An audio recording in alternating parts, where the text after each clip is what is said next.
want to call to order the County of Placer Planning Commission for October 22nd, 2020. And if you will rise and join me in the flag salute.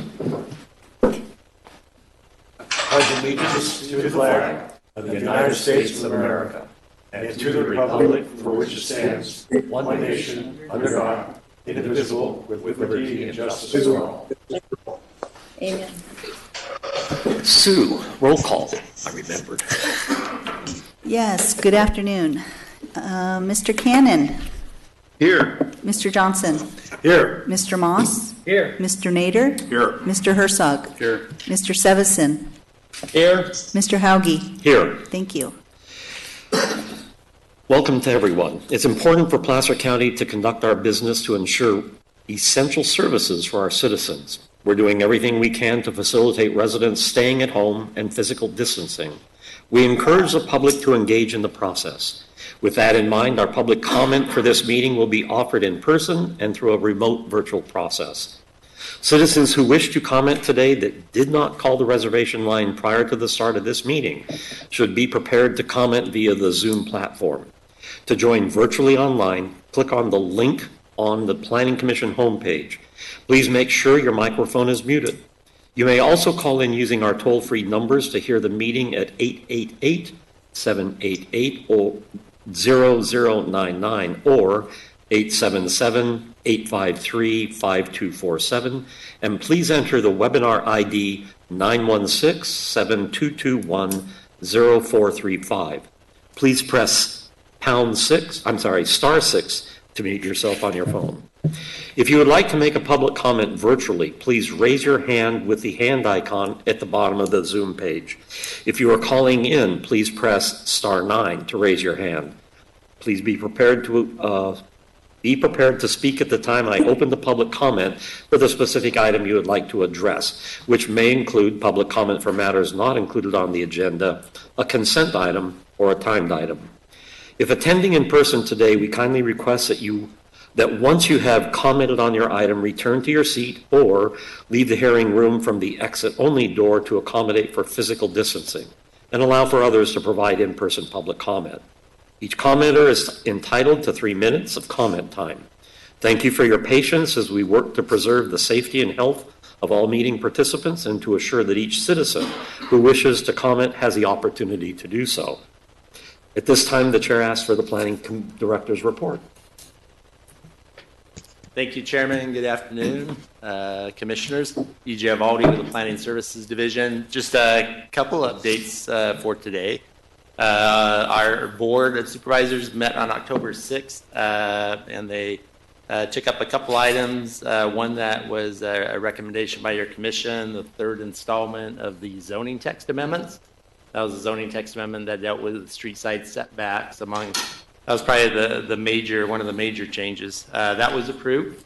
They also extended the urgency ordinance, which that just went directly to the board. And that ordinance, which allows more provisions as it relates to outdoor retail sales, outdoor dining, and signage during this COVID time, that's been extended for a year. And so that's going to be in effect until October 8th of 2021. The next board meeting on November 3rd, the board's going to be taking up 2 appeals that were considered by your commission, Katuna Residential Care Home, and then the Vehicle Inspection Center. And once again, that was November 3rd. Then for your commission, our next meeting is November 12th. That will be back to a 10 o'clock start. But we do have a full agenda for that day. One of the notable items, we'll have Shauna Purvines, who Shauna was here. Oh, there she is, right in front of me.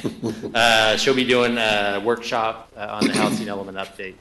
But there's several other items on that agenda as well.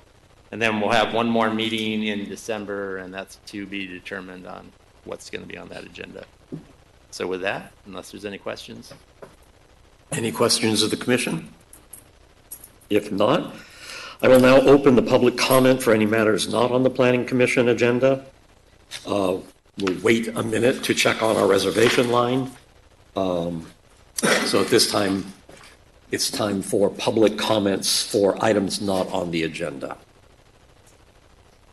we have one person in the audience, so what we could do is take your comment now, and then Sue, keep checking the Zoom and the phone line. So we'll take the in-person comment now.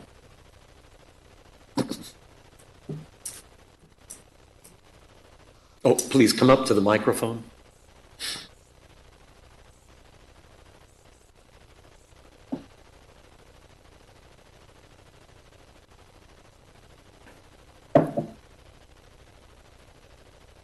My name is Donna Williams, and I've been a resident of Placer County for over 50 years. Done a lot of work on the trails, and 35 years as a nurse at Kaiser. But I have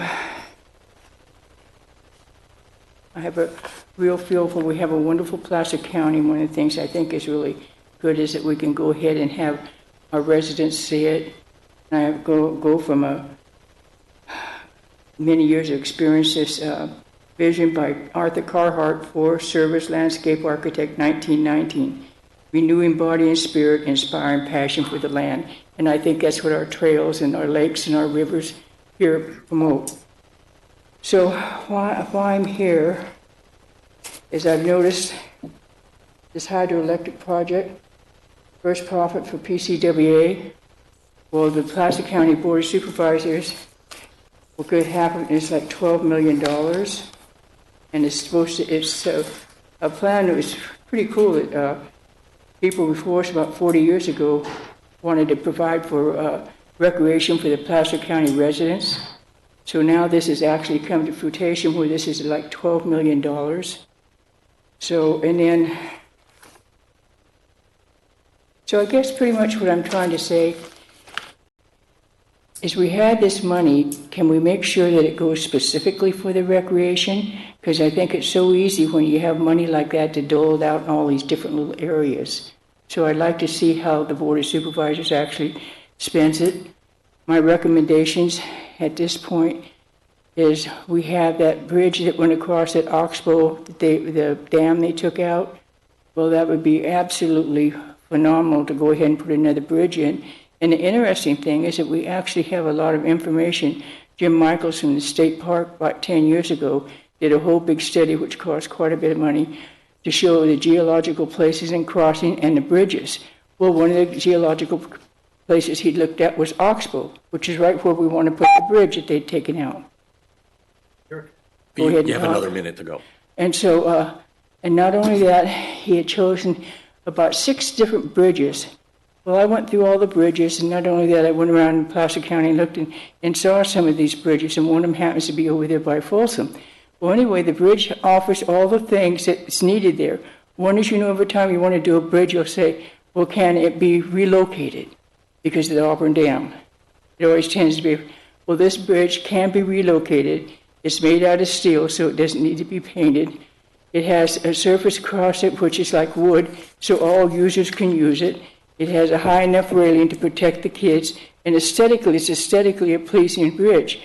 And and it allows for patrols and police to go to the other side of the lake, or the other side of the river, over to by Pool.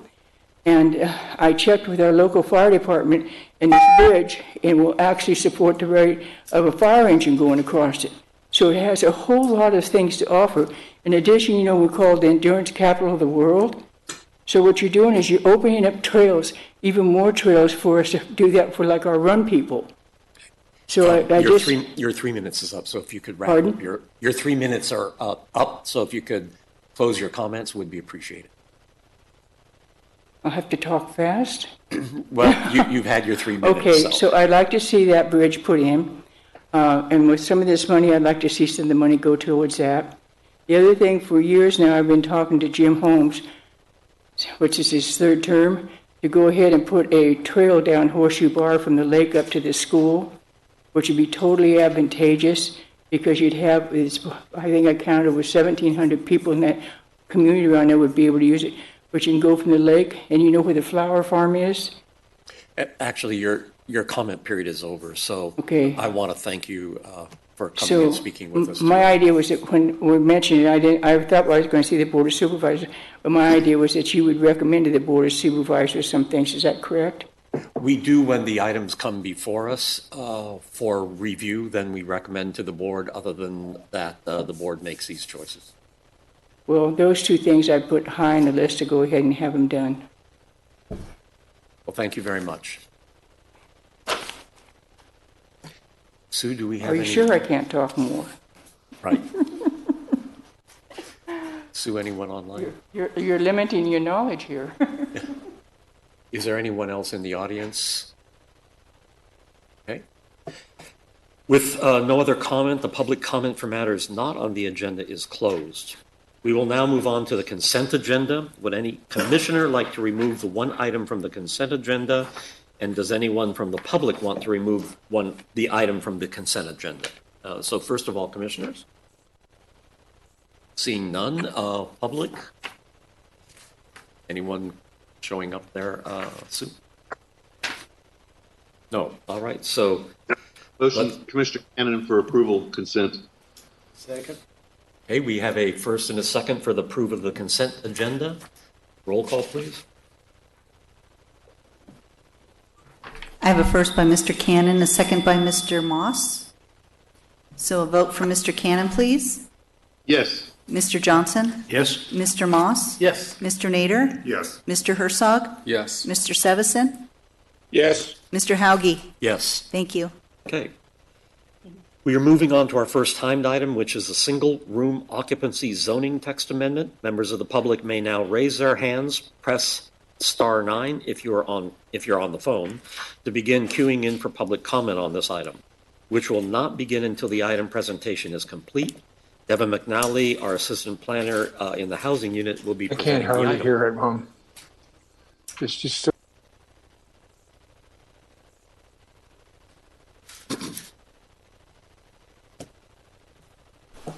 Thank you. Good afternoon. Good afternoon, Commissioners. My name is Deb McNally, and I'm a planner with the Community Development Resources Agency.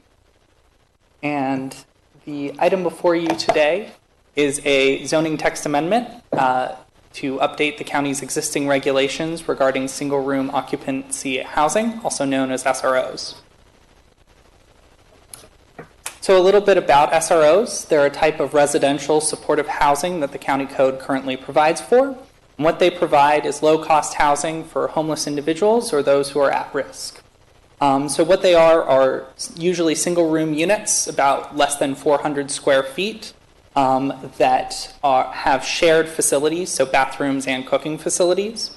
And how they're often created is through the conversion of an existing facility, usually a hotel or a motel, into long-term housing. Currently, the county code allows them in areas where residential multifamily uses are allowed. They're allowed as either a conditional use permit or a minor use permit, depending on the number of units in the structure. So in reviewing some of these regulations, county staff identified that permitting was a barrier to the conversion of SROs. Most SROs do their conversions using grants or other time-sensitive funds. So any delays securing the appropriate entitlements can put those funds at jeopardy, and therefore the whole project at jeopardy. And so what we're trying to do with this update is to streamline the conversion process of existing facilities while at the same time maintaining those provisions that with regards to design compatibility and compatible uses. So I'll walk you through the changes. The first change is in regard to discretionary permitting. And so up on the screen you see the table that's pulled out of the allowable uses table in the zoning ordinance. As you can see, what the first change would be for SROs with 30 or fewer units would be moved to a zoning clearance. So it'd be reviewed by county staff to make sure that it is in conformance with all the applicable codes in the zone that the conversion is happening. And then for SROs with 31 or more units, we would require a minor use permit. We've also added in language for new construction or new structures, if that happens, requiring that new construction goes through design review to ensure that they're meeting the applicable standards. We also have a Tahoe-specific amendment in there, and the reason is that TRPA and the Tahoe Basin Plan don't have any specific regulations regarding SROs, So as a result, it defaults to the county zoning ordinance. So this language will clarify that SRO conversions that happen in the Tahoe Basin Area Plan can maintain their tourist accommodation units, instead of having to go through a very complex conversion process through TRPA. This is already being done in South Lake Tahoe, and actually TRPA suggested that we add this language in. The final addition is some clarification regarding mixed-use zones. The county general plan doesn't have a mixed-use zone, but some of the community plans, including the Tahoe Basin Area Plan, does. And since residential multifamily housing is allowed in those zones, we wanted to clarify that SRO projects are allowed in there as well. We're also proposing that this project be found exempt under CEQA. There's Public Resources Code section 21080.5, and then there's a couple of sections of the CEQA guidelines as well. So to finish off, county staff is recommending that the Planning Commission forward a recommendation to the Board of Supervisors approving a finding that this is exempt under CEQA, and then also adopting an ordinance to amend the Placer County Code, Chapter 17, with the articles laid out in the presentation and in the staff report. Thank you very much. Thank you. Any questions of the commission? Yes. A couple of questions. Do any of the cities currently have something like this, have a policy like this to allow the conversion of motels, hotels into this type of, do you know? So I know South Lake Tahoe has an SRO conversion. I was thinking within Placer County, like Roseville, Lincoln, which one, I guess, is the question. Johnny? So I'm certain Roseville has one. Oh, okay. I believe actually Rockland does as well. Oh, okay. Yeah. Now, have you had anybody approach you in the unincorporated areas to do this? Yes. Oh, you have? Okay. Yeah. Yeah. So currently the county was awarded funding for through the home key process through the state to work with AMI Housing, which is a service that we use for other supportive housing, to look at a hotel up in the Tahoe Basin. Oh, okay. But nothing here, like, for example, in the Auburn area, because I know that there was some discussion about the Elm Motel. Mm-hmm. The Placer County was trying to put something together until the city of Auburn said no. I assume that was what was going to go in there. Is that correct? Correct, and that was working with our Health and Human Services agency. So, and Auburn does have a form of an SRO ordinance as well in there. So, since that was within the city of Auburn, are there cases where the Placer County might try to work with cities to do this? Is that correct? And the cities themselves can work directly with the state to do it as well. Oh, okay. All right. Thank you. Other questions of the commission? All right. Are there any public who would like to comment on this item? I'm assuming no one's in the audience, so Sue, is there anyone on the Zoom or other? All right. I don't think a staff response is further required, so at this time, commission, let's bring it back for a discussion. And, I need to close the public comment period on that item, and now we'll bring it back to the commission. Any discussion? Mr. Cannon? Mr. Chair? Yes. I was just going to confirm that the city of Roseville does, in fact, what was already said, but as the ex-planning commissioner for the city, I can attest to that point. Thank you. Have they done any, Sam? Yes, Wayne, they have. Oh, okay. Good. Okay. Well, if there's no other comment, I'm glad to forward a motion. All right.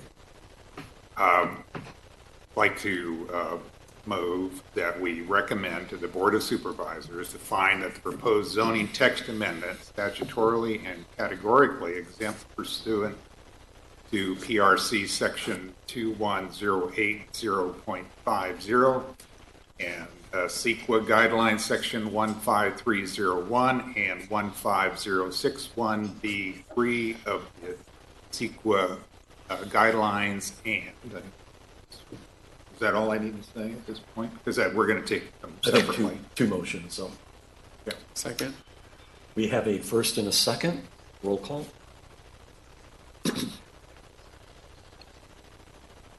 I have a first by Mr. Nader and a second by Mr. Herzog. So a vote from Mr. Cannon, please. Yes. Mr. Johnson. Yes. Mr. Moss. Yes. Mr. Nader. Yes. Mr. Herzog. Yes. Mr. Sevison. Yes. Mr. Hauge. Yes. Thank you. I would further move that we recommend to the Board of Supervisors adopting an ordinance to amend Placer County Code, Chapter 17, Article 17.6, 1720, 1722, 1726, 1730, 1748, and 1756, the single-room occupancy residential housing, and the findings set forth in the staff report. Second. I have a vote, I have a first by Mr. Nader, a second by Mr. Herzog. So a vote from Mr. Cannon, please. Yes. Mr. Johnson. Yes. Mr. Moss. Yes. Mr. Nader. Yes. Mr. Herzog. Yes. Mr. Sevison. Yes. Mr. Hauge. Yes. Thank you. Okay, the motion passes. The next timed item is the Placer Vineyard Specific Plan Amendment to the Second Amended and Restated Development Agreement to extend the initial term. Members of the public may now raise their hands, press star 9 if you're calling in, to begin queuing in for public comment on this item, which will not begin until the item presentation is complete. Michelle Kingsbury with the Community Development Resources Agency will be presenting this item. Thank you, Michelle. Good afternoon, members of the Commission. Michelle Kingsbury, Senior Analyst for you for the next two items. The first item before you today is to consider a request for your recommendation to approve the First Amendment to the Second Amended Restated Development Agreement for all properties within Placer Vineyards except for properties 4B and 1A, and to recommend your approval of the Second Amended and Restated Development Agreement for properties 1A and 4B to extend the initial term of the development agreements from October 29th, 2032 to December 31st, 2050. Essentially, Placer Vineyards Ownership Group, which is 22 property owners that we have development agreements with, are requesting to extend the development agreement basically 30 years from today.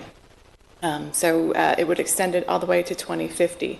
Placer Vineyards' justification for this request is essentially due to the size and scale of Placer Vineyards, with over 14,000 residential units planned, over 5,000 acres. Due to the extent and size of the development, it will take a significant amount of time to absorb that type of development capacity, and the ownership group would like to have the development agreement in place for this extended period of time to provide that surety on the terms and conditions that are noted in the development agreement today. Currently, property 1A is under construction. That's our first property that is moving forward. You can see out there off baseline, plenty of bulldozers and lots of movement going around. And we're looking toward potentially model home permits, I think the end of this year or beginning of next year, so they are moving. We are processing multiple sets of improvement plans as well for some backbone infrastructure related to our first development phase ownership group. With that, it's a very simple presentation. Certainly we can go through findings that are included within your package if you'd like, but otherwise it is simply a request from the ownership group to extend the initial term. No other terms or provisions in the development agreements are being amended. Okay. I have just a quick question. Michelle, are the applicants around for this? They should be on Zoom. Because I'm not seeing any reference to them on the screen. Yes. Okay.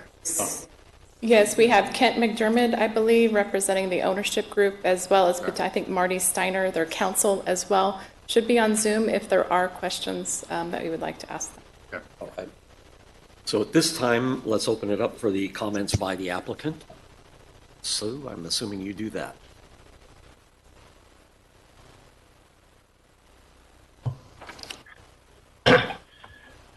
Marty Steiner here. I hope you're getting me. If you need me to connect in my video, I can do that as well. But yeah, we're in support of this amendment, obviously, and we do mostly want to thank staff for their hard work and diligence and supporting and considering this request, but also bearing with us while we had to collect our 41 signatures to these 22 amendments. And One of them's got a little bit of a wrinkle, but is adjusted by the ordinances. They understand one of the co-tenants on property 24 passed away, and until that ownership gets sorted out, we really can't provide the fully executed amendment on that one amendment. But everyone, all the owner groups that are out there are in support of the amendment and appreciate your guys' continued support of this project. If you have any questions, certainly we're here to respond. Thank you very much for your consideration. So just tagging on to what Marty said, there are 2 ordinances within your package that we're requesting your recommendation to move forward to the Board of Supervisors.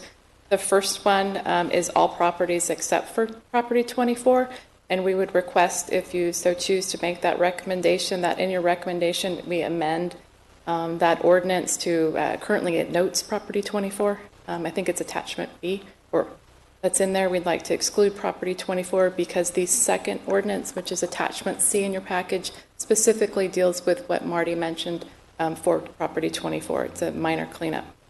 All right. Thank you. And Kent, are you going to be speaking? No, Marty spoke on my behalf. Okay. All right. At this time then, does the commission have questions of either the staff or the applicant? So at this point in time, then I'm opening the public comment period on this item. I don't think we have any public in the building. Do we have public comments? We do. So Sue, if you would make those arrangements.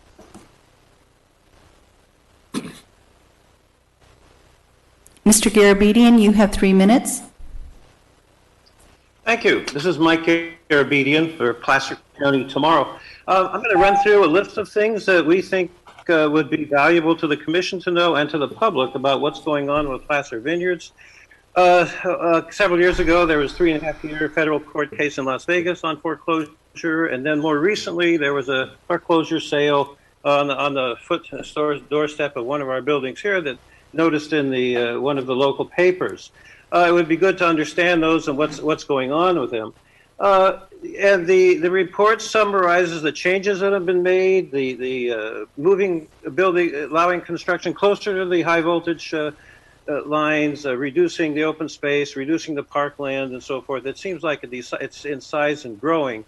The added lane expansion to the sales tax proposal out to Highway 99, there's a thing asking for the taxpayers to help fund that. There's always the question of the expansion of what? I mean, is Placer County really going to do that, add a couple lanes to Watt Avenue for us?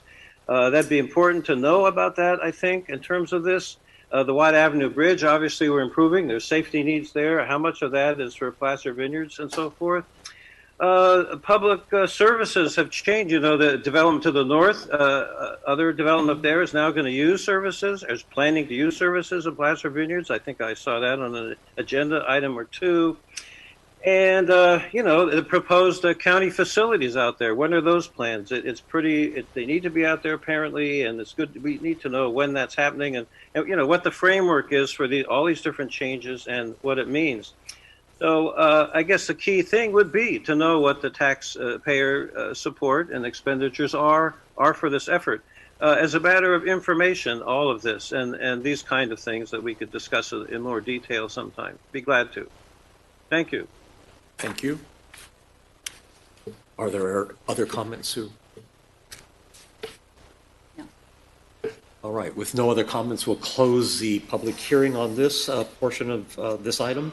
And I was wondering, Michelle, if you could address some of the comments that were brought up by Mr. Garabedian. I think I can address a few, and Marty, you might want to speak on. I think he was asking questions related to property 9 on the foreclosure. But related to public services, we have formed county services CFDs or community facilities districts, which property 1A would annex into. That's the one that's currently under construction. So we have a mechanism in place that these properties will annex into to provide revenues to support the enhanced and increased level of public services that would be needed to support this development. So those financing tools are in place, and as properties move forward, we will annex them in. The properties are also required to pay public facility fees, fire facility fees, et cetera, that support capital expenditures toward public facilities. I think that was one of the other questions. And as we generate revenues and as the development moves forward, certainly through our capital planning process, we will look toward when and the timing associated with constructing those capital facilities to support this development. Certainly as it relates to infrastructure improvements, as you see many maps come through here, we certainly do condition these developments based upon their environmental documents and associated entitlements to construct the necessary capital improvements, roadways. They pay their fees that go to much broader regional programs associated with infrastructure. So all those mechanisms are in place and also memorialized, quite a few of them within the development agreements too. Marty, I don't know if you want to speak to property 9. I think there was a question on that one. Sure, I'll try to briefly explain that the foreclosure that happened on this one property ownership was more indicative of just how the way that ownership had been, kind of evolved over the process. Basically, the property had been in receivership for 13 years, pretty close to as soon as this project got approved, because there'd been 200 plus owners of notes secured by deeds of trust on this property that was very complicated. So a receiver stepped in to try to sort things through and get it on track to attract a builder. They got a loan to fund some of those costs, and that loan came due. It got extended a couple of times by the lender to try to give the receiver a chance to find a developer who could step in. But I guess the bottom line is it's not indicative. It is indicative of the challenges, which is why we're asking for this extension. To get through this process, all the planning work that happens, it takes a long time. But this one property ownership was just very complicated and confused. And ultimately now the lender foreclosed. And so now we have one owner to deal with. Actually, it'll probably move. It may be a positive. Unfortunately, for all those people who invested before that, they've been left holding the bag. But it's not indicative of whether or not this project could succeed. It was more indicative of an ownership problem that had dogged this property for a long time. Right, thank you. Any other discussions or questions for the staff or the applicant? All right. Oh. Yes. One thing that might help clarify for Mr. Garabedian is the difference between a development agreement and the regular plan. If I understand your question correctly, so development agreements are entered into, are you talking about when we would apply or when we would? Well, the development agreement deals primarily with agreements between the county and deals with financing in the future. Right. Where the plan talks about how the development is going to happen. Correct. So the development agreement is really like a contract between the county and the developer, which kind of lays out and clarifies to a greater detail some of the provisions that may be that were already in the specific plan, which talks about land uses and entitlements, as well as the conditions of approval, which lay out the types of infrastructure improvements. So the development agreement really is just, I think, a contract between the developer and the county. It wouldn't include all. It would reference back the MMRP, the Mitigation Monitoring Reporting Program, as well as all other entitlements, but it's an additive on top of all other entitlements and for the project. Hopefully I answered your question. Right. Struggling a little bit. Yeah, it's not a land use document. It's right. A agreement on how things are going to transpire. Right. Okay. And it provides surety with, as Marty mentioned, for projects of this scale, that time frame that they're looking for provides some surety and level that the fees, the timing, the requirements that are expected through this longer duration of a project. Okay, thank you. Thank you. Any other comments or questions from the commission? If not, let's bring it back to the commission then for discussion and action. If there's no other comments, I'll be glad to, again, make a motion. I would move that we recommend to the Board of Supervisors to determine that the Placer Vineyard specific plan, First Amendment, for properties 1B, 2, 3, 4A, 6, 7, 8, 9, 10, 11, 12A, 12B, 14, 15, 16, 17, 19, 21, 23, and 24. I Or thought we were this- taking 24 out. 24 is included in number 1. Oh, it is. Number 2, we would request. Okay, sorry. Or Second Amendment to the Second Amend and stated development agreement for properties 1A and 4B is consistent with the previously certified final environmental impact report, SCH 1999062020, and subsequent amendments that it meets the criteria in Public Resources Code Section 21166 and the CEQA Guidelines Section 15162. Second. We have a first and a second. Roll call, please. Is it not working? No, that works. So I have a first from Mr. Nader, a second from Mr. Herzog. Correct. Could I have a vote from Mr. Cannon, please? Yes. Mr. Johnson? Yes. Mr. Moss? Yes. Mr. Nader? Yes. Mr. Herzog? Yes. Mr. Sevison? Yes. Mr. Hauge? Yes. Thank you.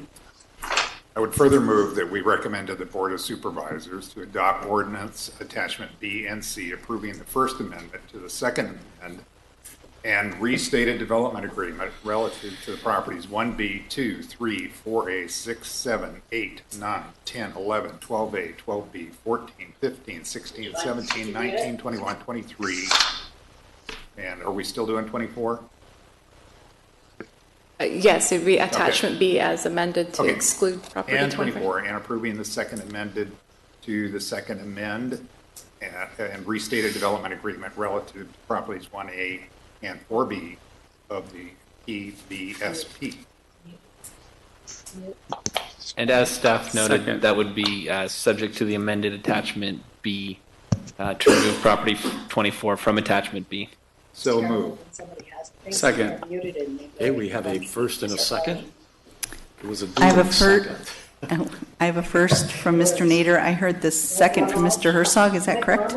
Yes, that'll work. And could I have a vote from Mr. Cannon, please? Yes. Mr. Johnson? Yes. Mr. Moss? Yes. Mr. Nader? Yes. Mr. Herzog? Yes. Mr. Sevison? Yes. Mr. Hauge? Yes. Thank you. Planning Commission has approved this item. The decision of the Planning Commission may be appealed by anyone who appeared at today's hearing and provide. Actually, this is a recommendation to correct. the board. Okay, So sorry. no appeal. That's all right. Thank you for catching me. All right, the next timed item is a 2019 Development Agreement Annual Review Presentation. Members of the public may now raise their hands by raising their hands on Zoom or pressing *9 on your phone to begin queuing in for public comment on this item, which will not begin until the item presentation is complete. Michelle with Community Development, again, will be making the presentation on this item.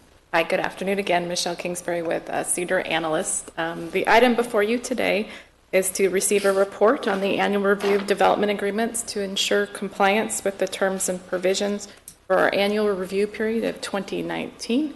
The county currently has, I believe, 31 development agreements that are active within the county that we monitor. Obviously, the majority of which, 22 of those, are centered with the Placer Vineyard specific plan group. And we are bringing forward this item to for a comprehensive review of the development agreements. We reached out to the property owners and development ownership groups for each of those 31 development agreements for them to self-certify compliance with the terms and provisions of those agreements, and copies of their responses were included as an attachment to your package. All development agreements except for one are in compliance, and the one that isn't are some issues that we have related to easements for the CMEX property. We are currently working with them to address those issues, and as a part of our recommendation, we would seek your commission to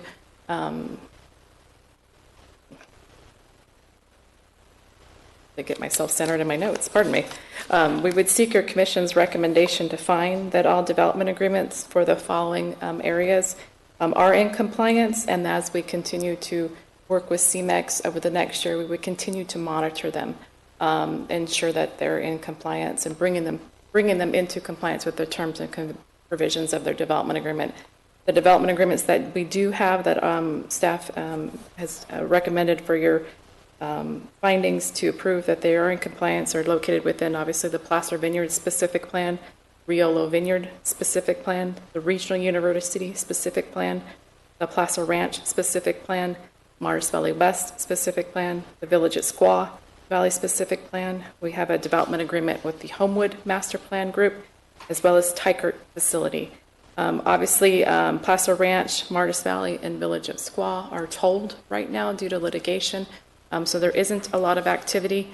We engaged on this comprehensive review that we wanted to bring forward because as we are coming out of the 2008 recession, we are seeing significant development activity in our specific plans. Riolo Vineyard obviously is under construction with Phase 1 of Mariposa.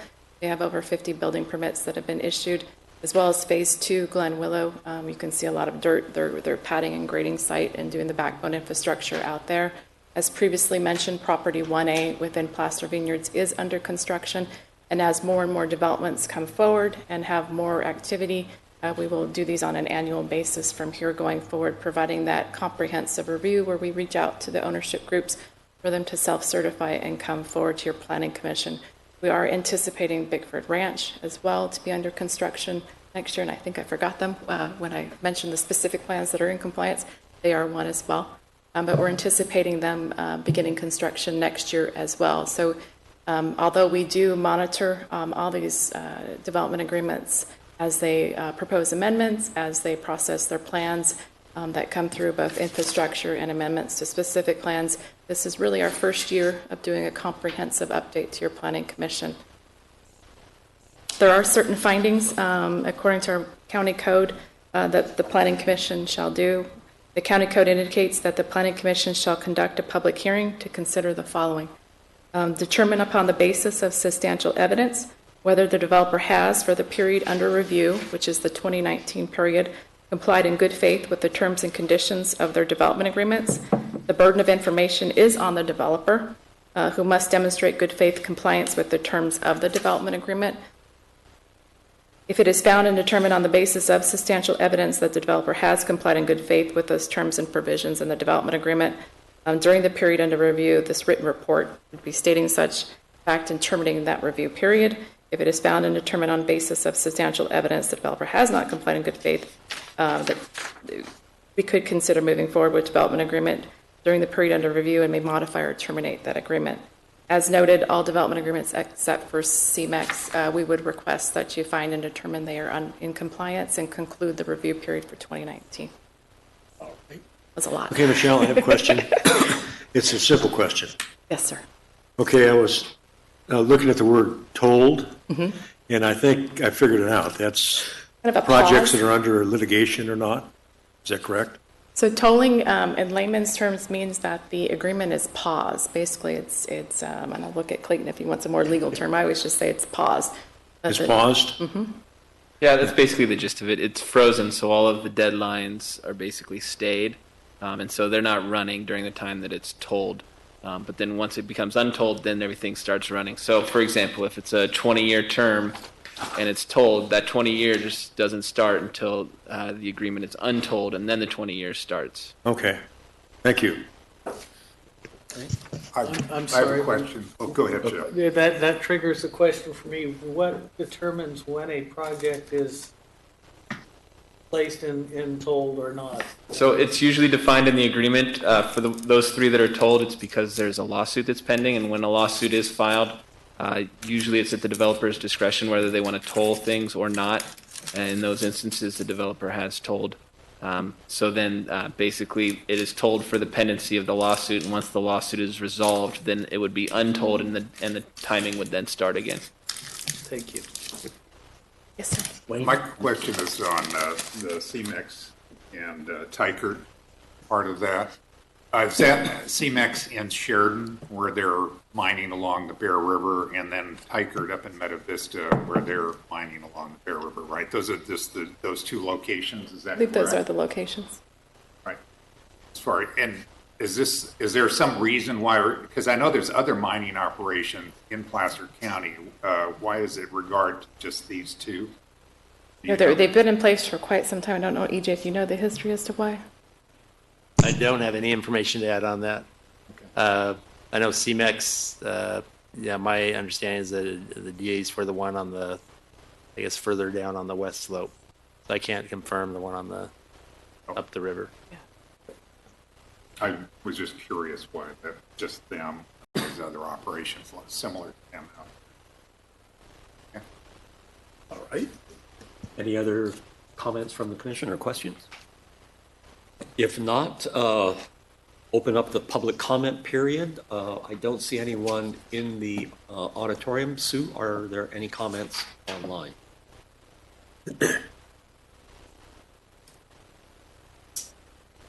Okay, no comments. So we'll close the public comment period.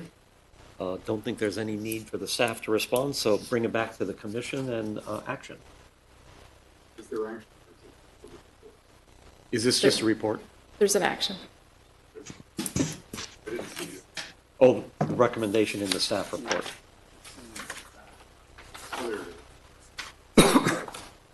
Would you like me to read it?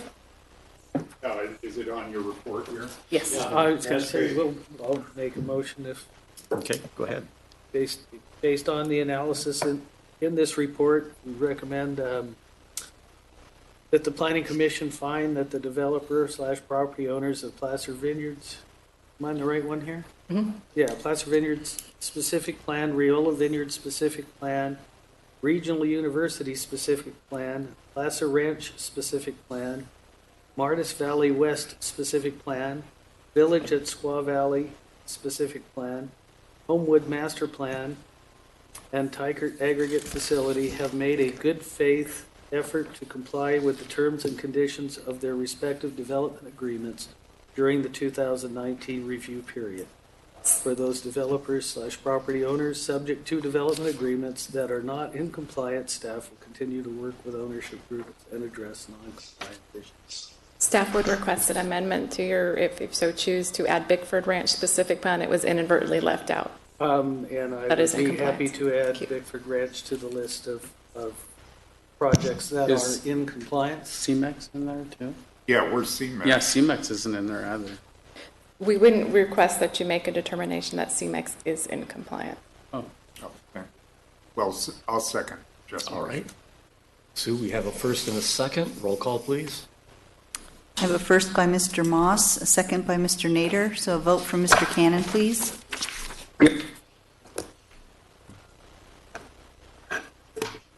Sam, we didn't hear you clearly. Commissioner Cannon, yes. Thank you. Thank you. Mr. Johnson? Yes. Mr. Moss? Yes. Mr. Nader? Yes. Mr. Herzog? yes. Mr. Sevison? Yes. Mr. Hauge? Yes. Thank you. All right. That item was approved. The next item is the appeal of the planning director's denial of the general plumbing supply sign agreement, or sign permit. 48. Members of the public may now raise their hands on Zoom or press *9 on your phone to begin queuing in for public comment on this item, which will not begin until the Mr. Chairman. And Mr. Chair, it's Need to just a wait. couple minutes Okay, shy we'll of wait a couple 3:50, minutes. so if we could wait till 3:50 before we start this, that would, All right, appropriate. 1 minute. Running ahead of schedule. Hey, we're trying. Yeah, like it.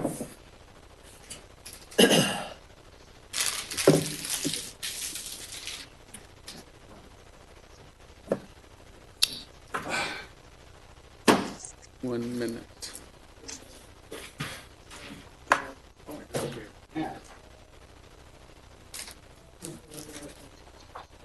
This is peanut butter cup time. Yes.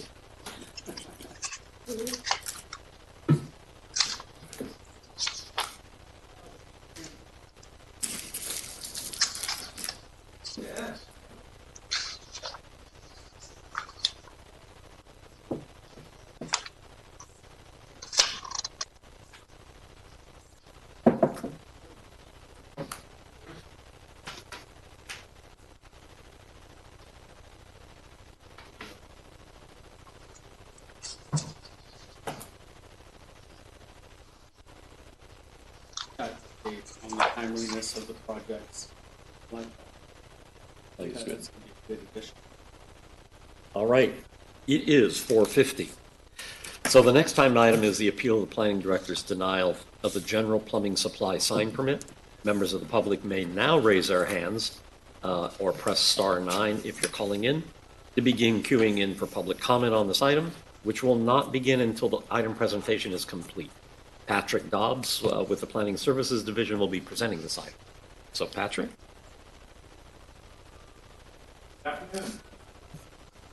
Good afternoon, Chairman Hauge and Commissioners.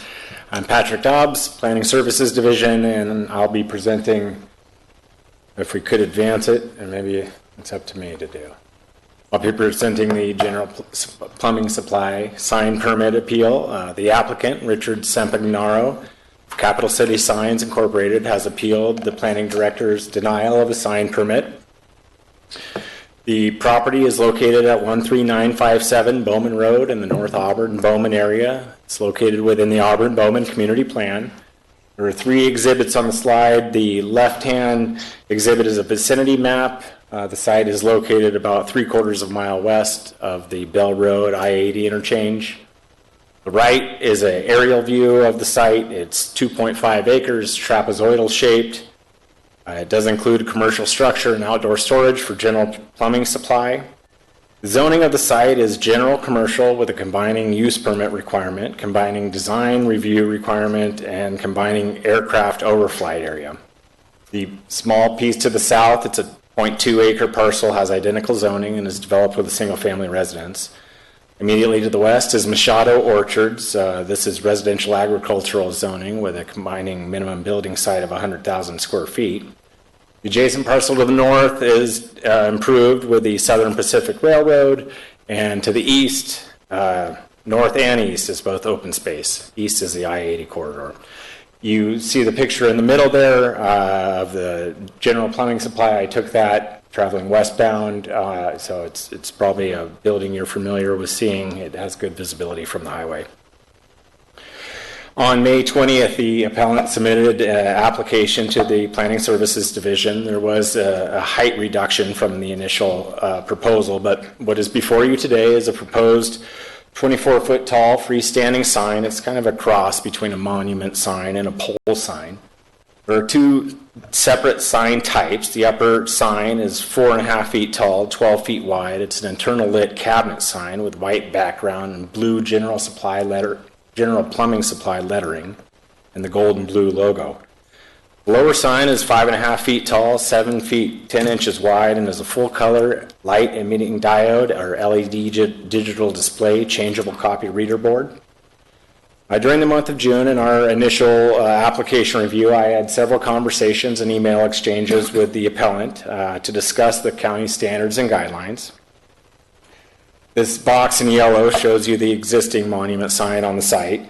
LED displays are an emerging trend in signage. This type of signage is typically much brighter than the signs you see in Placer County. You'll see them down in Sacramento, Roseville, and could be considered more of an urban element than a rural element.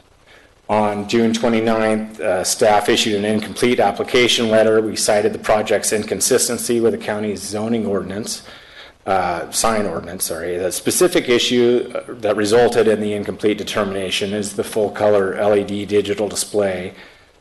We cited section 1754 120D2, and this is under the heading of prohibited signs and materials. So these types of signs are prohibited. Animated signs with moving, rotating, flashing, or otherwise animated light or component, except for time and temperature displays and electronic changeable copy signs with cycle rates longer than 3 seconds, and traditional barber poles.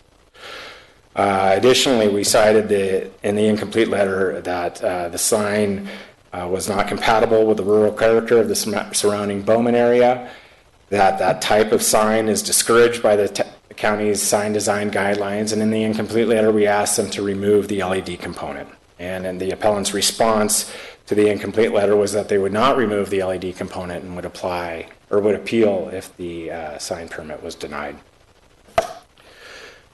So following no resubmittal of revised plans and the appellant's stated unwillingness to remove the LED sign on August 19th, the planning director denied the sign permit request. Staff reviewed the applicable sections of Placer County Code as well as correspondence from the appellant. And that issue is the fact of two separate code sections that conflict with each other regarding allowable illumination of signs. I'm going to read it again for the second time here. Section 1754-170 D2, under the prohibition signs and sign materials, animated signs are prohibited with moving, rotating, flashing, or otherwise animated light or component. And focus on the centerline section, except for time and temperature displays and electronic changeable copy signs with cycle rates longer than 3 seconds and traditional barber poles.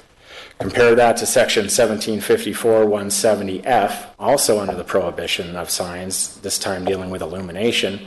Any lighted sign shall be illuminated only by continuous and stationary light sources. Section further goes on to say that flashing or intermittent lights are allowed only as provided in section D2 above for time and temperature displays. Section 1702-050 of the code assigns the responsibility and authority to interpret the regulations of the county's zoning ordinance to the planning director. And it provides a method to evaluate situations like this where there are conflicting provisions in the ordinance, and establishes a method in cases where there are conflicts between requirements, the most restrictive requirement shall apply. So we'll revisit these sections, but while section D2 allows time and temperature displays as well as electronic changeable copies signs with cycle rates longer than 3 seconds, section F is more restrictive and prohibits all intermittent lighting with the exception of only for time and temperature displays. So in the planning director's determination, LED changeable copy signs other than for time and temperature displays and regardless of the length of time of the cycle rate are determined to be inconsistent with the zoning ordinance. On August 24th, we received an appeal of the planning director's action to deny the sign permit from Richard Sampagnaro of Capital City Signs Incorporated. The appellant's letter contains 3 main points: that the applicants first contacted the county back in March of 2020 and were provided information regarding allowances, setbacks, height, and types of sign allowed. That again, pursuant to this section that I keep referencing, section 1754-170 D2, they contend that their sign is permissible because General Plumbing Supplies advertisements, the cycle rate would exceed 3 seconds. And their third point is that the plans submitted meet the code as written. The sign is very tasteful and would enhance the corridor. I'm just going to go through our responses one by one there. So point number 1, they assert they contacted us early. Basically, they did their diligence. And staff and the appellant communicated on multiple occasions once the application was submitted regarding sign ordinances. We recognize that there are conflicting provisions in the current ordinance, and it doesn't specifically address these emerging trends such as signage and LED displays. So during their diligence period, they were provided with full copies of the sign ordinance. And whether that information that we provided was not clear to the applicant, certainly during the review process and once it was assigned to me, that information was clearly conveyed. So I did offer to work with the applicant on an alternative design that could be approved, but that was rejected. We were basically at an impasse pretty early on in the process, and they decided not to remove the LED sign component. Point number 2 of their appeal is that section 1754-170 D2 does allow this type of sign because their advertisement cycle rates would exceed 3 seconds. And I kind of already covered this. We do have these conflicting provisions.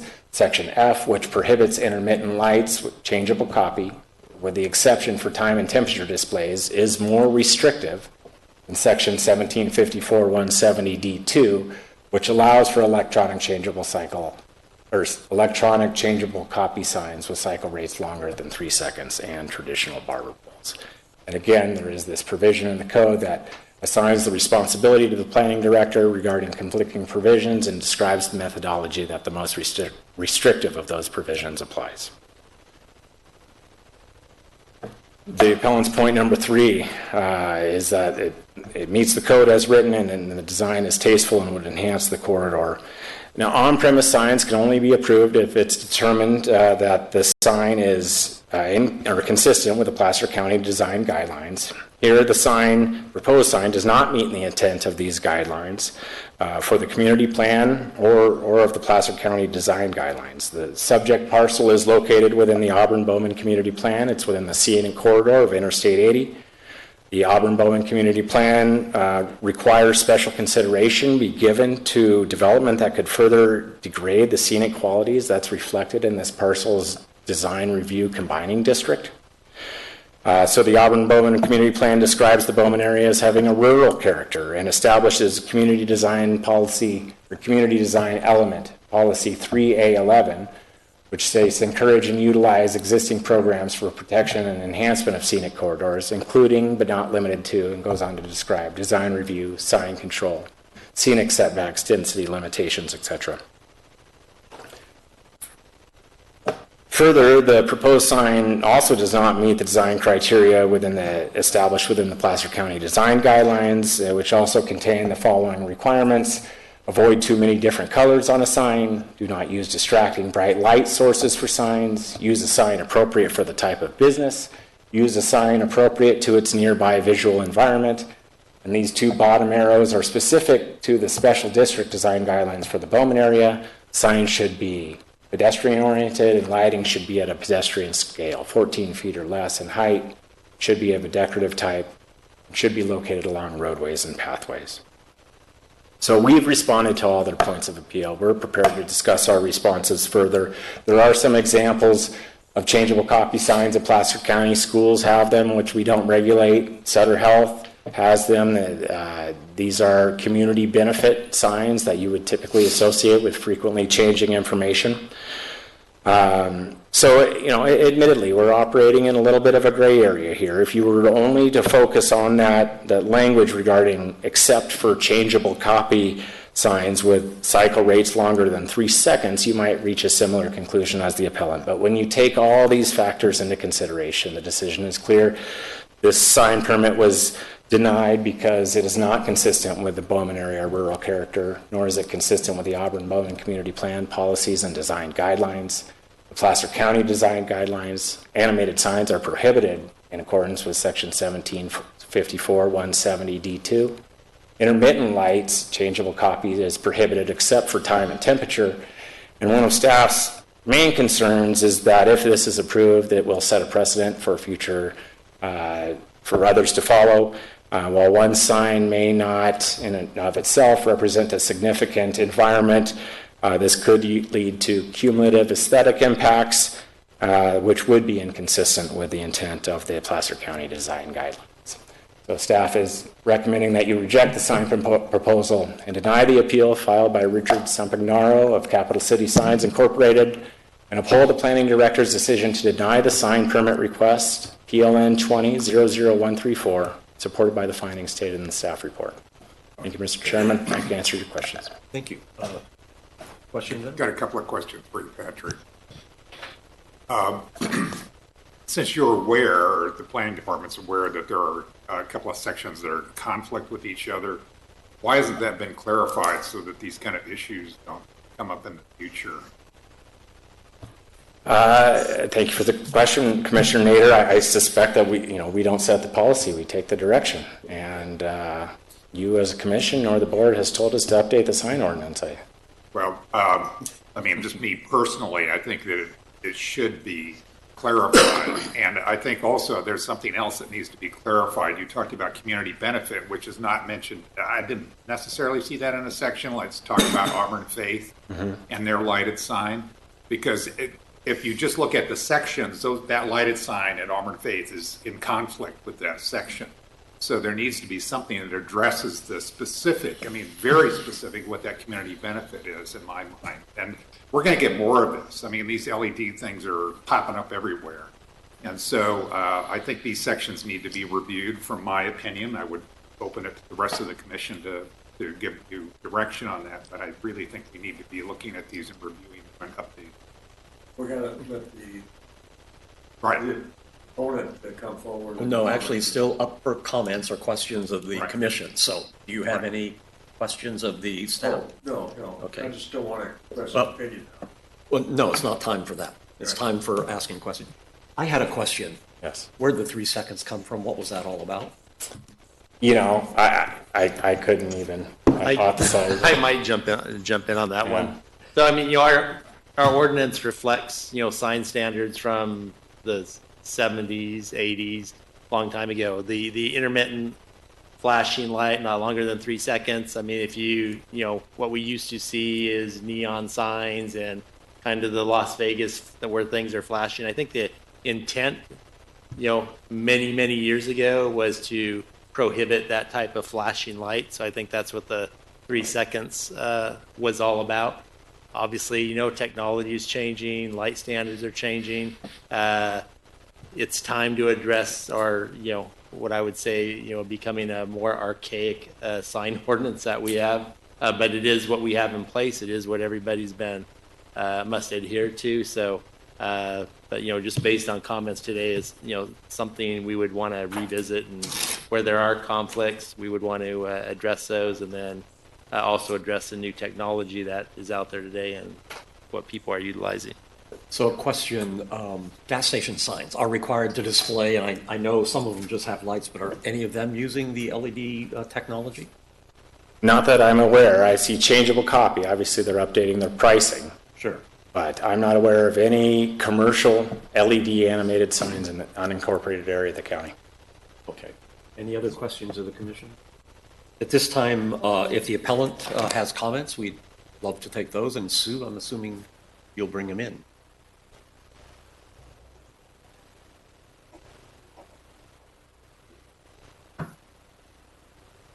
Mr. Sampagnaro, you please unmute. I have unmuted. Can you hear me? We can hear you. You're a little muffled. Yeah. Okay, how am I now?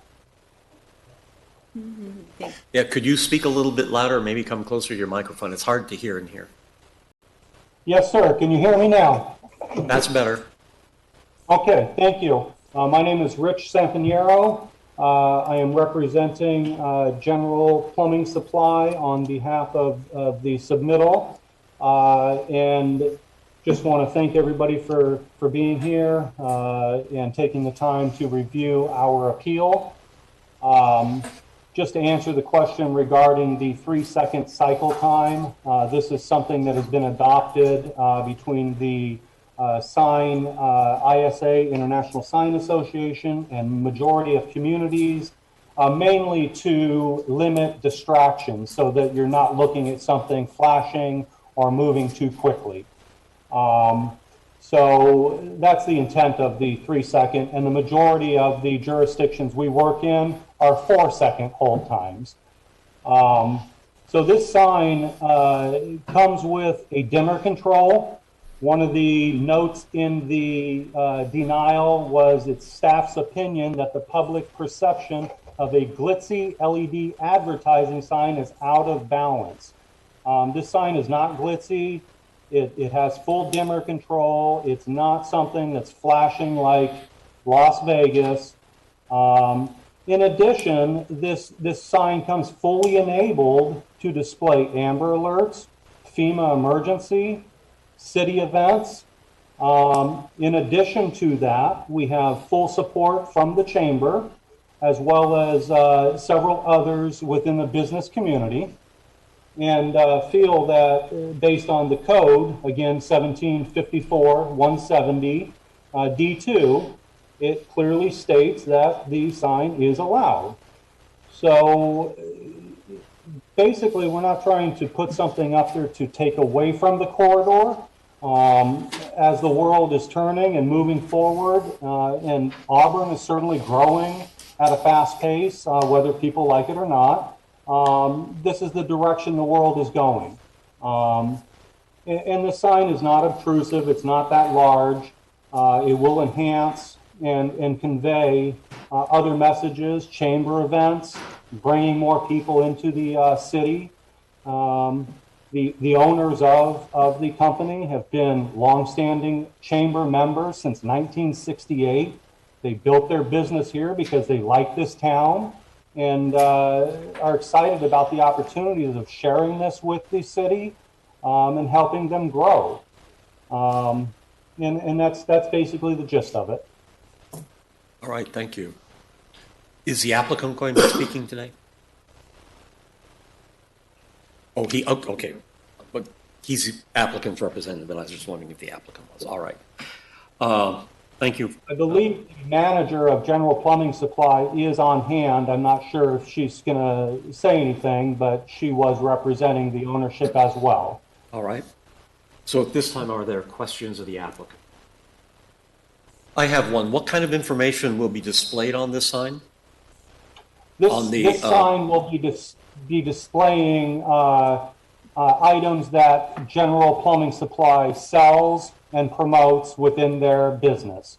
In addition to the Amber Alerts, to FEMA emergencies, and city events. All right, thank you. You're welcome. Any other questions? All right. At this time, we'll open the public comment period. I don't see anyone in the auditorium. Sue, is there anyone who's raised their hand? Okay, so we'll take that.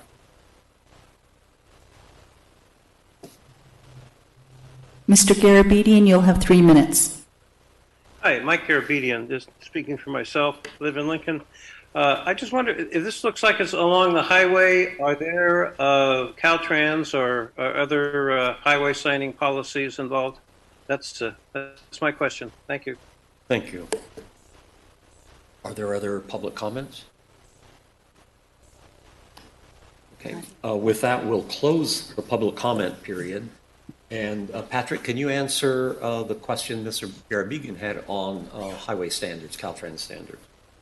I don't know the exact answer. All of our applications have been routed to stakeholder agencies. The only comments we got back were from PG&E regarding potential utility encroachment. So there was no consideration of Caltrans sign standards, but I assume there's a bit of alignment with our standards in terms of promoting public health and safety and not distracting drivers. Okay. I have a question. Go ahead. I'm thinking down at Newcastle, there's a LED sign on a gas station. So are gas stations considered differently than this would be considered? So I think that's a electronic changeable copy that you're talking about, that last section that's added when it talks about time and temperature display. So yeah, there are LED, changeable copy. I mean, because in the past, gas stations would have to manually change the numbers every day, and I believe that provision that's in that ordinance now is directly related to that. No. And so they are permitted if they're not 3-second type signs? Well, is it pricing that you see, Rich, or is it more than that? Huh? I'm talking specifically about the pricing. It's just the pricing of the gas. That's what I'm speaking to. Yeah. Yeah, and so, gas station, I guess my question is gas stations considered differently than this one, or? I'm not sure I know the answer. I mean, certainly gas stations have many examples. They don't provide some of the animation that these other LED signs could display, but they certainly change their pricing. And to the degree that some of that could be grandfathered in or such, I'm not sure. But yeah, so if this sign was not a flashing, changing sign, would that be permitted if it was LED? If it didn't, it has the capability to do the things that our design guidelines discourage. And so we can't approve LEDs is our position. You say you can or cannot? Cannot. Yeah. And I think one thing to remember is gas stations are mandated to post their prices, so that's a state requirement that those prices be posted for the public. Right. They probably only change once a day.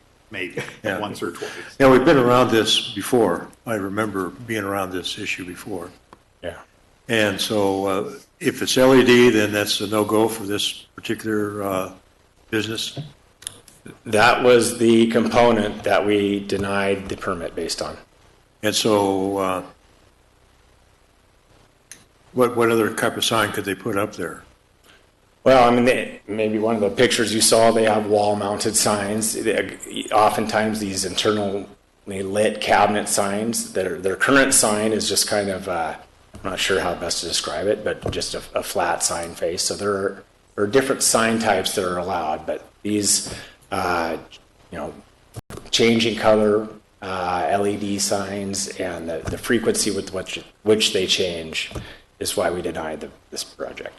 What are the county's requirements on displaying products and sales and other items? So, what are the standards or the guidelines for those kinds of signs?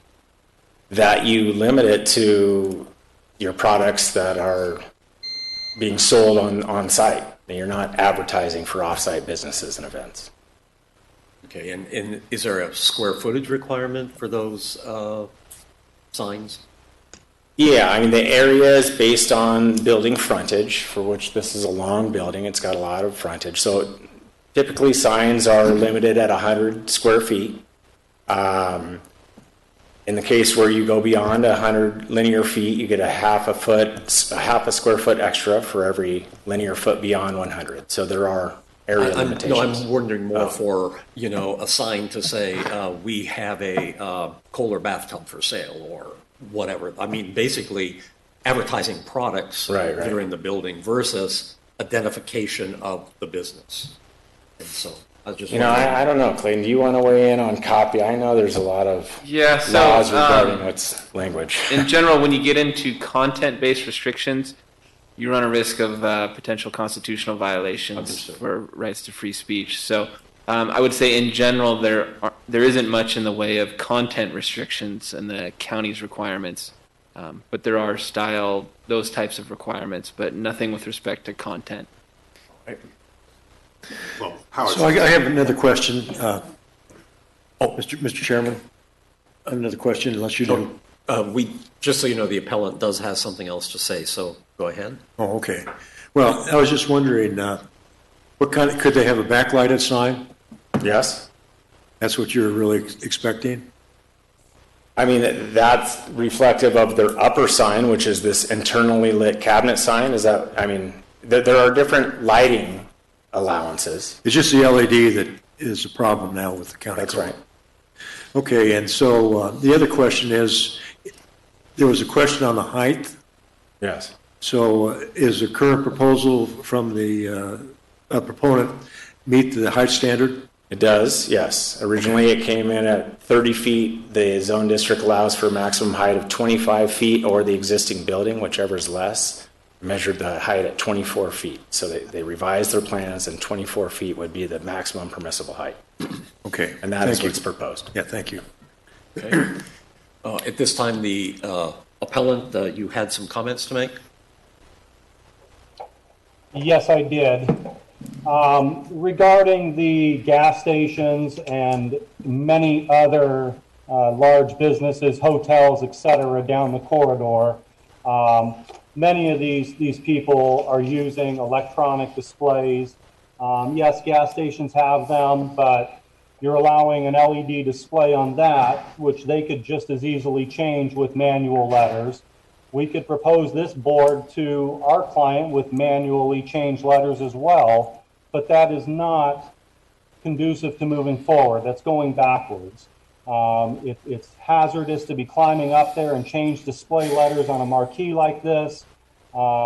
Again, this sign is not glitzy. It's not bright. We can control the illumination properties and dim the sign down. Typically, they are regulated to display only products sold within the store. So the client couldn't go after Budweiser and say, hey, I'm going to put your ad up here and promote somebody else. Typically, the only thing else allowed, again, is having the Amber Alerts, the FEMA, and city events, which would certainly promote the city and other events going forward. And that's really our basis is this isn't something that we're looking to tear up the community. We're looking at working with the county if we can. Maybe they have some ads they want to put up and promote county events. and as you guys were saying before, this is something moving forward. This is becoming a standard in the sign industry. All right, thank you. Thank you. Other comments? I have some comments, not questions. Okay. It would seem to me this is pretty clear that 17.54.170F is the dominant section on this because it just flat out says it prohibits intermittent lighting. And while I'm disappointed that we have a conflict with the other one that the appellant is citing, I believe the overriding, in my opinion, the overriding section is that section with it has F. And I was a little frustrated when Auburn Faith put theirs in because I knew that was not necessarily the type of signage that we were allowing in the more rural areas, which much of unincorporated areas of Placer County as referenced are more rural. And I would hope that as we go forward, even with changing technology, that we continue to have an overriding concern about how these fit into our community. I absolutely agree they seem more sensible in towns like Rockland and Roseville who have them right now, and now I think Lincoln even has them. But I don't think these things fit in our rural area. And I happen to live in the Auburn area. I travel that road along where this application is all the time, and I just don't think it fits. So that's my position on this. The section is what the section is, and we must honor it. And I absolutely agree with the comment from staff that I don't want to set a precedence on this. But again, I want to really encourage the department to get these updated and to really be very specific about what's allowed. Go ahead. Patrick, maybe you could tell me this. I know that the county has a temporary sign ordinance that in some cases allows a business to put a sign up that says sale or something very limited, but they can stay up for a fixed period of time and then have to come down. Do you know if the way that's worded, can I constantly have a temporary sign up as long as it's changing? No, Commissioner Moss, I don't believe so. I mean, there are very specific requirements regarding,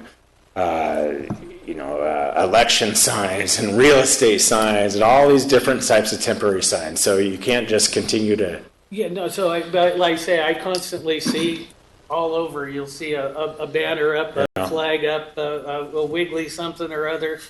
So and I know there's a limit that then they have to come down, but I don't know if the next day, if you went from the wiggly inflatable guy to a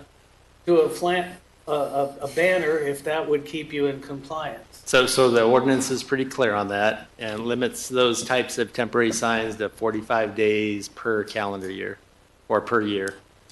And that's total regardless of copy. 45 days per year. Okay. So that my other comments would be, I think, kind of to reflect what Commissioner Nader says. I do think the ordinance needs to be updated to reflect technology changes and to be a little more specific. The area over there, you take a drive up and down the Bowman corridor, there's a substantial amount of vacant property right now. Signage is important. I don't think it needs to be addressed to pedestrian friendly because nobody's walking those roads, they're driving. The people out there, the businesses out there are looking for signage that's visibility not only to the frontage road, but if you jackpot it a little bit, you can get some freeway attention too. And I think they count on it business-wise as well as, as well as being seen just by the locals. So I would encourage that be addressed if we do take up modifying the ordinance at some time because, like I say, that area is suffering right now quite a bit with the amount of vacancies and that. I would hate to see, we regulate somebody else out of business if that happens. But I think right now, if it sounds like that until such time as we can amend the ordinance, I don't know that if it's even something that's within our authority to approve something that is outside the ordinance. Okay. Other comments? I have some. Okay. I understand the confusion. When looking at this and reading the ordinance, there's some confusion. But I want to commend staff. I think, the way that it was laid out for us, it was pretty clear. I arrived at the same conclusion that staff did when reading through these documents. I came up with the same decision that it's pretty clear that this is not in line with the community standard. And it's pretty clear. So I don't see any way that we could, uphold this appeal. But I do think we need to revisit, addressing the confusion and updating those ordinances. And I don't know how we ask attention to that, but hopefully that this process is bringing attention to that. Yeah, sooner rather than later. I would have one more comment. That the fairness needs to be looked at when we're looking at the ordinance review. I remember a few years ago, we were looking at a sign up by the Big Bend area on a gas station. And, of course, we refused it. It was an LED sign. But, in that particular area, if you're on there on a very snowy night and you need someplace to stop, even though it's a rural area, an LED sign would be very helpful for people, for the public in that area. So, at any rate, I kind of disagree that we need to, make sure in some areas that are a little bit more rural that we don't have LED signs, because there could be a public service that goes with those signs, and so that has to be taken into account. We can certainly have that discussion, but I would bet you that most people in unincorporated areas would be against lighted signs just because it's so out of character with the rest of the area. Yeah, but, I'm looking at this area too, and I understand that we're probably going to be challenged to support the appeal, but this is a commercial property, isn't it? It's commercially zoned? Right. And so, that's another factor that fits into the equation. So there are other options that they can pursue with the sign that may be just as good, and maybe in the future they can, once the issue is resolved, they can go to LED if that is appropriate at that time. But at any rate, I understand where we're at. But at any rate, I just think that we need to think beyond just basic stuff when we're looking at this ordinance, because the technology has moved on and we're there now, and so we need to be able to address it. I would agree.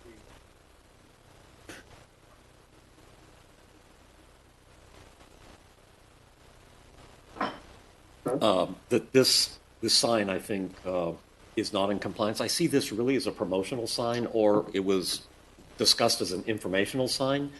So when you come back and look at the sign ordinance, where is it appropriate to have informational signs? I would hate to see every business up and down Interstate 80 with an informational sign, even if it's Megan's Law or something else. And for the promotional signs, again, if there's a limit that they can be displayed, then having a permanent promotional sign doesn't seem appropriate. I think when you take a look at the ordinance, take a look at LEDs as a technology and how they could be possibly allowed in some places, and I'm thinking specifically the gas station signs. My guess is LEDs are a whole lot cheaper than some of the signs they have right now, and they do provide a service by changing the price of the gas. But I think in this case, my feeling is I agree with the planning director's recommendation. Unless there's any other comments, I'm glad to make a motion. Oh, they are. I have one more thing. Who's making a comment? Sam? Mr. Campanero, All right. regarding the comments from Mr. Haig, this sign is not for walk-by traffic. This is on a freeway corridor, advertising to the freeway to drive-by traffic, and I don't see how that affects the city and its rural environment. In addition to that, you have Placer High School with one of these signs. You have Bowman School with one of these signs. So because they're exempt from your code, they're allowed to do this, but how does that work with your rural setting and your environment? All right. Do you want to make? Just as a statement, a little comment I made to the chairman here, my understanding is schools are controlled by the Office of State Architect, and they don't come through county to get our permission for what they want to build on school grounds. I believe that is correct. Okay. Correct. Yes, that's correct. Okay, Mr. Gary Began? Yeah, let's. I'm sorry, yeah. Public comment is over. It's basically a discussion of the commission at this point in time. So any other comments on the part of the commission? If not, seek an action. Okay, I will make a motion that we deny the appeal filed by Richard. I'm not sure how to pronounce that name again. Campanero, okay, of Capital City Signs, Inc. Second. We have a first and a second for denial. I have a first by Mr. Nader, a second by Mr. Herzog. Vote from Mr. Cannon, please. No. Mr. Johnson. I'm going to say no. Mr. Moss.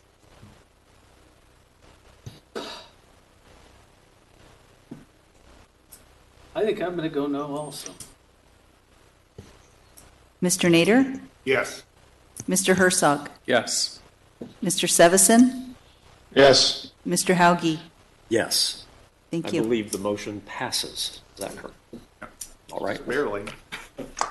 And did you do both of these? Pardon? Were both of these? No, just one right Okay. now. This one may have an appeal. Understand, but we have another motion, correct? We need to move the second one. We need to vote on it. Okay, oh, further, okay, I would move that we uphold the planning director's decision to deny the sign permit request PLN 20-00134, supported by the findings stated in the staff report.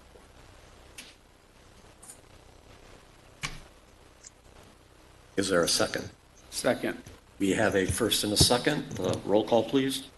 First by Mr. Nader, a second by Mr. Herzog. So vote for Mr. Cannon, please. No. Mr. Johnson. No. Mr. Moss. No. Mr. Nader. Yes. Mr. Herzog. Yes. Mr. Sevison. Yes. Mr. Hauge. Yes. Thank the you. motion carries. With that, the appeal has been denied. The decision of the Planning Commission may be appealed by anyone who appeared at today's hearing and provided comment on or anyone that submitted written comments on this item. An appeal must be filed within 10 days of today's date and shall be accompanied by a filing fee of $619. Okay, thank you. At this time, the commission is going to take a break and reconvene at 5 p.m. For our timed item at 5.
All right, I'd like to call to order the Placer County Planning Commission meeting of October 22nd. The next timed item is the Hidden Falls Regional Park Trails Expansion Project, Conditional Use Permit Modification. Members of the public may now raise their hands on Zoom or press *9 on your telephone to begin queuing in for public comment on this item, which will not begin until the presentation is complete. Lisa Carnahan and Andy Fisher with the Parks Division will be presenting this item. So, Andy?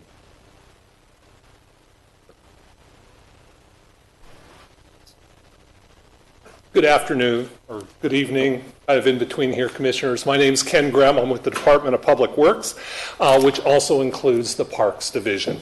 And I wanted to take 2 or 3 minutes today just to introduce the subject, make sure everyone knows we're fully in support of this, and really asking for your recommendation today to the Board of Supervisors to certify this subsequent environmental impact report for the Hidden Falls Park Expansion Project, as well as approving what we're calling the reduced project alternative. And so that's pretty critical. I think it's really a great example of the CEQA process because our subsequent environmental impact report looked at a variety of alternatives. There was originally what we were hoping to do and was a larger project. But based on the public input we received, based on the environmental review that was conducted, and other information such as some of the costs associated with some of the alternatives, we were actually coming forward and recommending this reduced project alternative today, and that is what we're asking your board or your commission to approve. Really, most of that discussion has been centered around access. What you're going to find is that the on-site trail system is essentially the same as it was in the originally proposed project. But where we greatly differ is in those access points. There are 4 access points. There's Mears Road, Curtola Ranch Road, Garden Bar Road, as well as what we call the Twilight Ride property off of Bell Road. Mears Road has about 117 spaces today. We're proposing to add 25.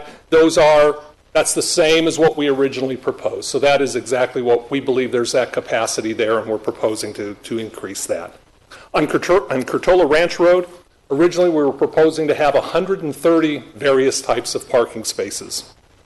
We've now proposed to go back to what's really there today, which is a gravel area for about 18 spaces, and allow for the continued use of those docent-led trips. It's really kind of for 3 reasons.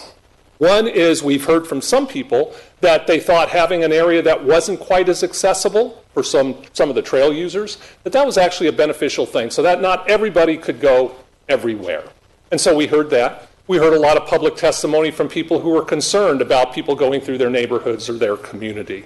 We heard that. And then finally, and important also, is that the cost to improve Curtola Ranch Road, it's today for the most part a 1-lane dirt road, to widen that and pave it and what was necessary for that length was very expensive. And so we came to that conclusion that a smaller project was trying to find the best balance of interest for everyone involved. On Garden Bar, we were talking about having 70 parking spaces available on a daily basis for patrons, because for a lot of the same reasons, road very narrow, very costly to upgrade it. There's also some environmental impacts associated with widening of Garden Bar Road. We talked about going to, and what we're proposing today, is a parking lot of about 30 vehicles. And instead of using those every day, we'd only use those during our peak periods. That's when we have the biggest demand, which is really weekends and holidays. So a greatly reduced project. And then finally, on the Twilight Ride property, we were originally proposing 140 spaces. We're proposing to take that down to 74 spaces. And really the biggest reason really is about the public input that we've heard. And so we're trying to find, and I hope the theme for today is trying to find the balance of all the needs, our users as well as our community, to find the best project possible. We hope we found it in this reduced project alternative, but I'm really going to turn it over to the people who really have all the details, both about the process as well as the project particulars. And so I'm going to turn this over to Lisa, and she can tell you all the specifics. So thank you. Thank you.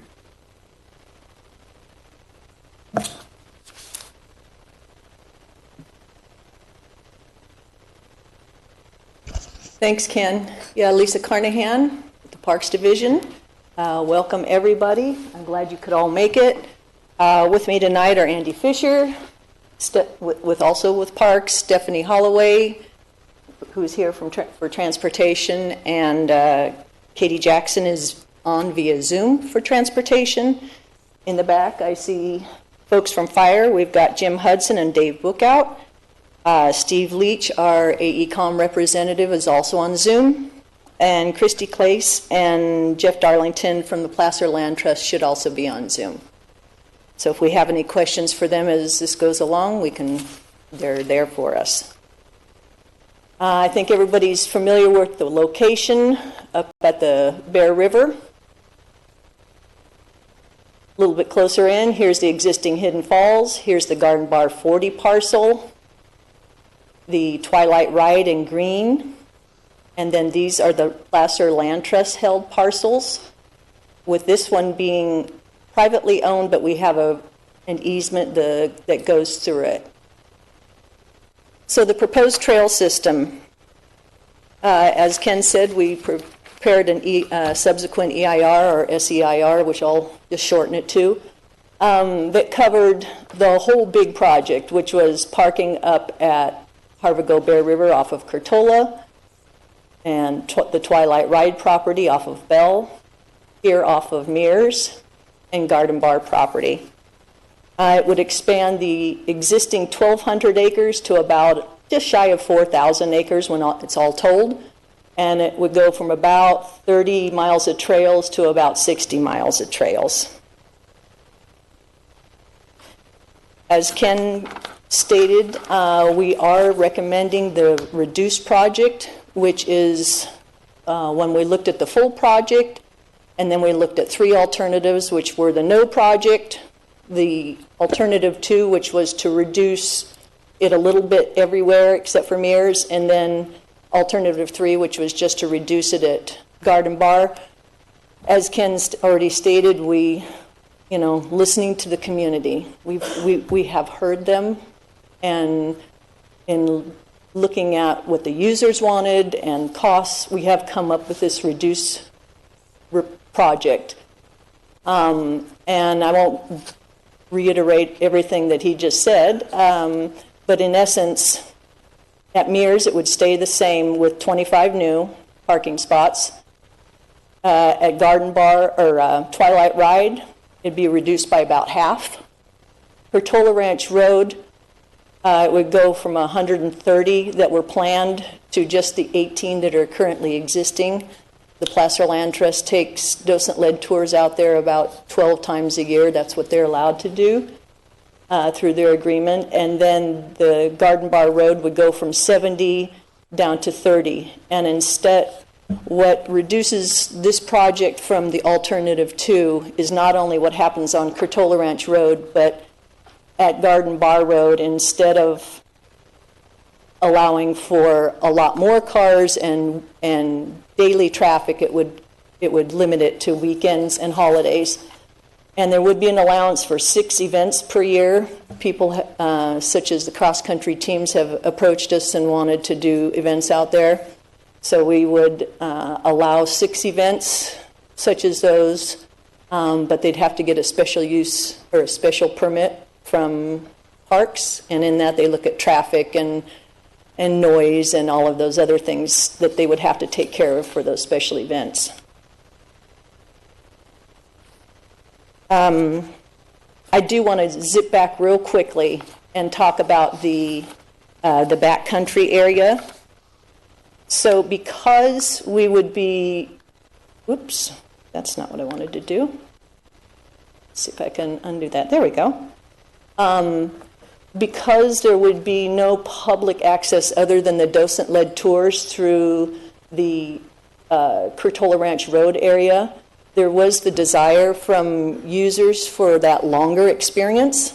And there are people out there that can, as you know, it's only during the day, so we wouldn't allow anybody overnight to stay, but they could come in through the Twilight Ride parking area with a special backcountry permit, and that would allow them, long-distance runners, equestrians, an area to explore more of a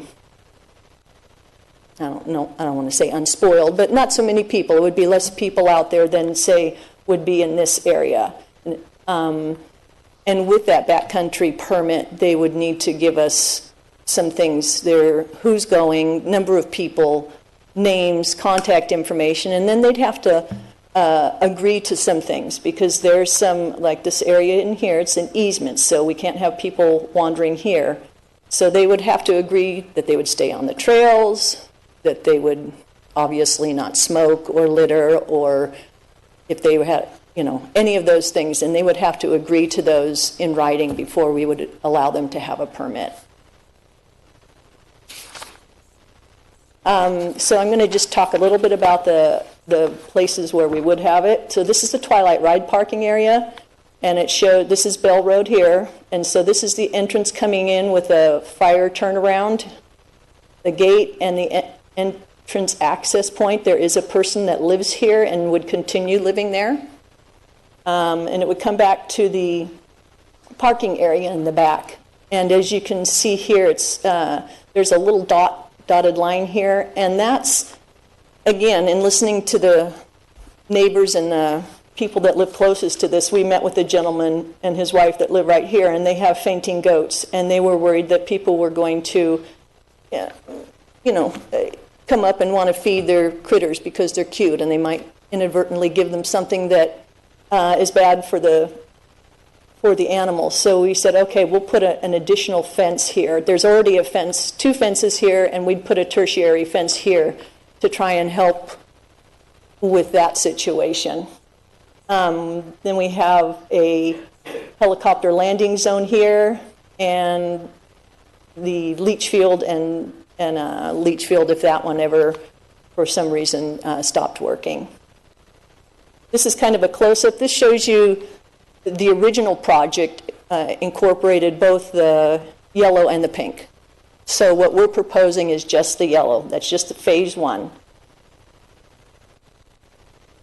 This is the garden car parking area. The yellow is phase 1A, and which would incorporate all of the parking, and then the 5 parking area points for the ADA parking down by the water. And then this pink area is the area for the special events. In addition to, we would have 2 additional bridges over Raccoon Creek, similar to the ones that are pictured here that are already in Hidden Falls. And some of the trail infrastructure would be the same as what's at Hidden Falls now. You'd have outlooks and overlooks and picnic benches and tables and kiosks and drinking fountains and equestrian amenities and trash cans and all of those sorts of things. We are going to be asking you to recommend approval of a conditional use permit modification, and that is not, it's to incorporate what's already happening at Hidden Falls and incorporate some of that within the new areas. There, because of the special areas, those backcountry areas versus the garden bar area. The garden bar area currently allows for an overnight camping area. Camping would not be allowed in any other portion of the expansion area or the existing park. But the uses obviously would be hiking, biking, equestrian, outdoor classes, grazing. Depredation hunting is allowed, and that's, for people that don't know what depredation hunting is, that's only the type of hunting that will take out animals that are doing damage to the park, say feral pigs. Some of the uses that will not be allowed, other than the obvious ones and no smoking, all of that, we removed disc golf because we originally had disc golf in the original use permit, and there really wasn't any interest in it, so we've removed that. And folks, at first, with the original project, we had concessions and horse boarding over at Twilight Ride, and people were really not too happy about those 2 things, and we didn't have a good reason enough to have those, so we said, okay, and we took those out as well. And fairly early on, we took out the parking we were going to allow several areas of additional parking that would have 60 total spaces around the perimeter, and we took that out as well.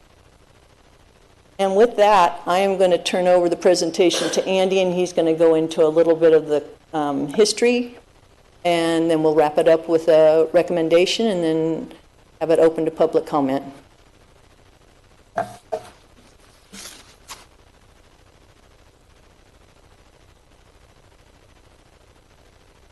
Thank you, Lisa, for that overview. Thank you, Mr. Chairman, members of the Commission.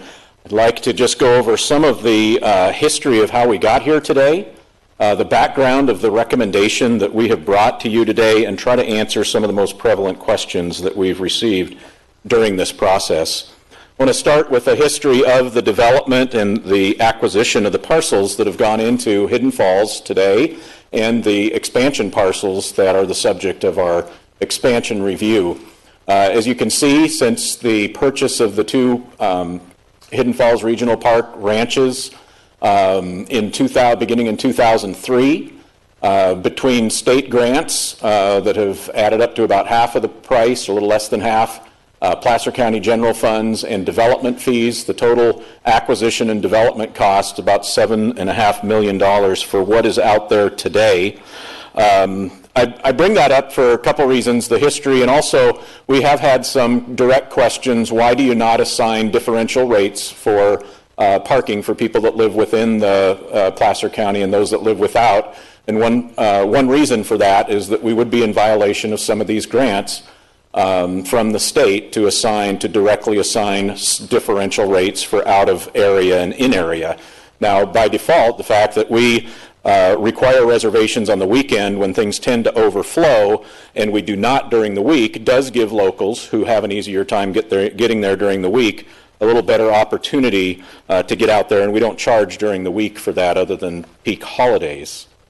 So that's what's been invested into Hidden Falls today. And I want to bring these properties are all of the parcels that comprise the expansion area, except for one, the Cotomian Preserve, which is completely owned and was purchased solely by the Placer Land Trust. The other properties, and you can see the acreages, combined total of 2,593 acres. The county began acquisition in 2007. You can see Placer County has invested $7.5 million. That's in addition to the development costs and acquisition of Hidden Falls Regional Park. Each one of these acquisitions came before the Board of Supervisors.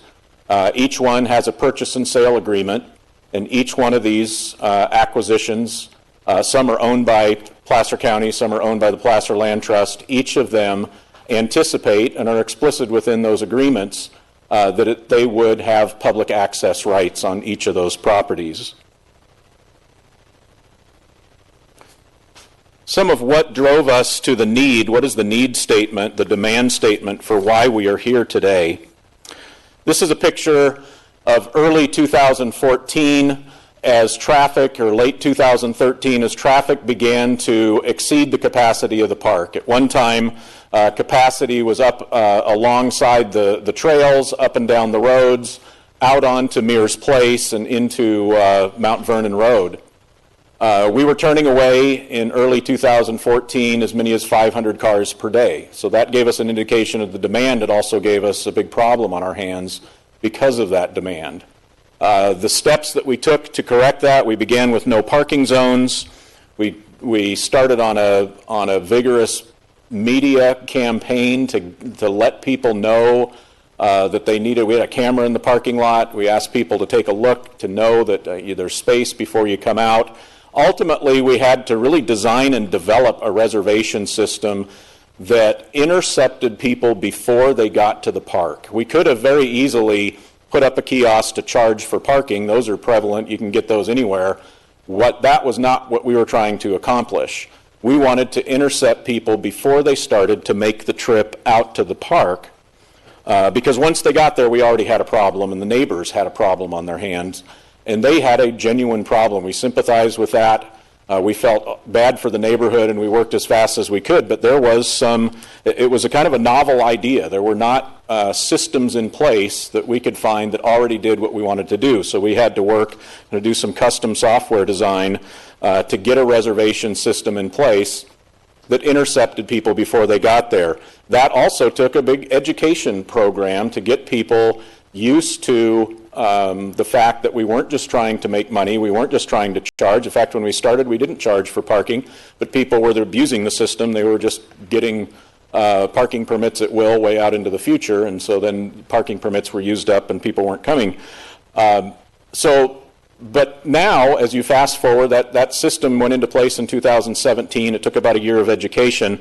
And now, if you go out there, you walk those roads, and you sit and watch how it works, it has come under great control. It's it's uncommon. We still do have some folks that show up daily that didn't have a permit and they weren't educated. They no longer back up outside of the park, except for on a very rare occasion. We do have rangers that patrol the area, and they go out and they look as they're coming and going at any kind of errant vehicles that are parked outside the gate. They also know if people come in and try to get their reservation, turn around and go out, and then they see them walking in, that there's a car out there someplace. So they have been diligent to try to make sure that those cars don't park there. The rangers, our contracted rangers, will issue notices of violation, and then if it's a belligerent kind of a case or a repeat case, they'll get CHP involved. But what we found is that once people were educated, there are very few belligerent people that are just determined to come. If we can intercept them before they make the trip, they don't tend to come out anyway, and that's been very successful. And then as we go into the expansion areas that Lisa talked about, we have the benefit, I believe, of being able to control that message. When we started messaging in 2014-15, we were reversing a message that heretofore we were just telling people, it's open, the press, everybody was saying Hidden Falls is open, come on out. We had to kind of reverse that message and educate. So I think as we go forward, we have a good start on that messaging, and what we've seen is very successful in controlling traffic now at Hidden Falls. Traffic has been a concern throughout the process. We do have traffic engineers with us today that can talk in more detail and more professionally accurately than I can on the details of traffic, but to touch on some of the issues with traffic, we do find, I'll show the next slide, I'll show some of the accident history that backs up our determination of no significant safety impacts to the local roadways, particularly speaking of Lone Star, Bell Road, Kramer, those roadways leading into the Twilight ride parking area and Garden Bar Road. Significant and unavoidable impact. We are declaring a significant and unavoidable impact from vehicle miles traveled, VMT analysis, coming into the park. It is a regional park. We did look at reservations and where people were coming from to determine the number of vehicle miles traveling in, but to date there are not thresholds at which we can determine a threshold of significance. Those have not been established yet. So out of conservative declaration, we are saying that we have a significant and unavoidable impact with vehicle miles traveled. People have asked about the Highway 49 roundabout project. That is not driven by our park project. It's a Caltrans project. They intend to build roundabouts at Lone Star Road and, I always get it wrong, Lawrenson, is that right? So that's, we understand that is a funded project. It's not part of this project, but those will be safety improvements at those intersections. Will also include the turning movements in and out of Kramer Road, I understand, would then left turn into Kramer would then not be allowed after those improvements.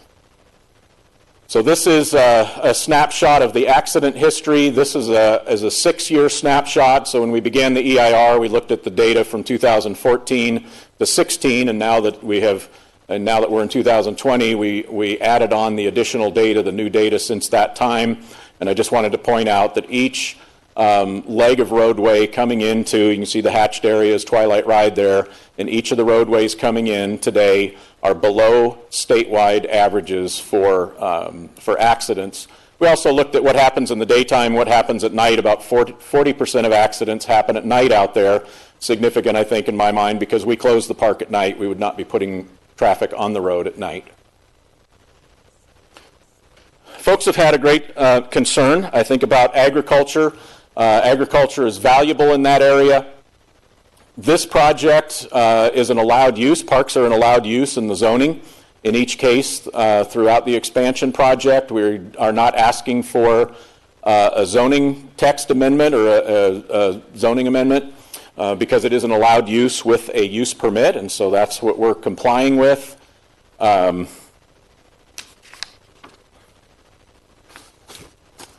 of the things that people are concerned with is that this acreage, almost 4,000 acres, would functionally, if people are on it, lose its ability to be productive as agriculture. The Land Trust and the county have both been on record and are committed to the continuance of grazing. And both of us have been on record, and I'll speak for the county, the Land Trust is here as well. We are committed to issuing a solicitation to the grazing community within Placer County that's interested, with full knowledge of what's going to go on this property. There will be people there.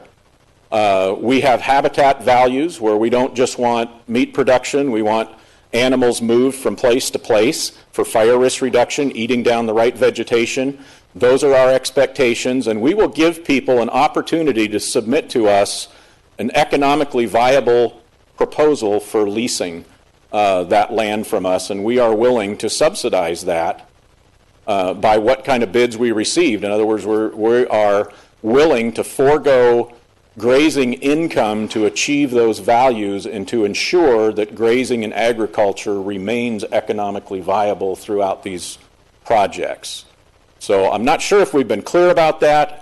I hope that helps people understand our commitment to continued agriculture on these properties. We also ran into a study that the Santa Barbara Open Space commissioned back in 2014. They looked at a variety of state, federal, and local agencies that have had coexisting grazing with trail use for a number of years. You can see as many as 100 years, 40, 75, 30, 15. There's a reference to that study there, and I thought it was interesting that while there are challenges, each one of the different, they interviewed people from each one of these districts, each one of the agencies. While they said there are challenges, that the interaction has basically been positive, that the amount of incidents, negative incidents between human users and grazing has been somewhat minimal. You'll see these ones that say greater than 1 per year. I looked those up. Those were about 2 to 5 incidents per year. So you can see that throughout the state there has been successful mixing of grazing and trails, and those are the models that we hope to look at. We've done some field trips to look at what the Bay Area is doing with some of the open space districts down there as well. Fire is another big area of concern, and it's also a great area of concern to us. You can see here the shaded fuel breaks that we have established within Hidden Falls Regional Park, these green areas on the map. Those comprise about 120 acres. We worked with a registered forester, created those fuel breaks on top of ridge tops in order to stop fire from spreading. This is what they look like when they're done. There's some of the landscape. We do bring in goats every year, and in some cases mowing in different areas.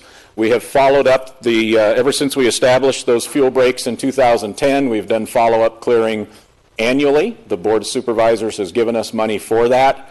In last fiscal year, we did grazing, we did fuels management of about 295 acres out at Hidden Falls. So that's something that we've brought to the property that was never there before. There's also been, just a couple of these are out of order. Let me talk about the continued fuels management and then talk about evacuation.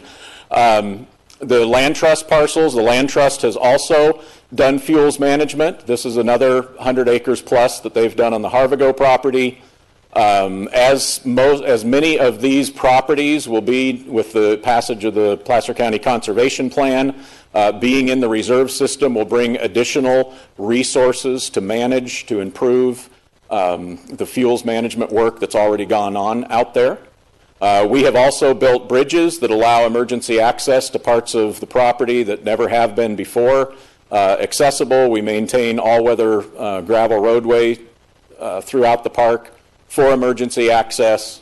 At each of the proposed parking areas, we have 3 helicopter landing zones throughout Hidden Falls. We would take those to near the new parking areas as well. I think there was some question, what's a helicopter landing zone? I think some folks had a picture of it being, a concrete pad with a big red H on it and lights going up in the air. That's not what it is. It's a clearing of about 75 foot square that just has to be large enough for landing. In some cases we gravel it so that things don't blow up into the rotors, but it really just has to be a clear enough, flat enough landing area, and then the emergency helicopters will GPS those coordinates. So they can be pretty non-intrusive. We do intend to continue working with fire who would like those throughout the park, just at different areas where they may need to get helicopter in either for medical evacuation or for fire. Backing up, there were also questions about evacuation and emergency ingress and egress. As we've worked with fire, and fire's here tonight, can answer more questions. As we've worked with them on evacuation routes, due to the nature, the unpredictable nature of incidents as they come up, it's not conducive to an evacuation route in the sense that you would say, everybody in case of fire, gather here and then go here. Rather, what we're doing is working with the fire department to plot the opportunities for emergency egress from both our properties and the folks that live nearby. So we are working with fire to make sure that there is good emergency egress with lots of options depending on the nature of any kind of an emergency.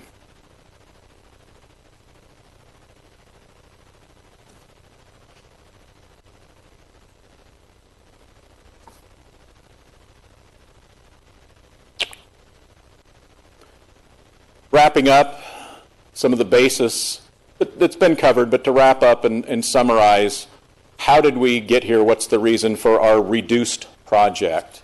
Ken touched on it, the analysis and conclusions of the final EIR, as we looked at some of the challenges, costs, physical constraints around the Curtola parking lot, as we listened to input from both user groups and neighbors. And I did want to talk some about public outreach. I think we've had a pretty robust public outreach through this process. We began in February of 2017. Since that time, we've had 17 public meetings. Those have included MAC meetings, where the topic was our master plan, but there was good dialogue back and forth about the Hidden Falls project. There have been NOP meetings. We were before the board for the purchase of Twilight Ride. We've been to the Planning Commission for both EIR, draft EIR comments, and then there was some discussion when this meeting was continued to today. We've also been to the Parks Commission twice, so 17 public meetings. The group that you'll hear from tonight, Protect Rural Placer, is a group that formed in opposition, locals that live near the project, called Protect Rural Placer. We've had 2 meetings with them, one with Supervisor Montgomery when she was in District 5 supervisor with this project, one with Supervisor Gore.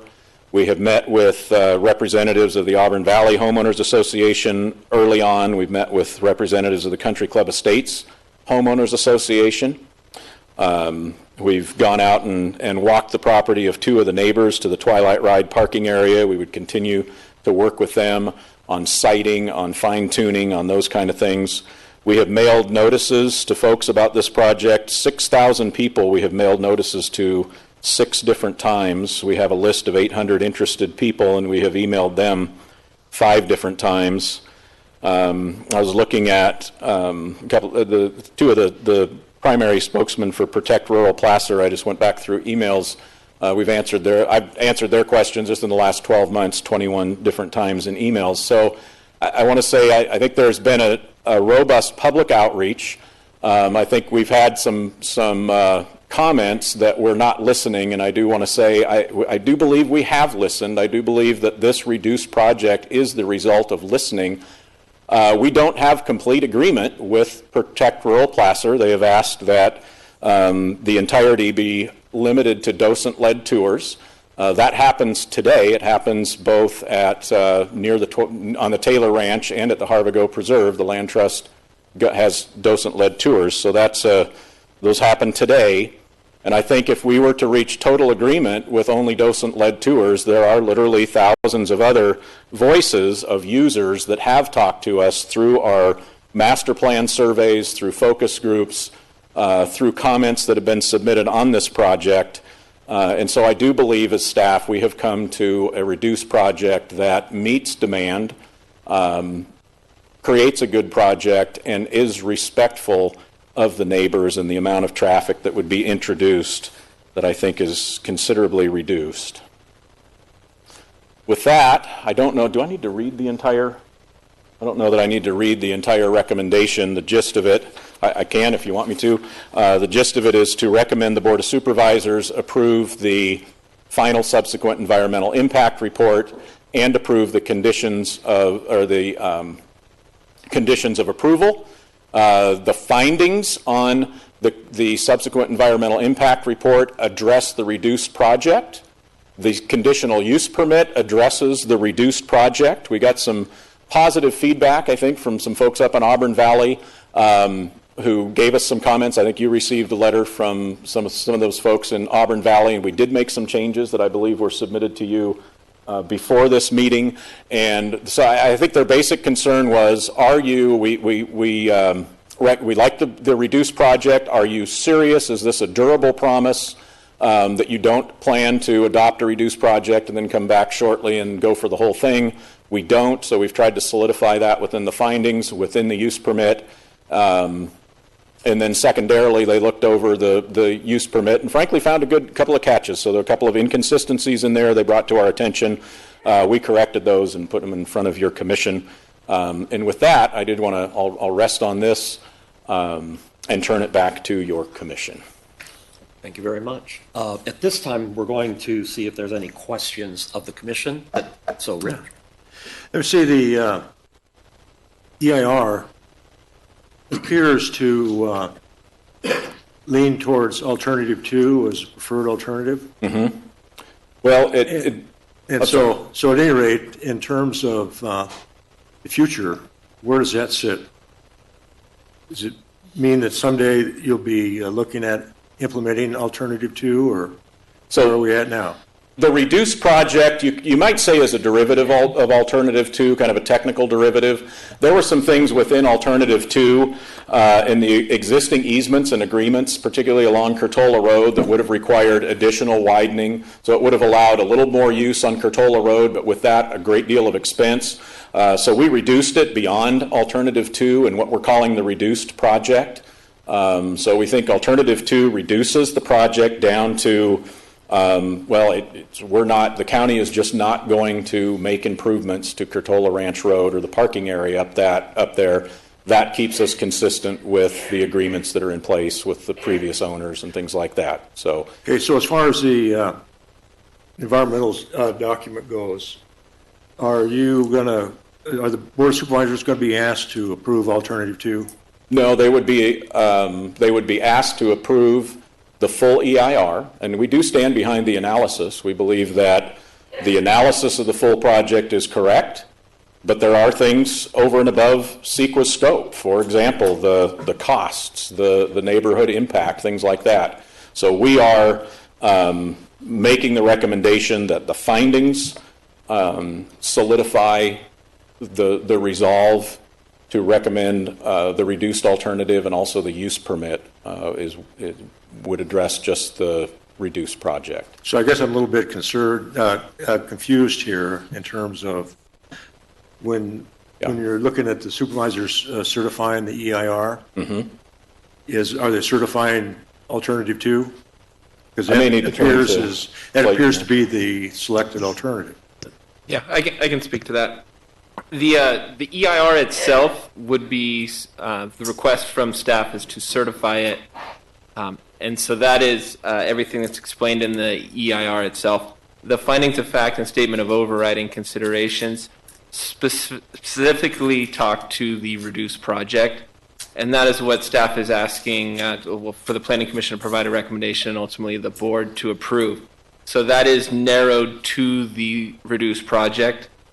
So if there was an interest in going to an alternative, there would have to be an adoption of further findings of fact and further statement of overriding considerations, as well as staff has indicated here and has since they've provided the reduced project, that there would be further environmental review conducted. So that means they would go back and do further environmental review. So there are those safeguards in place, I guess, to assure everyone that the reduced project is what is being brought forward. Okay, thank you. Other questions of the commission at this time? All right. Mr. Chair? What's that? Mr. Chair, I have a question. Yes, Sam. Can you hear me okay? Yes, we can. So I have a couple of questions, if you don't mind standing up and addressing these for just a moment longer. I was searching through, staff did a tremendous job in all of the putting together all this voluminous number of pages that took for us to sort through, which I've been reading and reviewing and circling and highlighting certain aspects. So congratulations for an effort there. But I couldn't find the part about law enforcement. And you mentioned just a moment ago that these rangers, so these are county park rangers? Are they sworn carrying weapons, or what kind of law enforcement problems and issues do you have? They are not sworn. They are contractors to Placer County. So they are eyes and ears. They do issue notices of violation to give people warnings. I would say that takes care of, like I say, most people are not belligerent. They are willing to comply with the warning. But the instructions to our ranger is when things become belligerent, anything that exceeds a friendly warning, they do turn that over to law enforcement.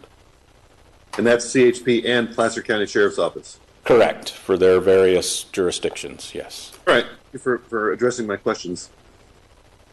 Okay. Any other questions of the commission? All right, thank you so much. So at this point in time, we'll be opening the public comment period. I want to, as I think Sam mentioned, we had volumes of information that we've been reviewing over, I think, a year now with the draft EIR, final EIR, and I think the most recent set of comments were about 800 pages, which I personally have looked at, and I believe most of the commissioners have. So when you're making your comment, we're going to hold you to your 3 minutes very closely because there's a lot of people who want to comment. And I just request that you focus on the things you feel are most important for the Planning Commission to know. And I'd also request don't reread your letters. We've read them. But again, focus on the points that are important for the Commission to know. So with that, we have people on the phone, we have people here in the audience, and we have people on Zoom. And I think we had 1 or 2 persons on the phone, so we'll take those first. Oh, okay. So in that case, nobody's on the phone. So let's begin with the in-house comments. And I believe, EJ, you have the list. Yeah, we can do that. I do have a list. And so what I'll do is I'll read 3 names off, or the next 3. And as soon as I read your name, you can get in line, socially distanced from the podium. And if we're ready to start, I'll read the first names. And forgive me in advance if I mispronounce your name. So first, Jim Higgins-Smith, Robert Snyder, and Marianne Stewart.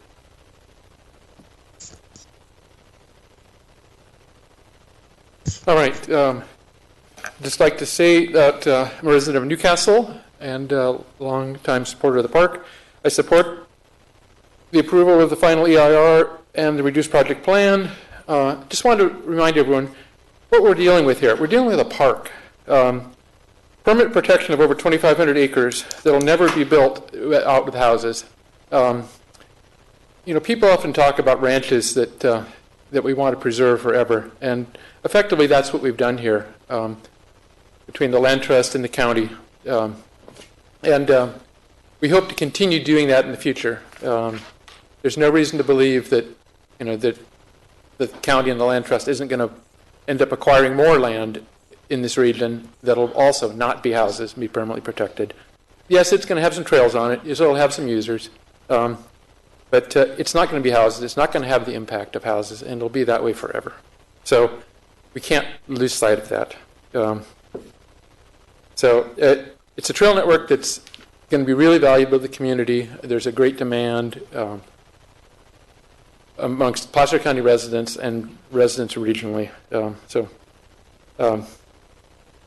That's about what I wanted to say, and hope you support the project. Thank you. Could I get your name, please? I'm sorry. No. Could you give your name for the record? Sorry. Jim Hoggensmith, Newcastle. Thank you.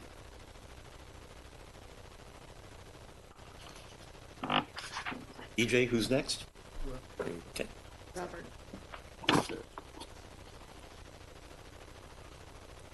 Robert Snyder, as we get our mic going. Yeah, my name is Robert Sidnor. I represent the American Endurance Ride Council as the AERC California State Trails Advocate. As you know, Auburn is the endurance capital of the world, and we're a big part of that with the Tevis Cup and other long-distance rides. I have written a 2-page letter 10 days ago that you have, and it's over the letterhead of American Endurance Ride Conference. AERC has 4,000 members nationwide, but there's several hundred of us live and work here in Placer County. My horses ride in Horseshoe Bar Road in South Placer County. Equestrians support the limited expansion of Hidden Falls. We will use the new parking lot at the Twilight Ranch. The new 30 miles of trails plus the shaded fuel breaks will help all citizens of Placer County with minimizing the potential for forest fires. Forest fires, as you know, are burning all over the state, and they're often from lightning strikes with on mountaintops with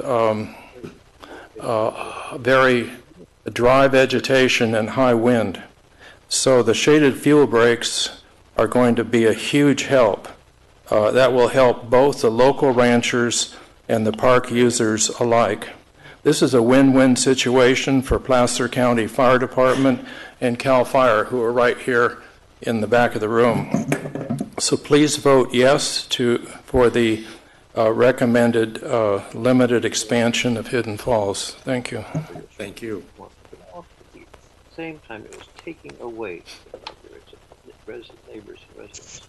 So after Mary Ann, the next three are Deborah Butler, Tiffany Vanderlinden, and Remco Vanderlinden. Yeah, I can pass them out. Mary Ann Stewart from Granite Bay. I've also previously written a comment, but I wanted to bring up a couple of other considerations. One, some of the users that will be using the new 30 miles of trail are an underrepresented user group, and that is older women. We're horseback riders out there. I think any of the park personnel will testify that the users at the equestrian parking lot generally are older women, and we're not using ATVs and boating and fishing, but we do use trails. We like to ride and hike on the trails. So by developing the additional 30 miles, you're serving an underserved portion of the population. Secondly, as COVID has shown, and as you've read in all the papers, the population has gone out and reacquainted themselves with all the local gems of parks. Hidden Valley is a tremendous resource. I want to thank you and the board for your initial investment in Hidden Falls, sorry. And as time goes on, now that the genie's out of the bottle and people have seen what a beautiful park it is, they're going to be out there more and more. So you need to fund this expansion. The population of the county is growing. You can see development all over the southern area of the county. And so with that, I would just like you to support the recommendation in the EIR and support the funding of the additional miles of trail. Thank you. Thank you.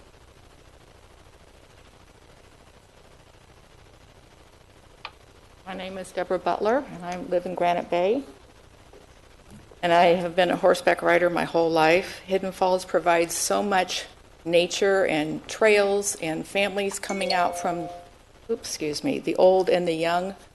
It's a beautiful park, and what we've done so far has just been, a lot of people are enjoying nature's country out there. As an equestrian rider, I've always felt safe riding at Hidden Falls.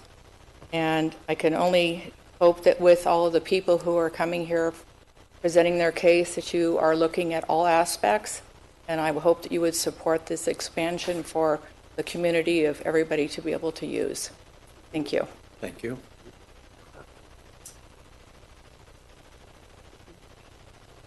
Good evening, Commissioners. My name is Tiffany Vanderlinden.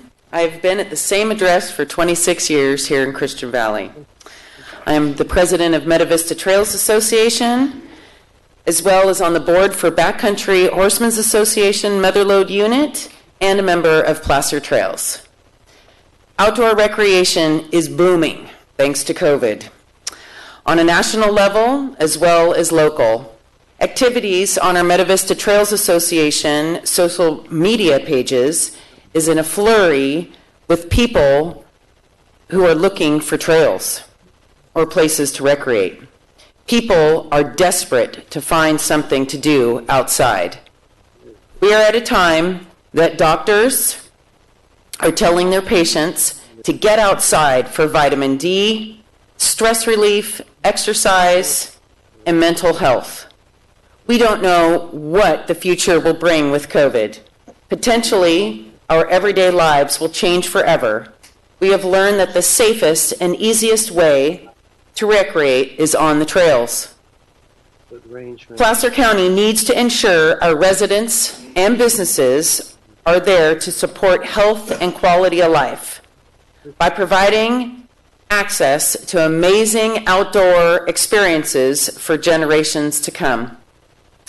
Commissioners, as a Placer County resident and an avid trail user, I urge you to approve the reduced project plan and recommend the project to the Board of Supervisors. As always, thank you for your time and your service. Thank you. If we could please get Jan Leonard, Heidi Hook, and Charlie Lester to line up to comment, please.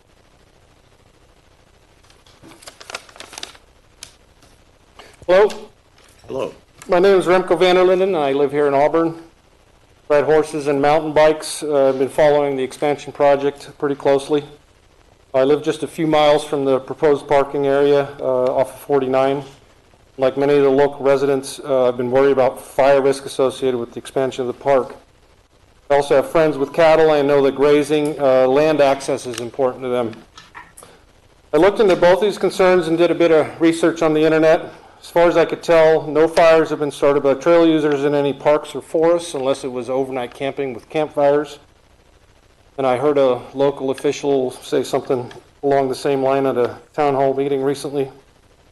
With the proposed access for the emergency personnel, I'm not really so concerned anymore about the fire risk.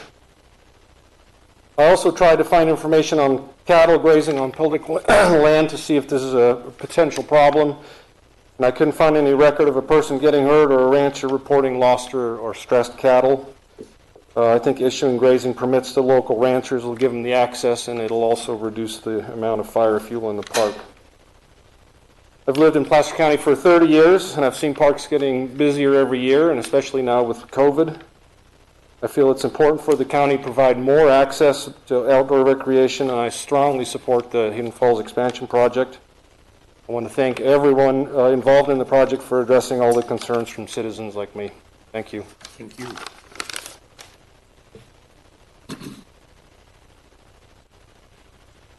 Good evening, Commissioners, and thank you for your time. I'm Jan Leonard, and I've lived in Christian Valley. I'm right up adjacent to the Conservation Corps, and I enjoy the beauty of nature. I've been with this project through walking the trails and enjoying the outdoors. As a grandmother and as a senior citizen, 80 next week, I'm enthused about this project, mostly because of the legacy that it leaves behind for the young people to follow, a place to go, activities for them as a family, as individuals. There isn't a more beautiful place than where we live. And to keep it to expand in a limited fashion that we're doing is a blessing to the community and to the people that live here and to the future citizens. I thank you for all your time and effort. I think the project has been well presented. I feel that people have put an awful lot of effort into this to make it happen. I know there's people that are unhappy. There will always be that. But I think if we work together as a group and come together, that we will have a wonderful place for people to enjoy many years after. Thank you for your time, and thank you for everyone for the participation for this project to go forward. I do recommend this project. Thank you. Thank you.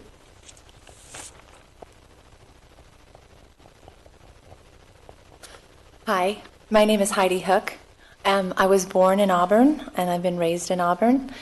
Back when Auburn only had one stop sign at Elm and 49, so a while ago. I grew up riding with my mom. We created our own trails because there weren't any, and it was because there were also no fences. It was a wonderful way to grow up.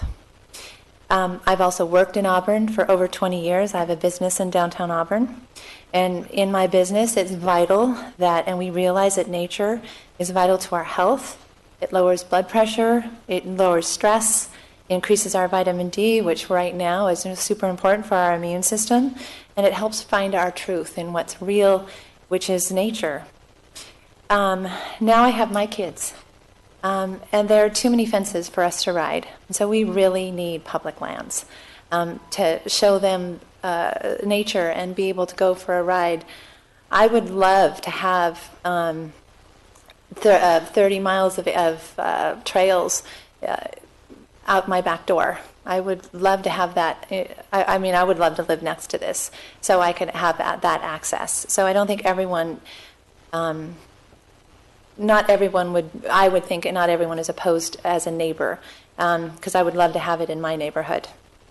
So my children, we want to ride, and so we support this wholeheartedly for the Hidden Valley expansion. Hi, my name's Charlie, and I would like to say I support this expansion because I'm 16, and I think it would be a really nice opportunity to get out in nature. Thank you. Thank you. Thank you very much. Can we please get Christine Zink, Ann Rubenstein, and Jeff Foltz to line up to comment?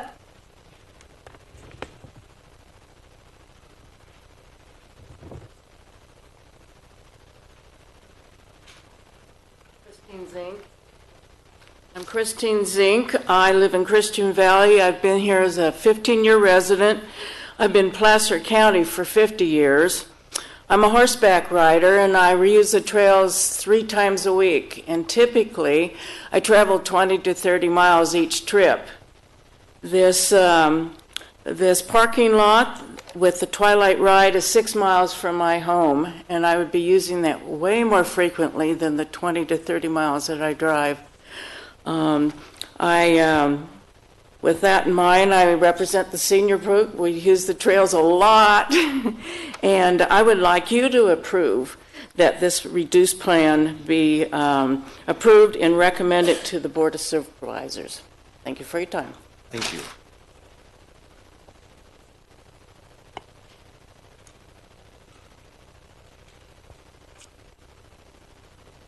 Good evening. My name is Jeff Foltz, Placer County resident. My family, and I represent my family, my children, and my grandchildren.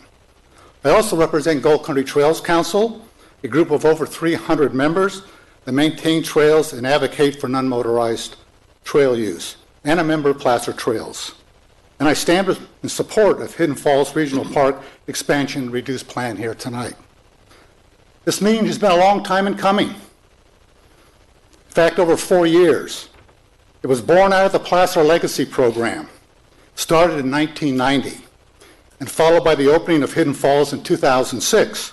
The creation of the Legacy Program and Hidden Falls Regional Park were trumpeted by the county and Placer County residents as a way to preserve open space and provide outdoor recreation to Placer County residents. Fast forward to today. There have been numerous studies, surveys, public input, public meetings, public hearings, multiple notifications to residents surrounding Hidden Falls, well beyond the normal notifications, and a 7-0 approval by the Placer Parks Commission for the expansion of Hidden Falls. County surveys show the public has consistently shown a desire for more public trails and open space by a margin of 91%. Top activities were walking, hiking, and enjoying nature. In fact, Placer County region priority was to expand Hidden Falls Regional Park. The full build-out of Hidden Falls Regional Park is supported by the EIR, with a few minor impacts requiring mitigations and the majority less than significant. The county staff has proposed a reduction of 60% in the original project. How many projects has the Planning Commission approved where you have reduced a project by 60%? I would venture to say none. But here we are. The powder has been spent. It's time to make a decision for the public good. The majority of the 500,000 residents of Placer County are eager to hear your support for Placer County Legacy Open Space and Agricultural Conservation Program and the expansion of Hidden Falls Regional Park. Old cowboys would tell you, finish what you start, and cowboy up. The old Placer pioneers never quit while their life was hardest and their duties were most exacting. Don't let a few dissuade you from the legacy to the current and future residents of Placer County, the trail users, hikers, bikers, and equestrians, and everyday citizens. When one day you view the trails of Hidden Falls expansion and see all the smiling faces of families hiking and riding the trails, you can say, that was my legacy. That's what I helped build. And the vast majority of the Placer County residents will thank you. Thank you for your hard work and many long hours reviewing and studying the project. We are looking for your approval of this project. Thank you. Thank you. Boy, right on time. Perfect timing. Ann Rubenstein, are you present?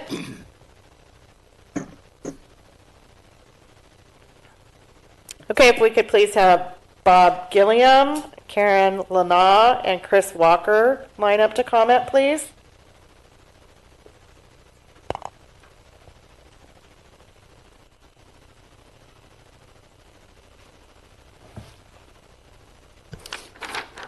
Hi, my name is Bob Gilliam. I'm a 35-year resident of Auburn and North Auburn, and I'm here speaking here on behalf of Placer Trails.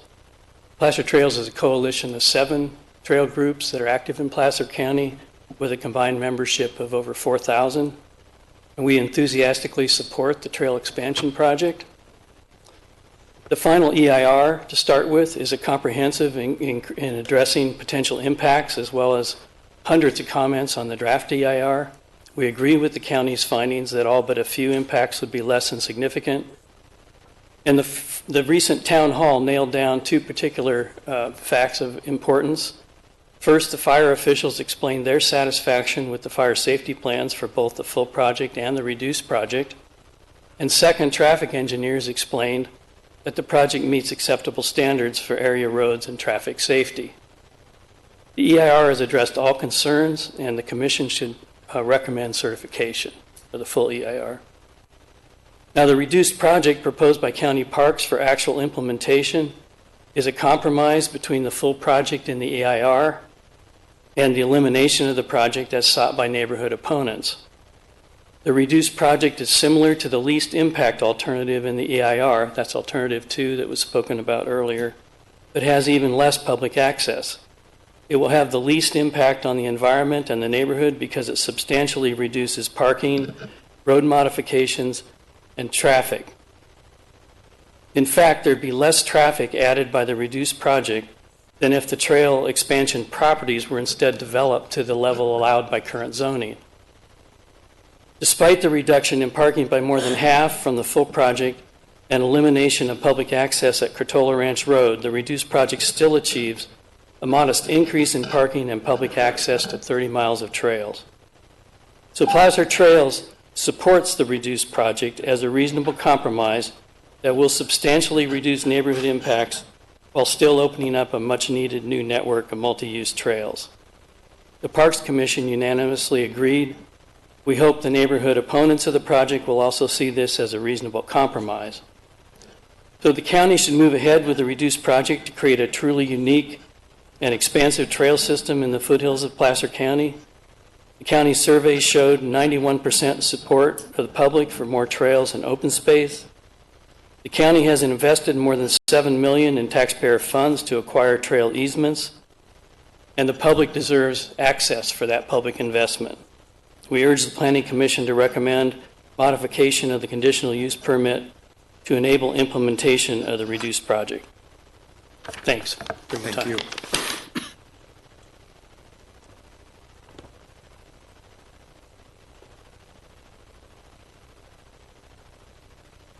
Hello, I'm Karen Lina, and I'm here as a user to strongly recommend that you support the expansion of the Hidden Falls Trail System and the various access points and parking that is going to be made available.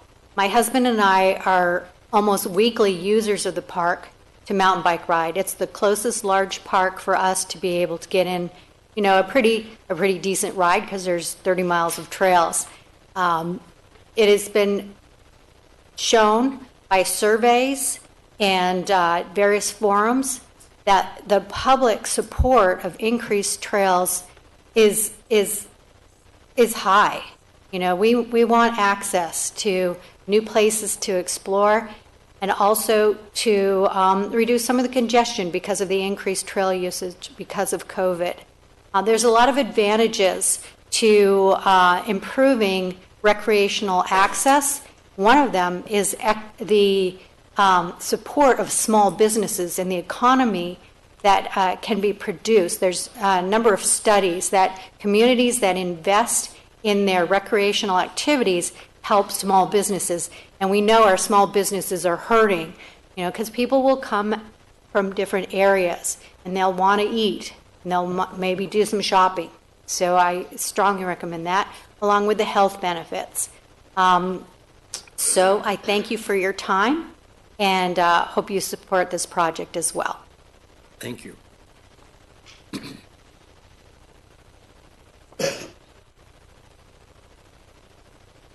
Good evening, Commissioners. My name is Chris Walker. I'm a former resident of Christian Valley. I now live in Sacramento, and I drove up here tonight just specifically for this project. I want to let you know I'm a mountain biker, and I come up to Hidden Falls by choice. I have choices to go to Folsom, Deer Creek Hills, places all through the region. Hidden Falls is an absolute gem, and I want to thank all of you and everyone else in the community that made it a reality. You heard someone talk earlier about the smiling faces of the different users going by. The happiness, the health, everything that's happening out there is good. The one thing is, it is becoming impacted. It is a beautiful place to go. People are finding out, and it's not so hidden anymore, right? This expansion project, the resources, the public resources that you've all put into to buy those additional ranches, to create those access points, it's all for naught if the public can't get in there, right? So this reduced project provides a reasonable balance for public access to public lands. This is a legacy project.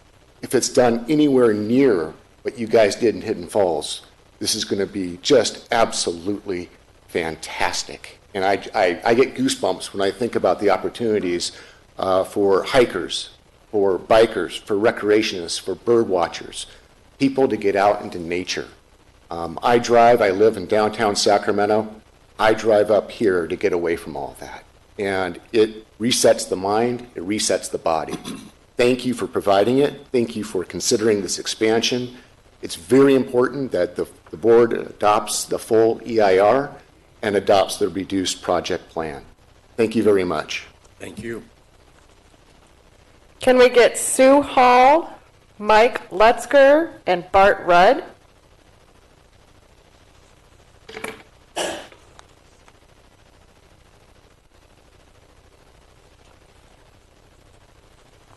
My name is Sue Hall, and I'm not an eloquent speaker. I'm not used to this.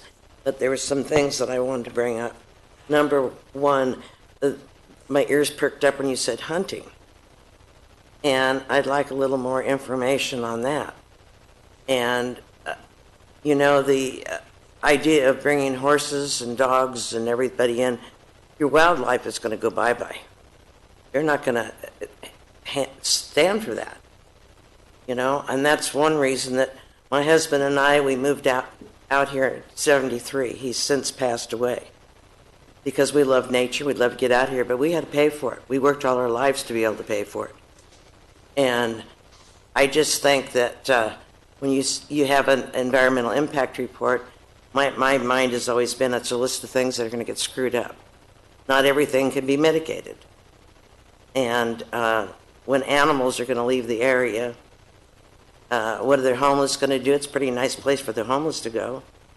My insurance for my fire insurance for my home, and I live on Bella Road, has gone up out of sight. And a lot of my neighbors, their insurance has been canceled. And they've had to go to a government program, which is even worse than mine. And then they're talking about the roundabouts on Highway 49.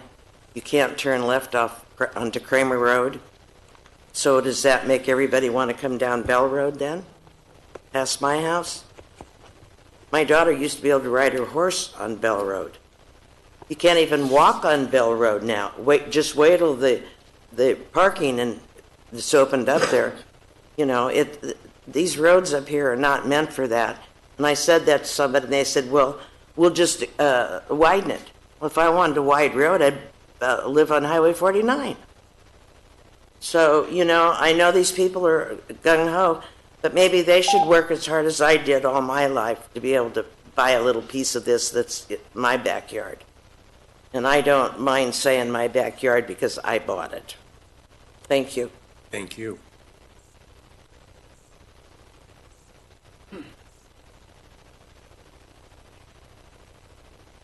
Good evening, Commissioners. I am Mike Lutzker, and I live on Bell Road. I am also on the North Auburn MAC, and in the last 2 years of fighting the Hidden Falls expansion, I have not had one person in my district tell me they're for it, but hundreds have told me they are against it. Listen to where the people live that want the expansion. They are all out of the area and will not be affected. In fact, the lead county park people do not even live in Placer County. Just because zoning says you can put a park in an ag area does not mean you have to do it. The people for the expansion say they are helping us because houses will not be built. All the park property is already in Placer Land Trust. As far as the parking lot at Twilight, we would rather see 5 homes go in as it's zoned 10-acre minimums. That would increase ag because people would be raising horses, livestock, gardens, and orchards. The Parks Department has stated over and over they intend to continue cattle grazing for vegetation management. Yet they have not met with the Ranchers, Tahoe Cattlemen's Association, or the Farm Bureau to create a plan. This needs to be done before a vote on the expansion is taken. Why the rush to bring the expansion to a vote? It took 4 years to develop the new winery and brewery ordinance, and that has a much smaller footprint than the Hidden Falls expansion will have. The EIR is wrong on the traffic count, as they are only counting the vehicles that have parking spaces. They are not considering all the extra cars that will be looking for off-site parking, which is a big problem at Mears Road. I had dinner with Mears Road people last night. They are so upset that they will not even come to these meetings anymore. They think they have been lied to over and over and have not got the help from the county that they say that they have. Putting another 25 parking places at Mears Road is shameful, as they do not need another 100 vehicle trips a day. Placer County Right to Farm Ordinance states, it is the declared policy of County of Placer to preserve, protect, and encourage the development and improvement of its agricultural lands for the production of food and other agricultural products. The Hidden Falls expansion does the opposite of this statement. Thank you. Thank you.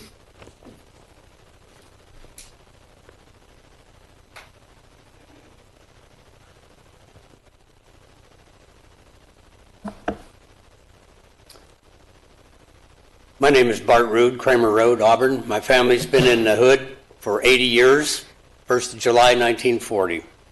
I've not been there since 1945, however. The ethical decision on this proposed Hidden Falls expansion is to deny the trail expansion project. The late John Lewis, congressman from Georgia, was an activist all of his adult life. In June 2018, John Lewis tweeted, "Do not get lost in a sea of despair. Be hopeful, be optimistic. Our struggle is not the struggle of a day, a week, a month, or a year. It is the struggle of a lifetime. Never, ever be afraid to make some noise and get in good trouble, necessary trouble." And that's a quote, and I unquote. Those words were spoken by John Lewis in a different context, but they are aligned with and appropriate in Protect Rural Placer's struggle to preserve a ranching community and agriculture across Placer County. For almost 2.5 years, Protect Rural Placer has been making noise and good trouble, necessary trouble. Now, you may look at me as an antagonistic person. A fair judgment, however, would be to see me and others as passionate in our efforts to protect a neighborhood and a ranching community from urbanization. Our Protect Rural Placer mission from the very beginning has been the hope that nothing more than docent-led activities on the proposed trail extension area would come about. We understand the work by many to expand recreational opportunities in Placer County, and we acknowledge that work. And now I stand before you today to ask for a 5 to 7 year moratorium for opening the expanse of the Big Hill to anything more than docent-led activity. And this would negate the need for a parking lot at Twilight Ride. We of the ranching community are a small voice, and you get a sense of that tonight. About 16 people in front of me have said that they're out from the area. They're not ranchers. They don't live in the area. So you're aware that the Coalition of Trail Advocates and Equestrians have slammed the commission with letters and emails. The ranching community and that entity is that entity most affected, and we are few in number. Many who have spoken are from out of the county and out of the community, and they'll never pay a dime in taxes to support this endeavor. Do the right thing, even if it's the hardest thing. Preserve the ranching community, be fiscally responsible, protect the neighborhood from risk of fire, traffic impacts, trespass, negative impacts on the environment and on wildlife, and unintended consequences. Ranching and agriculture should be the priority consideration. Recreation should not be the focus. Ranching and agriculture should be the priority consideration. My request of you is that docent-led activities be continued throughout a moratorium period. Thank you.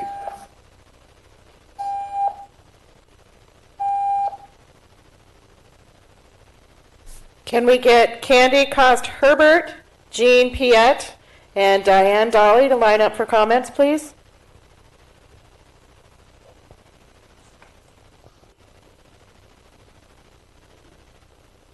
Hi, I'm Candy Cost Herbert. I'm one of those old ladies that ride the trail. And I lived in the county for 36 years now. There's approximately 1.5 mile trail that I can access from my house because I live in Roseville, so I'm from out of the area. But this is a regional park. This is to serve the region. And the region means all of Placer County residents, and it is a jewel. I've ridden these trails since before it was sold to the Rent Land Trust. I was lucky enough to have limited access at that time, and I was devastated that for 3 or 4 years I couldn't ride those trails because the county was developing it. Now you have a chance to preserve and expand this, And me and all of my out-of-town neighbors from Roseville are really for this expansion. And I think that the county has gone out of its way. The planners have addressed many of the concerns. I read all 400 comments and their responses, and I was really impressed by the planners and what they addressed. So I just want to say I support the final EIR, and I definitely support the expansion, and the more horse trailer parking, the better. Thank you. Thank you.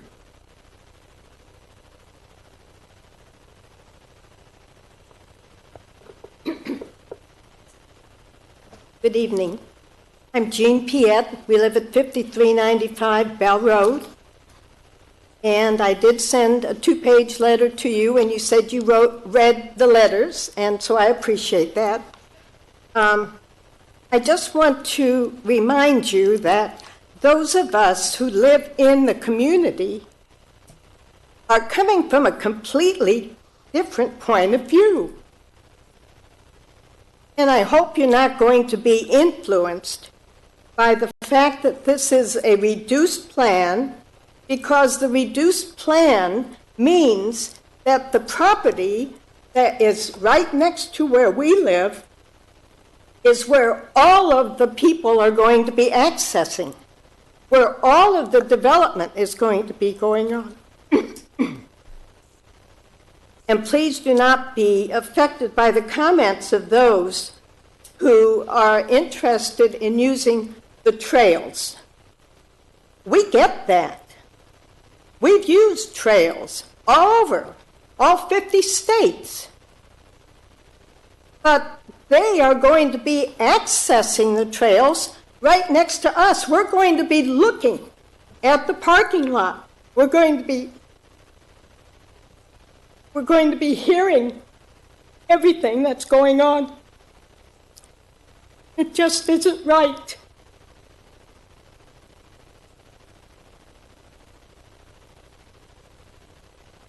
You're impacting people who have purchased their land, love their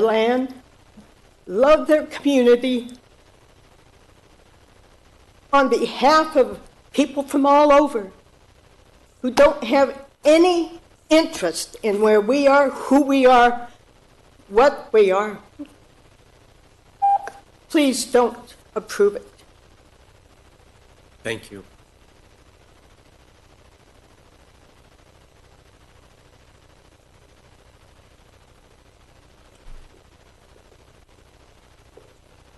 Good evening. My name is Diane Dolly, and I live on Kramer Road, west of Bell Road. This evening, I wish to state that I agree with everyone who speaks against the Hidden Falls Regional Park expansion, so I won't be going on any more about that. But I'd like to suggest that before considering the Hidden Falls Regional Park expansion, that you obtain a copy of the recently released Community Risk Assessment and Standard of Cover study. This was provided out of the fire workshop this past Tuesday. It was provided by a consulting group who has not been hired in connection with the Hidden Falls Regional Park expansion, but rather for the purpose of community risk assessment for Placer County. The report clearly shows that the current level of service provided by the fire department is being outpaced by the growth of the county. It's facing revenues being insufficient to support the levels and the growth in fire service. This is a serious concern when considering the proposed expansion plan. This is a must-read for the Planning Commission in order to see that the county is not ready to approve such an expansion plan for Hidden Falls. The proposed expansion area, according to the Placer Land Trust, includes the largest remaining unfragmented oak woodlands in Placer County and one of the last relatively wild areas in western Placer County. I would like to suggest that you consider what the Sutter Buttes Regional Land Trust has done to protect the littlest mountain range in the world, the Sutter Buttes. There are a series of county roads that circle the buttes for biking or driving around for the public. For access to the interior of the buttes, it's available by guided tours managed by the Sutter Buttes Regional Land Trust. This is the only way the general public can access the buttes. There are many levels of tours provided for a fee and managed by the Southern Buttes Regional Land Trust.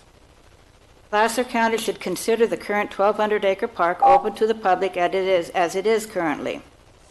The proposed expansion area should be managed with docent-guided tours only in the manner similar to the Southern Buttes Regional Land Trust. Clearly, that land trust understands the need to protect and preserve for the future while allowing limited supervised access to our most important treasures. I hope you will look into the Southern Buttes Regional Land Trust program for the Southern Buttes as a template for the Hidden Falls expansion plan. Supervised guided tours in the proposed Hidden Falls expansion plan is the best choice. It allows public access to the area in a responsible and supervised manner. Thank you for allowing me to speak tonight, and I ask that my comments be included in the minutes of this meeting. Thank you. Could we please have Louise Fry, Carol Solentino, and Pam Troca line up to comment?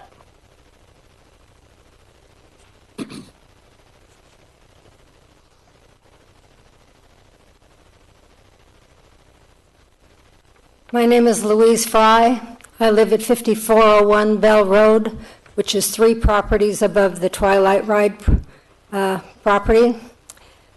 Basically, I definitely am against the program because I live right next door to the Piettes. I don't have the view that they have, but I will be impacted because we only are 50 feet off of Bell Road, so you can't widen it there anymore. I have a question. You mentioned camping. What about nighttime for their food and things? Are they going to be allowed to have fires? Andy, if you could answer that after the public comments, just make a note, and we will answer that after all the public comments. Also, on the Caltrans, I didn't realize that there was going to be no left turns on Kramer Road. That's really going to impact Bell Road more than it already is going to be impacted. And also a comment, because I know damn good and well you're going to vote this in, whether we want it or not. But in the fire breaks, things that we've had when we go camping, they have water barrels sitting around so that people, if they start a fire, there's a scoop there and they can throw water on it. So, thank you. Thank you.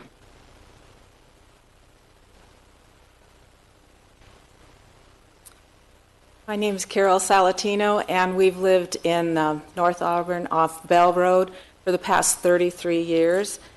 And I was fortunate enough to have friends and neighbors who allowed us to ride our horses up on Big Hill. It is a beautiful ride, but I am very, very concerned about how it's going to affect the wildlife. And like what was noted before, it is one of the last pristine places for all the blue oak. And it would be a shame to have any of that ruined or disturbed. Also, there's a lot of wildlife there. There are cougar, mountain lions, there are bear, there are other animals that you really don't see anywhere else. We do have proof that they're there because a neighbor of mine had a camera that could watch and see these animals coming and going. If you, and I'm very concerned with that conditional use.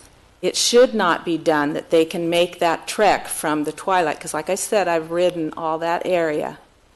It's easy to get lost in that area. There are hills there's the side of the road just above the Bear River that would be very dangerous. My horse started to back up one day. It could have gone over the side. It is not a good area for you to have anyone there who is not led by a guide. Okay? It just is not safe.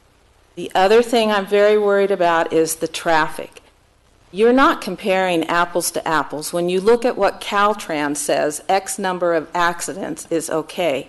It's not where we are. We live on a very narrow road. If people were to back up getting into the Twilight, you cannot back up to get back out to Kramer or go beyond to get outside Bell Road because the road is too narrow. You won't be able to go around horse trailers. You will be stuck. fire trucks and others will not be able to come in. It is not a safe project at this time. I really recommend that you put it on hold for a few more years. You reduce the parking. I'm so glad you guys are listening. You have reduced some of the project. You have to eliminate the Mears one, the one by the golf course. That was an excellent decision because that's where the mountain lion lives. But do not ignore the problem of the traffic and the cost. I'm glad you realized how much the cost would be to people who are not ever going to use that park. But put it on hold, do it on docent lead, like the Sutter Buttes. That's an excellent example. We went out and did the Sutter Buttes. Very well-run program. We had wonderful hike. There were no problems. You could do it with horses and everything else. It should be supervised and docent led. And give it 3 to 5 years. Bring the parking down to 35, not 74. Give it 3 to 5 years and see how it goes. Thank you very much. Thank you.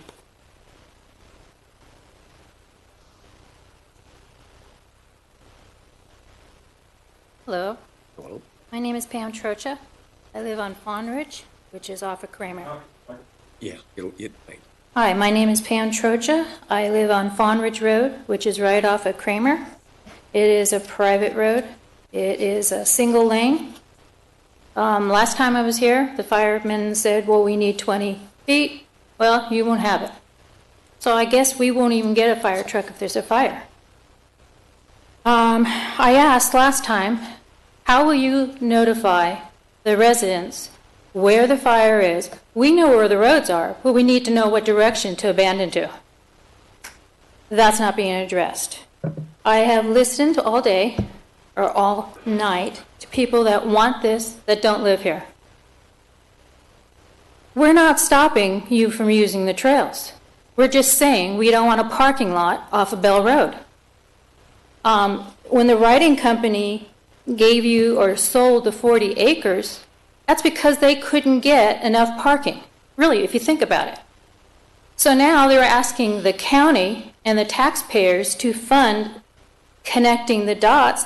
But really, when you think about it, Placer and your other divisions of Placer have bought piecemeal and piecemeal and piecemeal, and now you're trying to connect the dots. That's not fair to people that live here.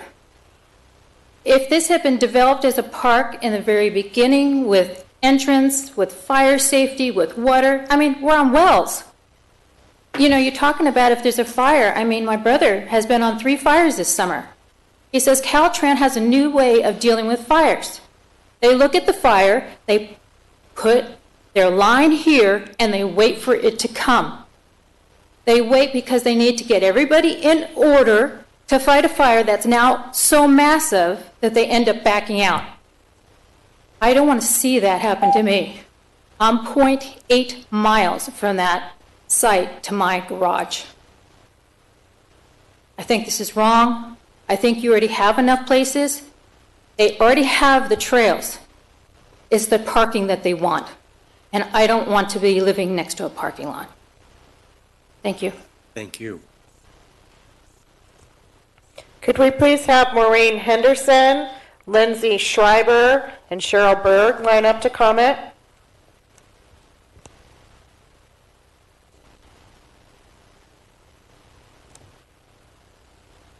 Good evening. My name is Maureen Henderson. I'm here on behalf of myself and also a representative for Loomis Basin Horsemen's Association. We have approximately over 160 members, all of whom are equestrians. We are in full support of the reduced project, which the county has proposed.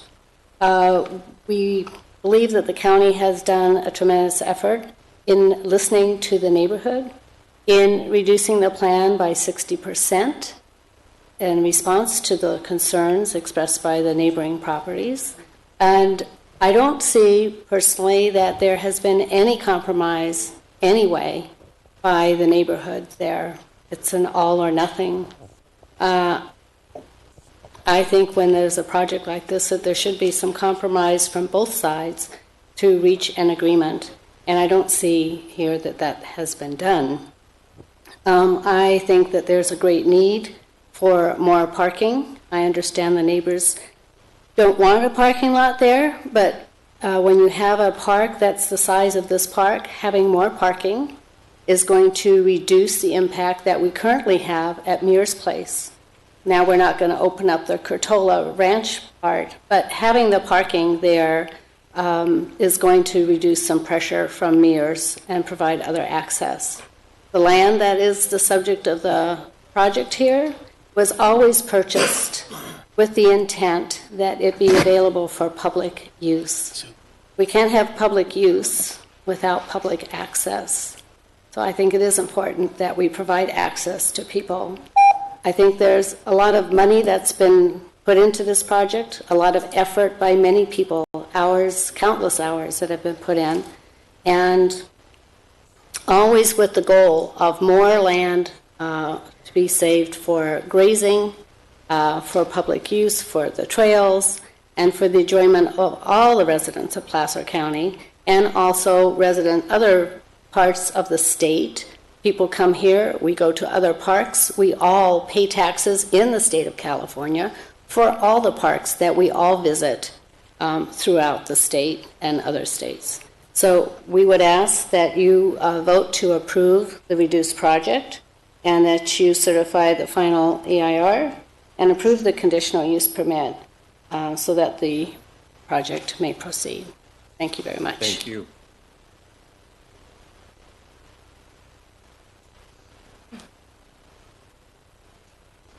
Good evening, and thank you for your time. My name is Lindsay Schreiber, and I have been a 36-year lifelong resident of the Christian Valley Park community. My husband and I recently purchased a home of our own and are grateful to continue exploring this wonderful area with our growing family. We are here this evening to discuss the expansion of the Hidden Falls Trail Network and ask the Planning Commission to approve the reduced project plan. The original park has offered so many wonderful qualities to its community that I would love to see it expand and continue to grow. Although it has not been without its difficulties, I do believe forward progression is necessary with the park plans to help alleviate traffic concerns and crowd thinning. We should be honored to have such a beautiful piece of California nature as our backyard and enjoy and share with our surrounding communities who may be less fortunate. As a local equestrian, I have primarily enjoyed the sights from atop the back of a horse, but have also had the pleasure of hiking. Friends and family of mine enjoy riding bicycles down the trails as well. These are outlets for exploration, discovery, nature appreciation, mind and body health that I feel are a critical element in any community. As a mother of young children, I feel blessed to have these properties to teach my children important skills. In a world so focused on technology and electronics, I find it grounding for my family and I to spend more time in the great outdoors. Having a safe place to enjoy the therapeutic qualities of nature and land preservation is what the Hidden Falls Parks are all about. I have heard much concern over the expansion having negative effects on the surrounding neighbors. Growth and change is inevitable, and I would like to see it progress in a preservative manner rather than to private ownership or exclusivity. There is nothing to inspire people to preserve the land and animal habitat surrounding us if they have no way to connect to it and appreciate it. Access will allow love and support of the land to blossom. So I'd like to end this evening by urging the Planning Commission to recommend the reduced Hidden Falls expansion project to the Planning Commission. Let's preserve these healthy activities for our family and community with more safe parking and accessible trailheads. There has been a lot of time and consideration devoted to these plans. Let's do what we can to preserve it for our future generations. Thank you. Thank you.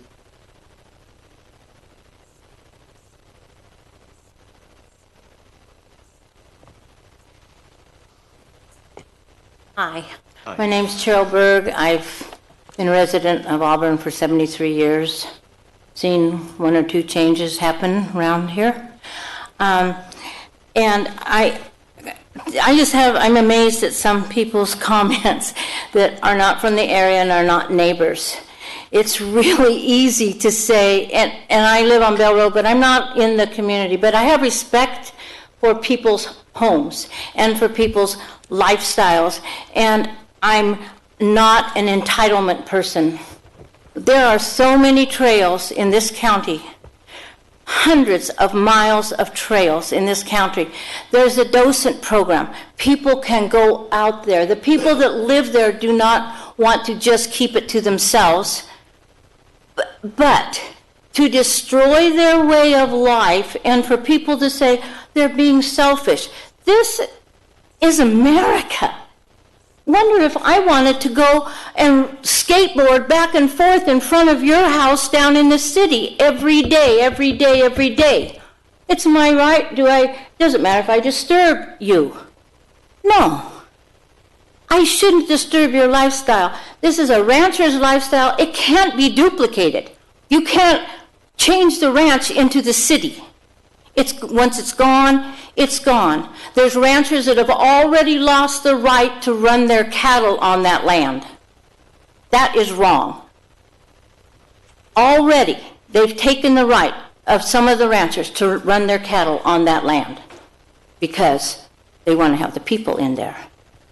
Now, I have a couple of other things. One of the numbers on the roads, they said, there haven't been many accidents on the road, so far, doesn't seem to qualify as a problem. When you have 10 people going down a road, maybe there's no accidents. When you have 100 people going down the road, the odds increase. All I ask is common sense to some of these questions. Common sense. And the fires, just common sense. Please think about this when you make a decision and go with the docent program. People can still enjoy that land without destroying American citizens' lives. Thank you. Thank you. Could we please have Greg King, Delana Rude, and Tina Wilkins line up to comment? Could I ask a question? How many persons are remaining on the list just to get a sense of time? About 10 more. This will be short. My name is Greg King. I live right off Auburn Folsom Road on a small ranch. I have horses, I have fruit, I have children that ride, I ride, and we support the Reduce project. We need more trails. I'm on the trail all the time with my children, with the Lake Patrol, and I belong to 7 different horse groups, and we just simply need more places to go. Every time we go out to the lake, more and more people are there, more and more bicycles are there, and people just need places to go. And Hidden Falls, we've been there many, many times, and I just love the area. And that is very, very crowded also. So anyway, all in favor of the Reduce project, and thank you for everything that you're doing to get that there. Thank you.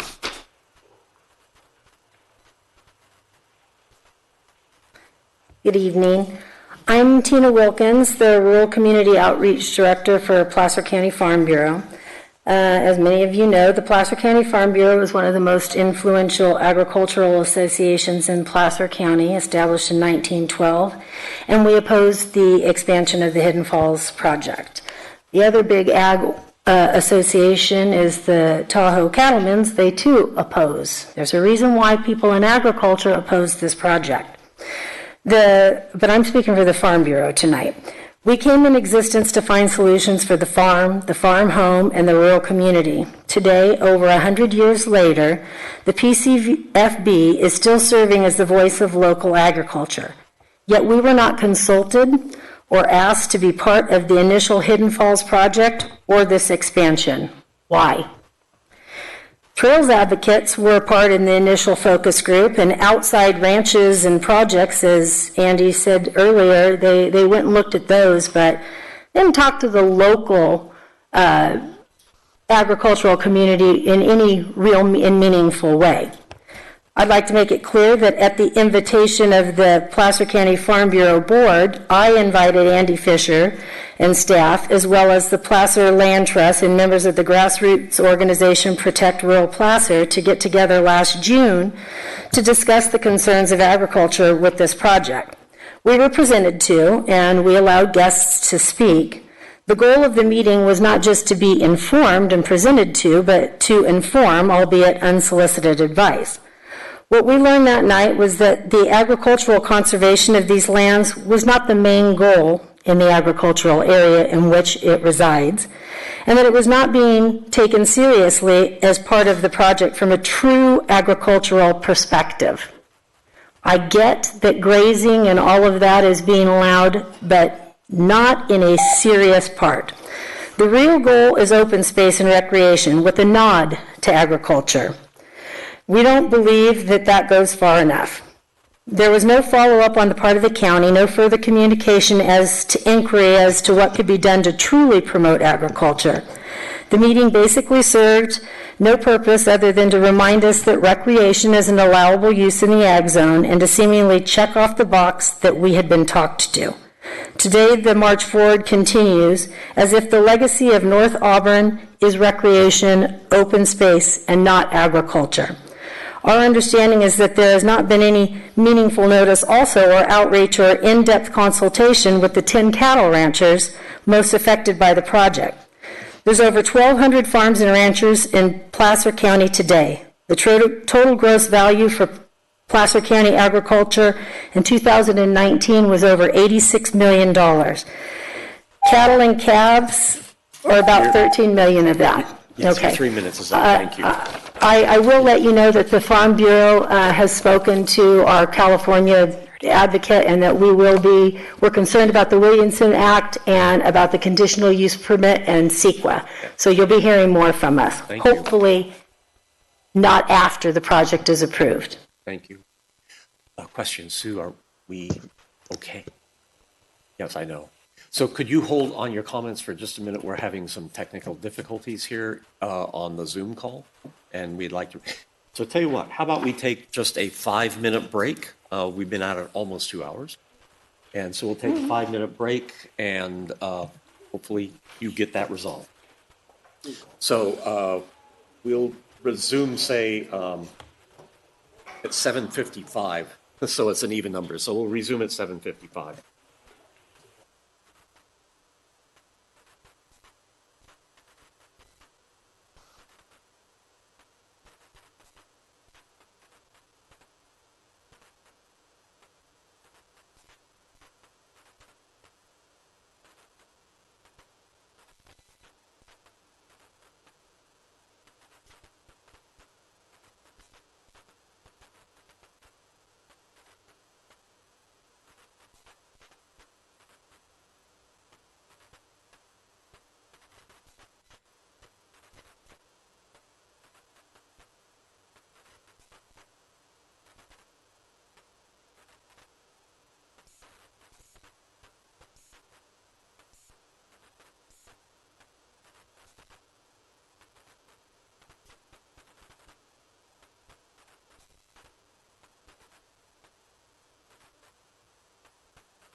and me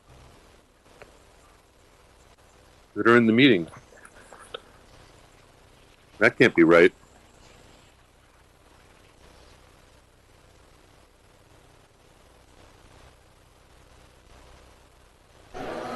So for those of you on Zoom, they took a 5-minute break to bring Zoom back up, knowing that you dropped off.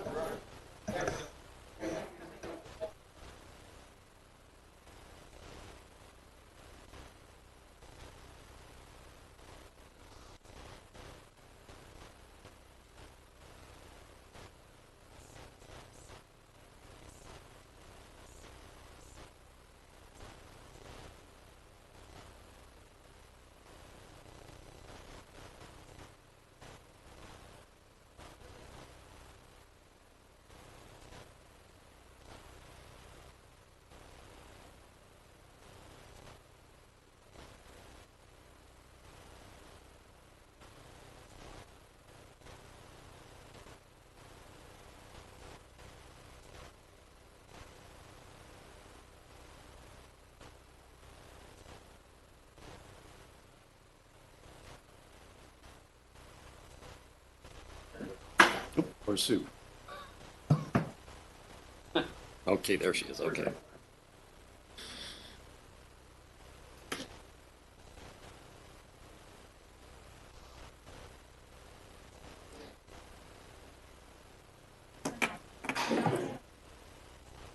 You probably should have heard that last Yeah, but we still had a quorum. Yeah. Okay, we ready, Sue? Planning Commission is back. We had a Zoom call. People were dropped off, so I want to, and I believe everybody is back on that had been on, but if you do want to join virtually online, click on the link on the Planning Commission homepage. Please make sure your microphone is muted. You may also call in using our toll-free numbers to hear the meeting at 888-788-0099 or 877-853-5247.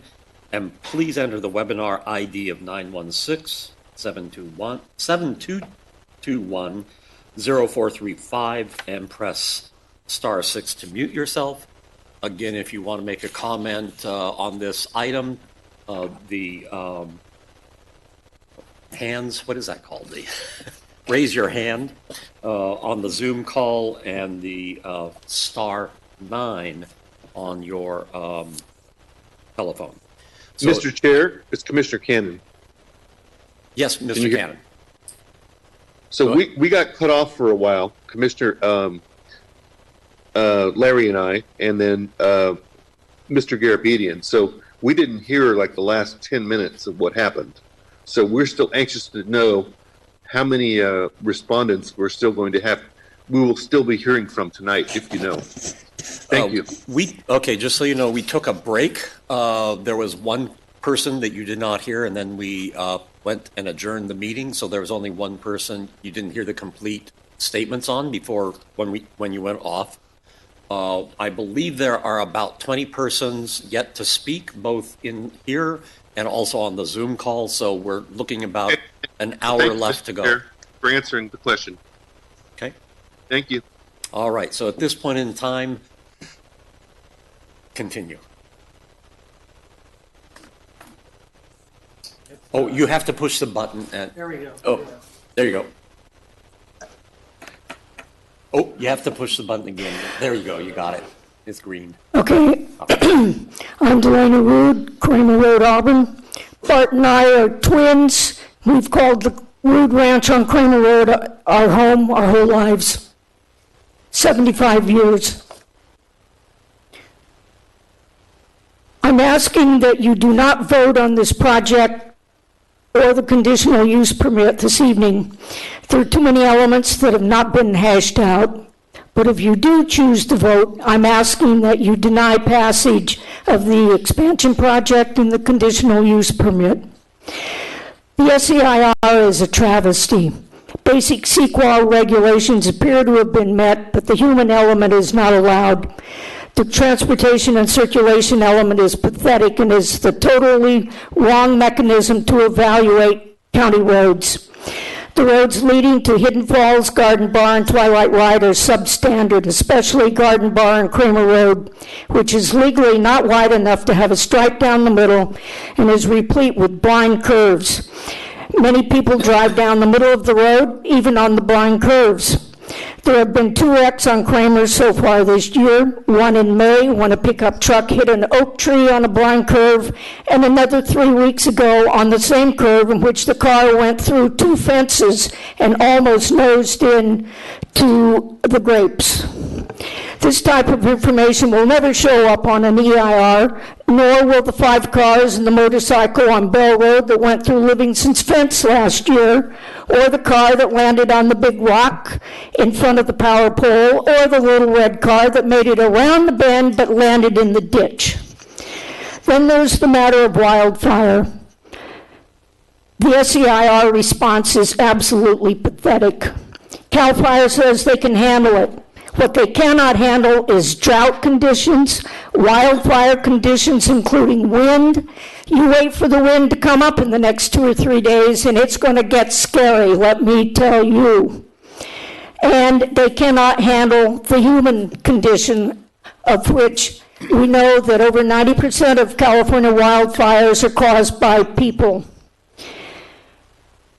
Common sense says you do not allow people in a high-risk area. It is not a matter of if, but a matter of when there will be a major wildfire that under the right conditions could burn hundreds, if not thousands of homes in the North Auburn area. The more people in a CAL FIRE designated high to extreme wildfire risk area that this trail system goes through leads to a higher probability of a fire start from a discarded cigarette, a joint, escaped illegal campfire, and even arson. Prevention is cheap. Your time is up.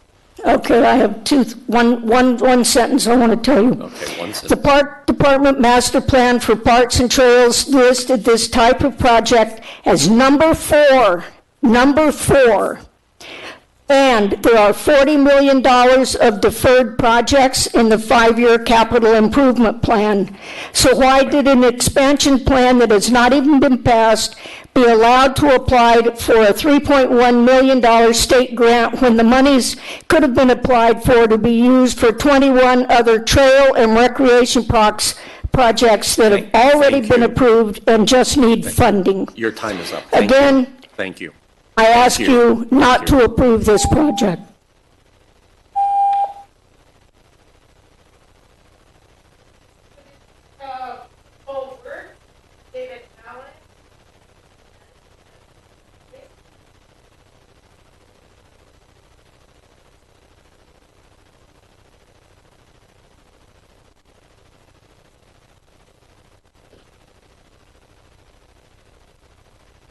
Good evening. My name's Louis Fenn, and I'm a resident of North Auburn.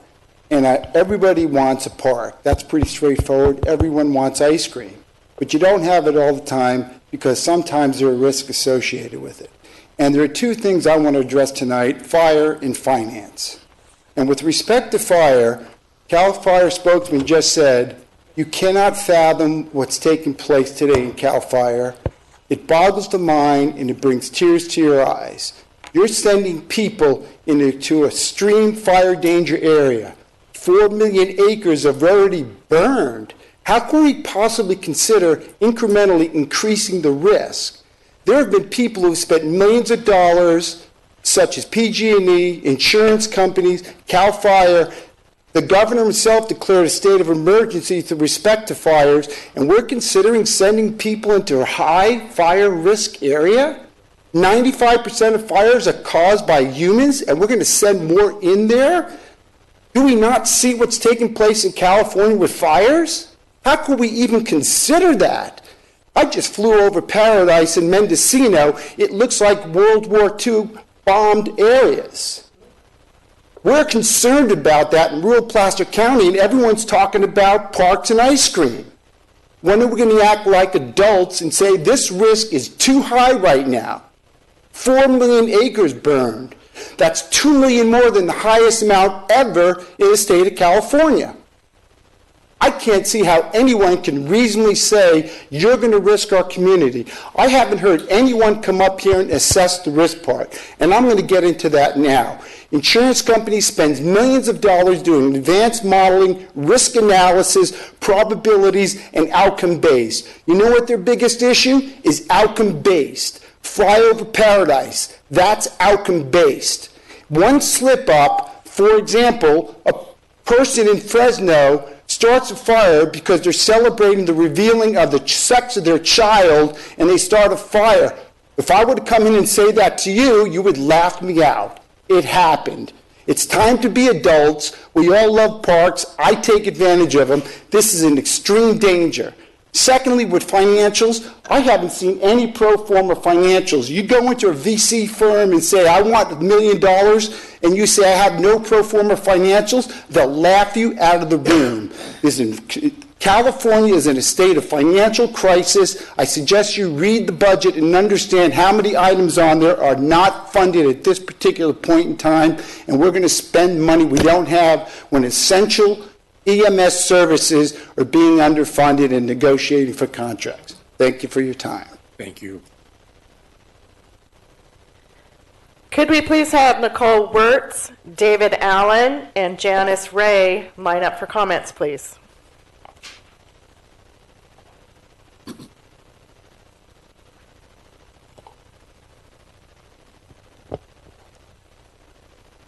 My name is Janice Rao. I've been a Placer County resident for over 40 years and have been enjoying the trails that we have and watched them grow, but I've also watched some go away. And I would like to see this expansion happen because we need more trails for the future because the others are being taken up by development of homes and such. So anyway, I would just like to see the expansion happen. Thank you. Thank you.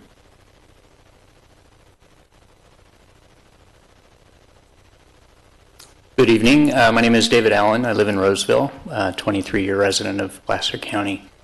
And I and my family do enjoy Hidden Falls Park, hiking. I do some trail running. And of course, I do support the trail expansion as proposed on the reduced scope and the environmental impact report. You know, I come to this kind of with some prepared remarks, and then I listen to all the comments, and my head starts to go in 10 different directions. It's sad that in the end there has to be, somebody has to give a little bit, but that's life, right? We have to collaborate, and I certainly will do everything that I can. Certainly if this goes through, to be a good neighbor to the people that live here and to encourage other park users to be the same. Of course, we can't guarantee that there isn't somebody who's going to do something that they probably shouldn't. But this kind of an amenity is so important, not just for us here now, but for the people who will be using this facility for 5 years, 10 years, 50 years from now, right? And so with that in mind, I'd like to ask that you think about how we can find compromise with these groups in such a way that we can have this expanded facility and find a way to make it so that it serves everybody's needs as much as possible. Thank you so much. Thank you.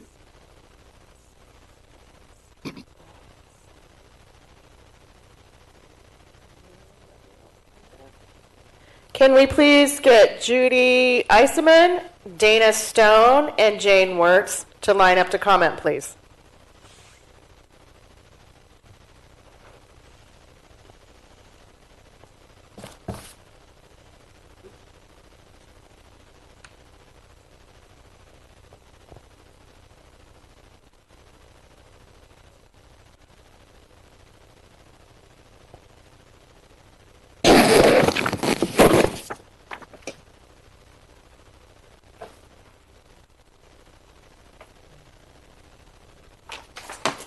Good evening. It is said that a picture is worth 1,000 words, so it is my intention to paint a picture of our rural agriculture community for you through these 5 pictures. This is our neighborhood, a neighborhood that does not have sidewalks. and is comprised of families who have lived here for generations, decades, and most recently, young families. Families live here because they embrace a particular lifestyle, a lifestyle that values our neighbor's word and handshake and helping those neighbors, one that values keeping our families and our neighbors safe, a lifestyle that values agriculture and ranching, a lifestyle that includes perpetuating this lifestyle. We are not millionaires or NIMBYs. We are not selling our homes and acreage to developers, and we are not selfish. Did I stop so she could turn that on? I did. Okay, great. Thank you. The Hidden Falls Regional Park Expansion Project is one that has been in the works for almost 2 decades and engaged with Placer Land Trust, equestrian, hiking, biking, and trails groups since its inception and throughout the planned expansion process. This is demonstrated by their statements of being involved in this project since 2003, 2007, 2010, etc. Engagement of the immediate stakeholders and impacted communities was done only when required by governmental policies. In the EIR, the Parks Department makes claims of meeting with our community on several occasions. We were unaware that a meeting to explain this project and process to us, another invitation to observe an unforested park in the Bay Area with 20 parking spots, no bathrooms, no water, and a 3-mile trail with cattle, and an invitation to hike a new trail in the Truckee Tahoe area were or would be considered official meetings just so a box could be checked on CEQA. I live less than 1 mile from the Twilight Ride property, and the Parks Department has not invited or included the local community to participate in this project as they have done with the Placer Land Trust and other groups. When Auburn Recreation District intended to make changes to their regional park 2.9 miles from my home, I received a postcard with several dates and times for community meetings to collect residents' comments. ARD even went so far as to hold several pre-meetings with the residents that live next to the park. We are asking that the county care for our community as they would for any neighborhood setting by respecting the intention of our zoning. Why is our ag community being asked to accept a 2,700-acre park with hundreds of visitors a day, 365 days a week, from sunup to an hour after sundown? And now the surprise addition of backcountry hiking due to reduced parking. Please, give me more than 30 days to think about this new project twist. I do not believe that the Parks Department has truly met the CEQA requirements and continue to advocate for real meetings with our local community. In fact, to go so far to ask that they also meet with the ranchers that are grazing their cattle, the Tahoe Cattlemen's Association, and the Farm Bureau to have real substantial meetings where they value our input. In closing, please take a look at this 6th and final photo of this boy up in a tree. I took this photo during a Placer Land Trust docent-led hike on the Taylor Preserve in early 2019. This shows that even on a docent-led hike, you cannot mitigate people. Just because a 2,000-page report says we can mitigate this and we can mitigate that to less than significant does not mean it will be done, can be done, or will be adhered to. Thank you for the opportunity to speak to you this evening. Thank you. You're Is welcome. it Judy? Is okay. your name Judy? Judy Eisman? Yeah, can you state your name also? Judy Eisman, I-S-A-M-A-N. Thank you.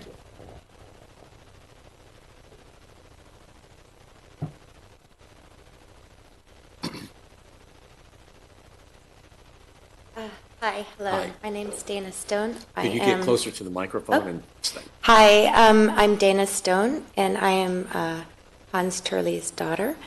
He has the place out that backs right up to Placer Land Trust, I believe. And he's been actually in Placer County since the Olympics in 1960. He's built several houses in Tahoe. In 82, he bought the place here in Auburn.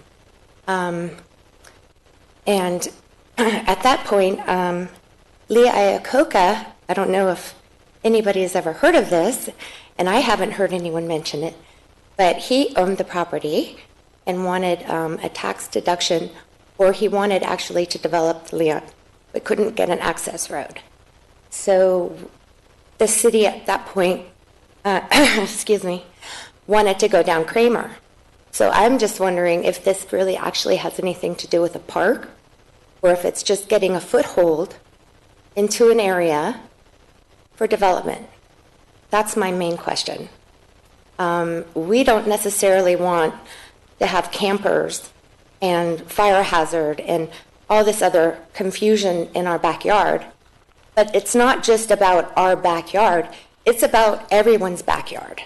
Preserving land, as they stated, the Placer Land Trust, to actually preserve it for future generations as is, without trails, without all this, and do a docent. Also, a parking lot, you've got parking here. You can have a bus, 1 hour, every hour, on the hour. Once a day, several times a day. Isn't that a solution?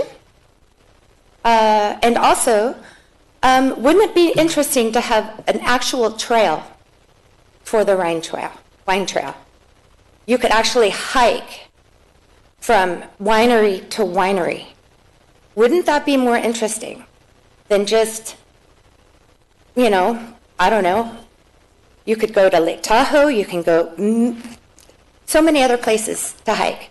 Why are we going to infringe upon a neighborhood in an area that's so fragile? I don't understand. So I'm against it. I have animals. I have horses. I would love to trail ride out my backyard. I have not once. In the time I've lived here, 12 years, I lived here actually when I was 18, going to Sierra College. And not once have I ridden back there. So anyone that says that we're out there having a good time, that's false. Thank you. Okay? Thank you.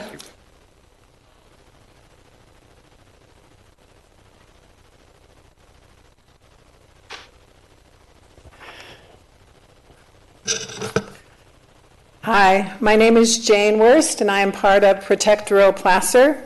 First, my husband Kurt and I would like to thank Anders, Nathan, and Wayne for going on a ride-along tour with us. We would also like to thank all of you for taking the time to read all our letters of concern that we have sent in. This project poses both an ethical dilemma and threatens public safety in agriculture. We believe the SEIR has errors of omission and comes to faulty, unsubstantiated conclusions. The state and Caltrans utilized extensive traffic collision fatality stats to determine that Highway 49 between Lone Star and Lawrencetown is extremely dangerous, and a major improvement project is in the works. The recently adopted Winery and Brewery Ordinance also identified Highway 49 and Kramer as a significant but unavoidable impact. Why didn't the Hidden Falls SEIR come to the same conclusion? The SEIR also has disregarded the PRISM engineering traffic study and hundreds of letters and comments from residents that identify through personal knowledge the dangers on our narrow roads with multiple line curves and blind driveways. When evaluating compatible land use, the impact on agriculture, the lead agency failed to meet with the very stakeholders, the ranchers, that will be impacted. Yes, they made a presentation to the Placer County Farm Bureau, but the Farm Bureau and Tahoe Cattlemen's both oppose the project because it does undermine agriculture. The SEIR failed to use comprehensive incident stats from CAL FIRE, CHP, and the Placer County Sheriff's Department to come to its flawed conclusion that there would be no impact on first responders and services. This very data, had they used it, would have let them know that North Auburn has the highest volume of fire and EMS calls for the entire county, and that Hidden Falls accounts for 25% of the county's technical rescue calls. We also have concerns about wildfires, evacuation, the environment, and illegal parking and trespassing. As you make your decisions and recommendations, we hope you won't sweep all our concerns, issues, and requests under the rug as the SEIR has done. What is your role in relation to the errors of omission and faulty, unsubstantiated conclusions in the SEIR? Is it your responsibility to see that they are addressed and corrected before the project in SEIR moves forward? We hope so. Thank you. Thank you. Could we please have our final on-site commenter, Samantha March, step forward to the podium, please?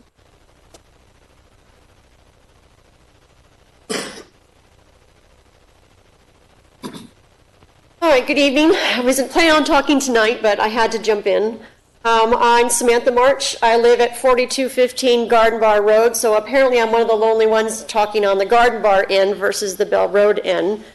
And I'd like for you to be able to consider when you're making your decision tonight, whether you're voting for this tonight or not, you really need to take into account the residents. I mean, look at Mears Road. None of them are here tonight because they felt they've been railroaded through this. They put out letters, they talked.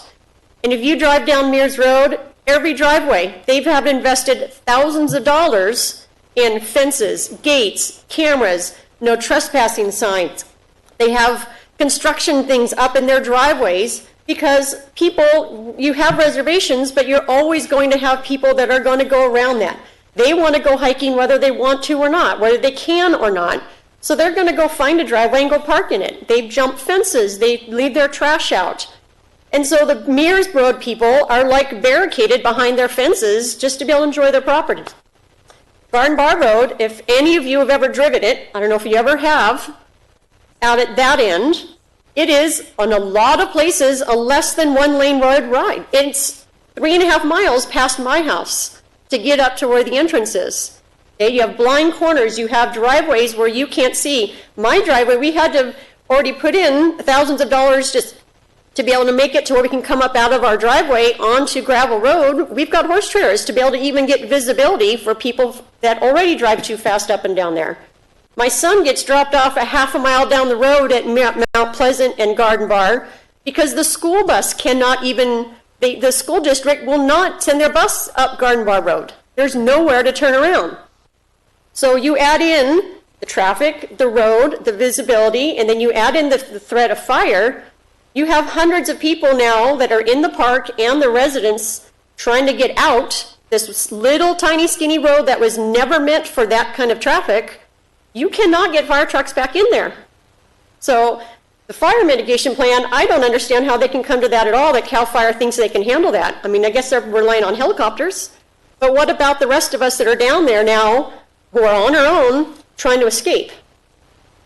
Okay, now just because we haven't had fire, just because we have not had accidents on the road, doesn't mean they don't happen.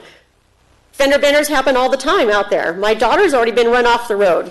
A new driver, she drove off into the pasture and hit through a fence because somebody cut her off, okay? You're just going to make that worse because now you're adding even more and more people on the road that, again, is not built to handle the traffic that it even can handle now. And it's not just Garden Bar, it's all the feeder roads that lead into it. Mount Pleasant, Doty's Ravine, it's a 1-lane bridge, okay? Now you have people out of town driving down roads they don't know. So thank you, please consider it. Thank you. You said that was the last in audience. So, Sue, if you would then start calling up the Zoom calls.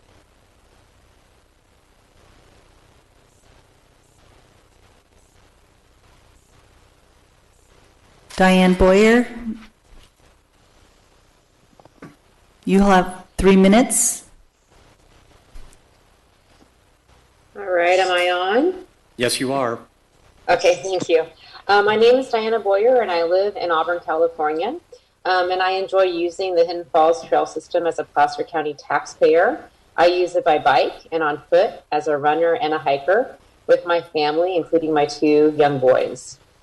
I've also helped build the trails at Hidden Falls as a volunteer, and I have lots of poison oak scars to prove it.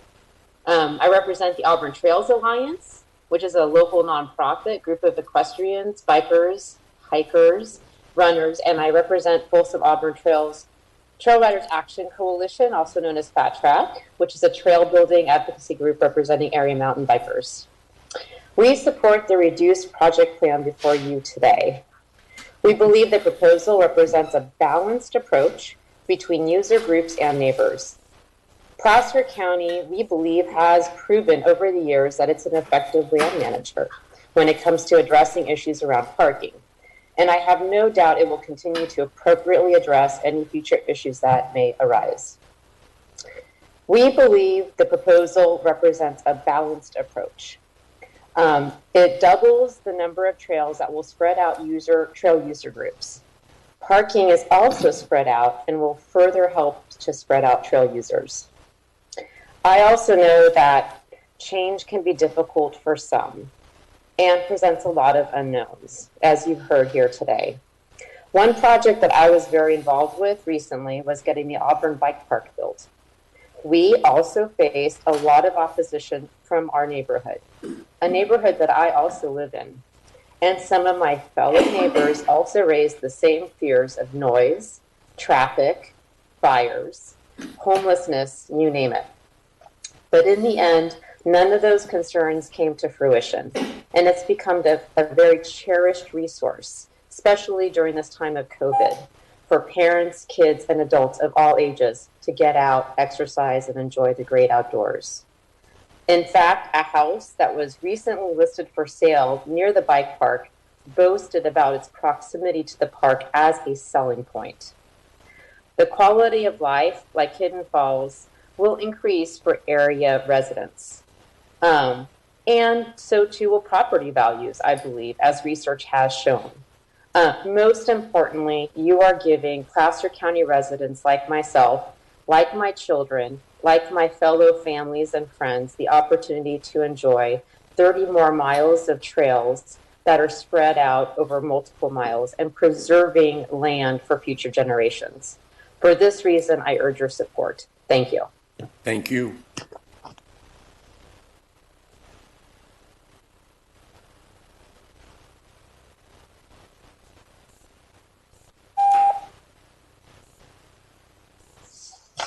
Kim Kossow, you have 3 minutes. Please state your name for the record.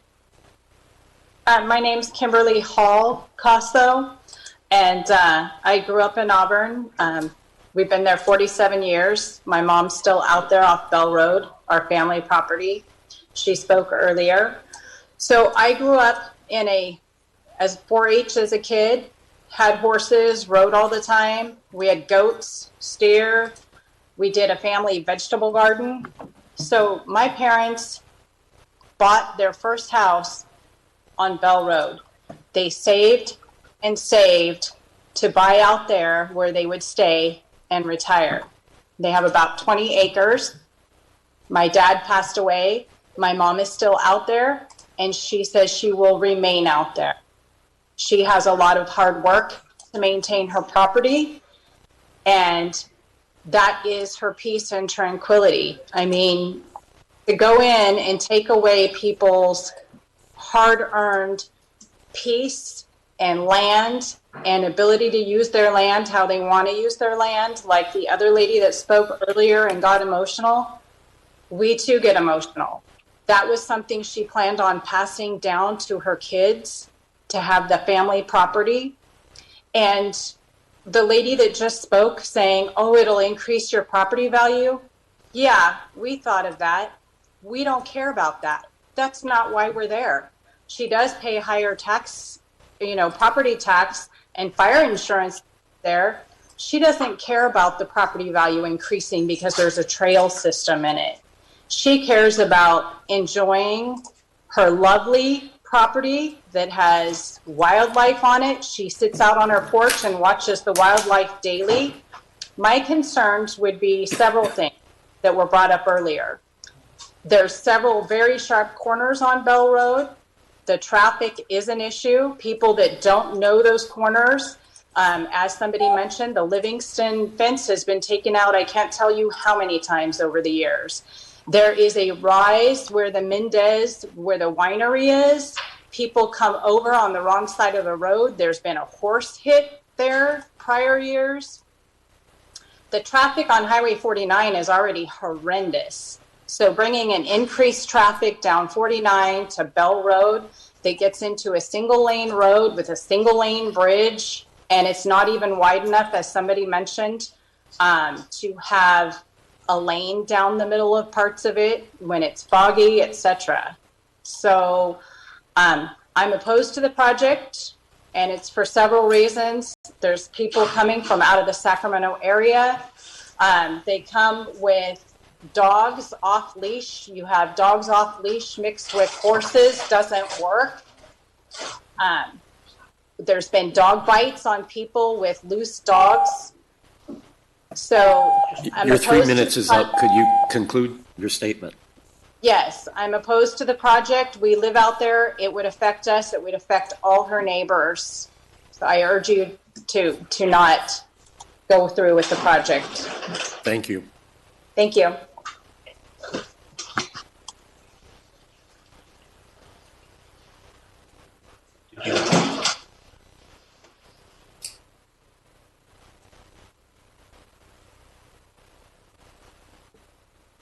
Elizabeth Daphner, you'll have 3 minutes. Please state your name. Hi, can you hear me okay? Yes. My name is Elizabeth Daphner, and I would like to speak on behalf of trying to get this project approved. I understand this has been a difficult process with a lot of the neighboring people, communities, but I think that the county has done a really good job in trying to address a lot of the problems. I think the reduced plan is a better plan, and I like the fact that the county is reducing it. So I am for this project. I am for the trails. I also think that having trails, more defined trails, can also stop some fire risk. I know that recently in Vacaville fires, some fires were stopped by some of the bike trails out there, which was very interesting. So there's a concern about fire. I'm not saying it's the end all be all, but there is something to be said for having managed areas to reduce in fire risk. So thank you very much. I'm from Newcastle, and I hope that you move this project forward. Thank you.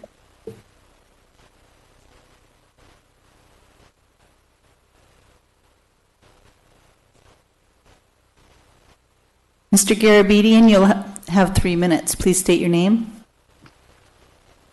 Good evening, Commissioners. Mike Garabedian for Placer County Tomorrow, talking about property rights. The first time I heard this defined, my forest policy professor said property rights is like a bundle of sticks. The government can take them away and it can add more. My favorite definition is that my neighbor's property rights end where mine begin. Now, my first hearing in Placer County was May 2004. By 5 years later, I began to see that when property rights come up here, it was people having a right to do what they want on their property. In just about every single case, I realized that this county continually increases the property rights of people who want to develop. At the same time, it takes them away from neighbors and residents, which is what we have here, taking away rights. People who live here have already had their property rights diminished because of this park. Agriculture is diminished, and this will make ranching and farming harder. So the county now needs to affirm and protect residents and their businesses. In fact, the county should be limiting and rationing the use of parks and trails, not expanding. Now, we hear in Andy's talk that county parks planning has failed in important ways. Too much success, far too much success, you could say, because of bad planning. But Andy, always a man with a mission, and I like him and appreciate him. I first tangled with him, that was in 2004. And actually, before the hearing, I called him each month to ask what was going on, and he didn't tell me about that trail advisory group. It's time for county parks to start correcting and not making it worse. Using a forester is a good thing, but range management is a must. But it's the experience of ranching. That's what makes the needed know-how. Now, this has not been a planning effort to find out what should we do? What should be done in this area? Hidden Falls is a problem to be solved, not to make worse as is proposed. Livelihoods are on the line. Family operations, small businesses, they are under threat from pleasure riders. Thank you. Thank you.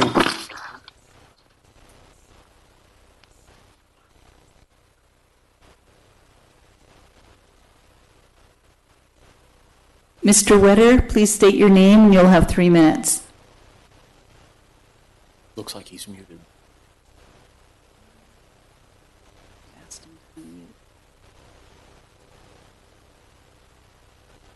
Is that you muting him or is himself? Looks like he's muted. To unmute, but he has to unmute himself. Okay. Mr. Wetter, you need to unmute your microphone.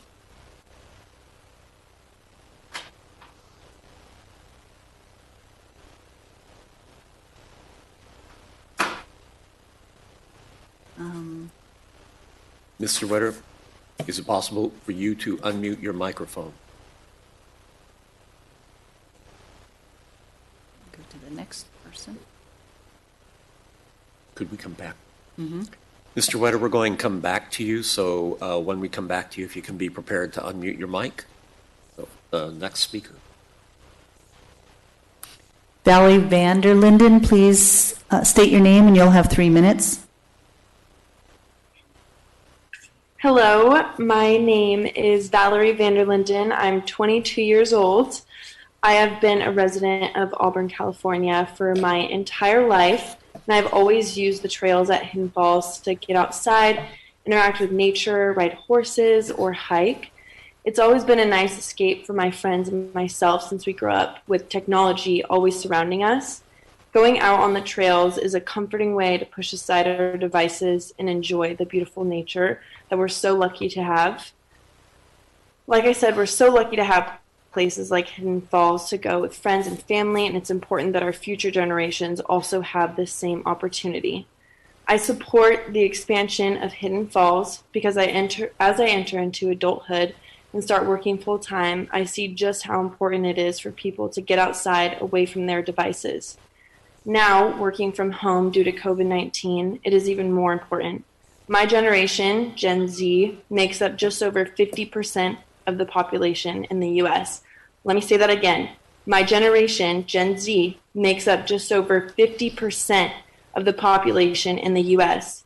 As we start having kids, we'll need bigger parks, more parking, and more trailheads in order to allow for our future generations to engage in healthy activities such as hiking, biking, and horseback riding. These healthy activities give us the option to slow down and alleviate some stress. With 58% of Gen Z experiencing depression and anxiousness, it is imperative that we have the opportunity to engage in healthy activities for the sake of our mental health. I would like the Planning Commission to approve the reduced project plan and recommend the project to the Board of Supervisors. The future generations will thank you. Thank you.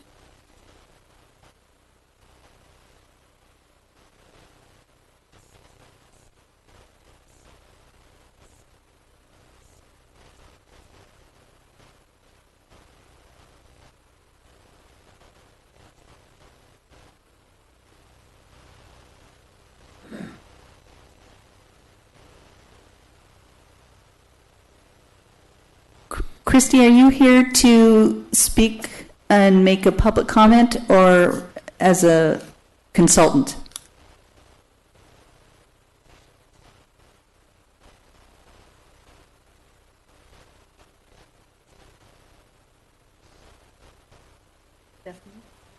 Christy's the member of Placer Land. Right. She's got her hand up, so I didn't know if she wants to make a comment. Christy, are you there? We don't hear. Oh, yeah, you have to unmute your mic. And we don't hear you. No, she's just. It was unmuted. Yeah, no.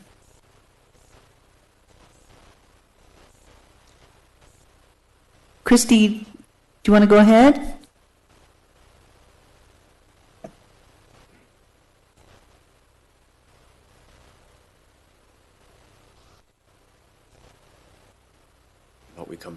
Okay.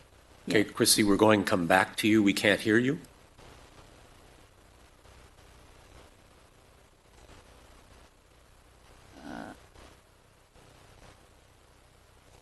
Amber Beckler, please state your name for the record, and you'll have 3 minutes.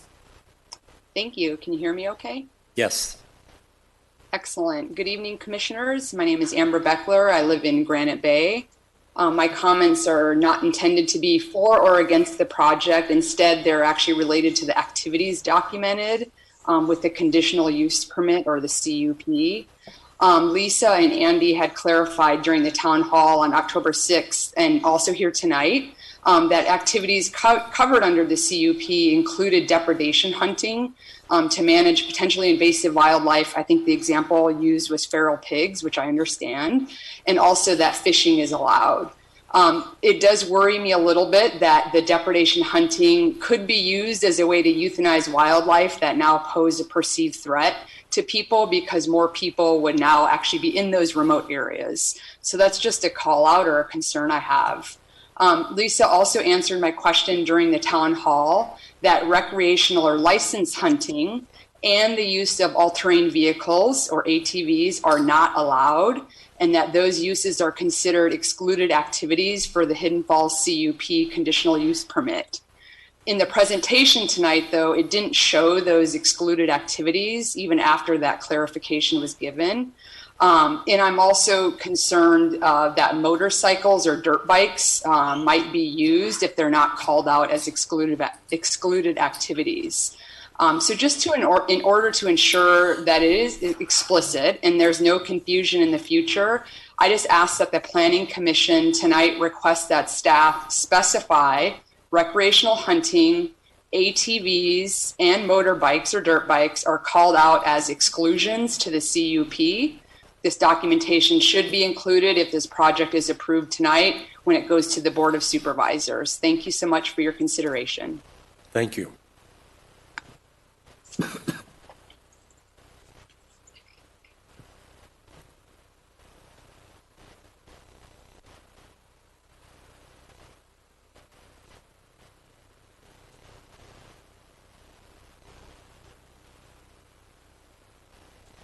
Gail Spears, please state your name, and you'll have 3 minutes.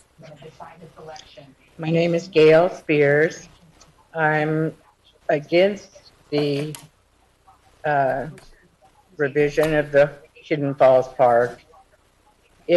When the family got together and decided that this would be, a really cool thing to turn this property into a park instead of having it developed into homes, we never dreamt that it would become so large and so many people and so many threats and so many stress-related things. We just had no clue. And the park is beautiful. That's why we did it. And my concerns are, rather than enlarge the park, why aren't we finishing this park and improving it and putting in bathrooms and just cleaning it up? There's been very little care for the park. The other issue I have is Garden Bar Road, which is an issue I had way back in 2002, was Fort Myers. And our property sits right within the park. And so if there's a big fire out here, trying to get out this little dirt road and down Garden Bar, people are going to get fried in their vehicles. There's just no fast way out. It's 20 minutes to town. 10 minutes of it is just getting down Garden Bar Road. It's too narrow. There's too many blind curves. It's a very dangerous road, and it's one of the worst roads in Placer County. I just can't imagine having all this traffic coming up and down Garden Bar Road. I have one other item. I had heard through previous speakers that there was a paintball company, a recreational paintball company that wanted to open up in this area. And they were told they couldn't unless they widened Garden Bar Road. My father-in-law in the early 90s was told he could not sell off parcels for development to individual families unless he widened Garden Bar Road. And I just would like to have someone answer my question.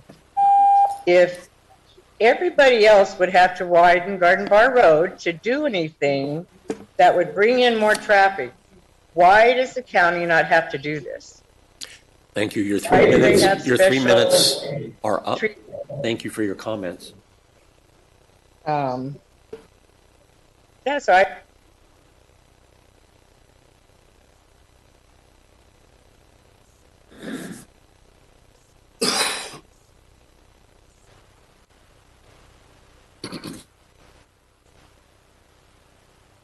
Patrick Cavender, please state your name for the record, and you'll have 3 minutes.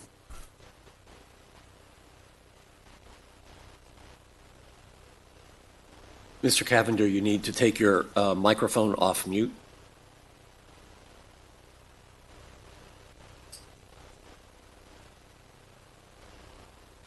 Hello, this is Patrick Cavender. Can you hear me?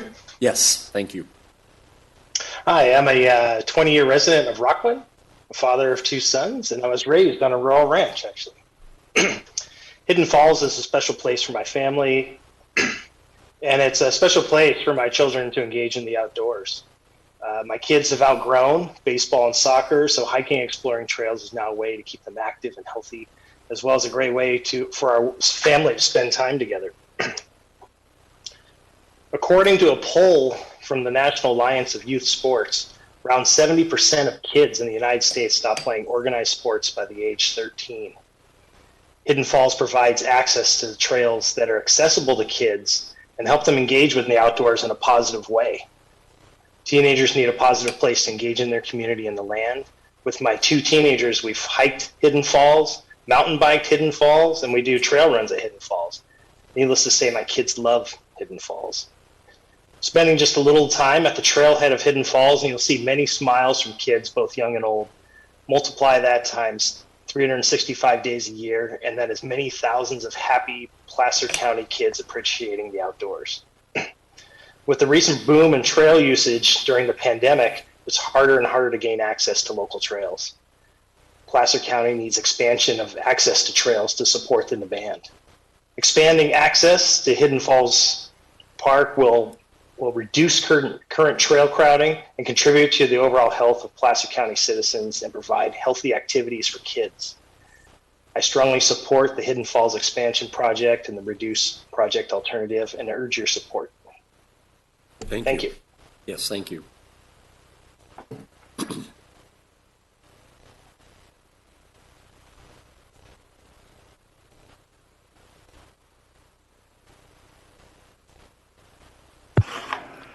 Leslie Warren, please state your name for the record, and you'll have 3 minutes.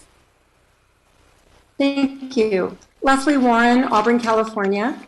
I live in Christian Valley.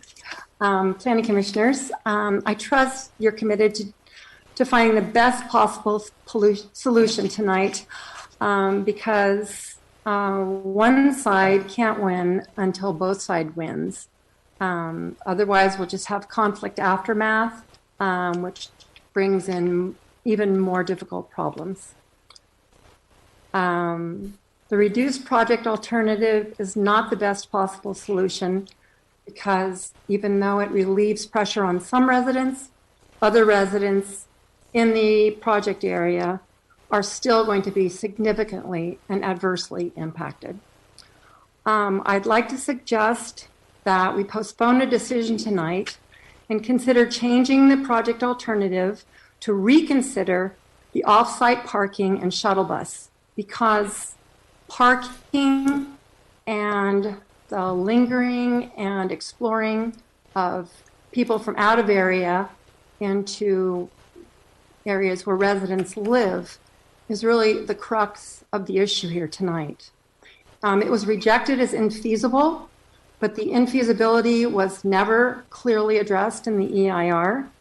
And if you consider the environmental impacts of the surface parking and the empirical impacts on the quality of life to residents there, as well as the environmental impacts, I just think that the offsite alternative is a way that it could be, in fact, a win-win for all parties. I know that Andy and I have discussed previously the $10 fee for entering the park if you drive yourself. If the offsite parking is cost prohibitive, fees to users could compensate for that. And if there's anything that the County of Placer would want to subsidize, you would think it would be the shuttle bus parking, because it would reduce those vehicle miles traveled and the air pollution that's connected with it. Also, in the $10 fee that the Parks is proposing for the site, I just don't think it's adequate, because the rangers and their benefits and all the other agencies that would be affected, CAL FIRE, the sheriff, helicopters, cleaning out those toilets, maintenance, emptying those trash cans, the cost of grazing and mowing. I feel like that public needs to see the totality of costs to use that park across the agencies to make sure that we're charging adequately, so that we're not draining resources that other parks would otherwise benefit from. Another cost issue I'm concerned about is the county's proposal to undercut the market rate for grazing to bring grazers onto publicly owned land and Placer Land Trust owned land in the park area. That, in fact, is undercutting agriculture, because you are reducing the income that existing lessors of grazing land can pay. You're driving their own price down. Your 3 minutes. Your 3 minutes County are should pay up. the market rate. Can you? I just hope that Placer County charges the market rate and no less. All right. Thank you so much. Finally, I just urge you.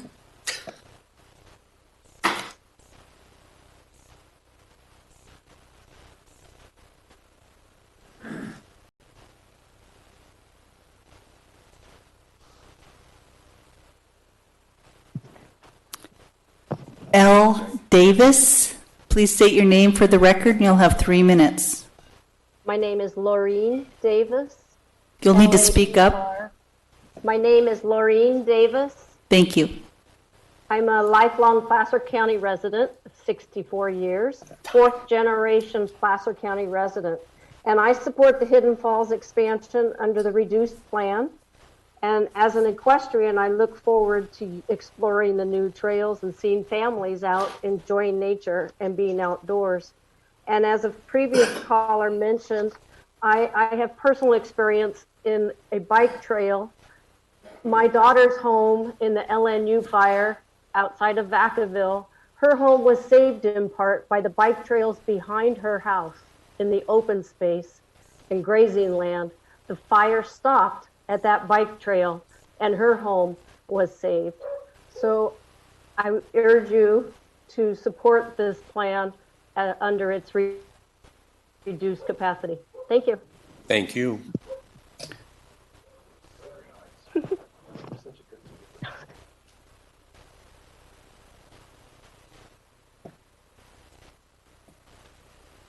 Mr. Wetter, please state your name for the record, and you'll have 3 minutes.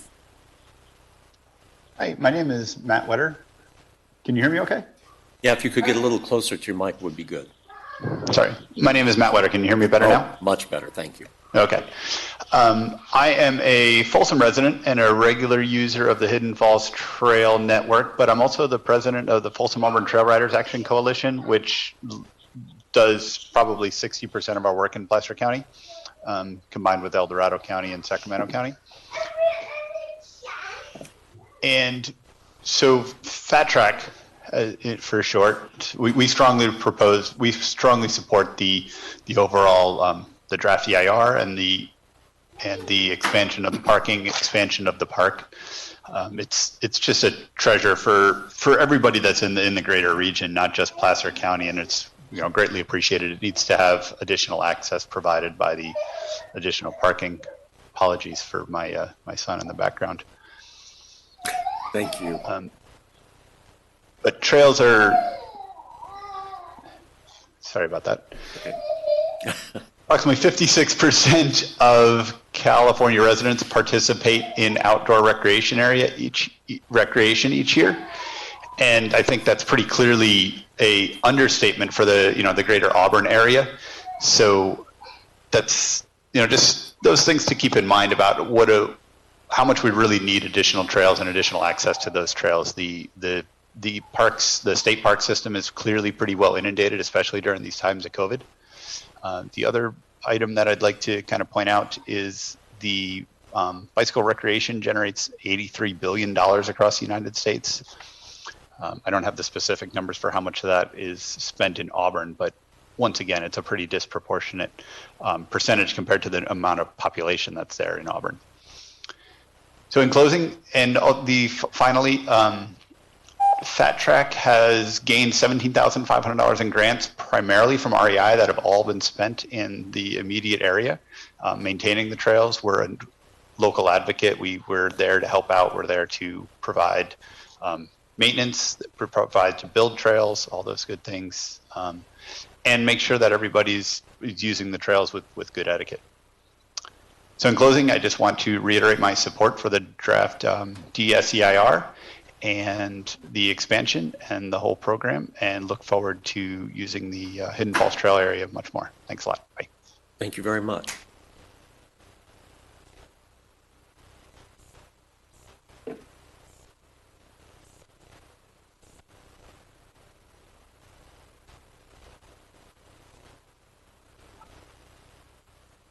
Christy, did you want to make a public comment?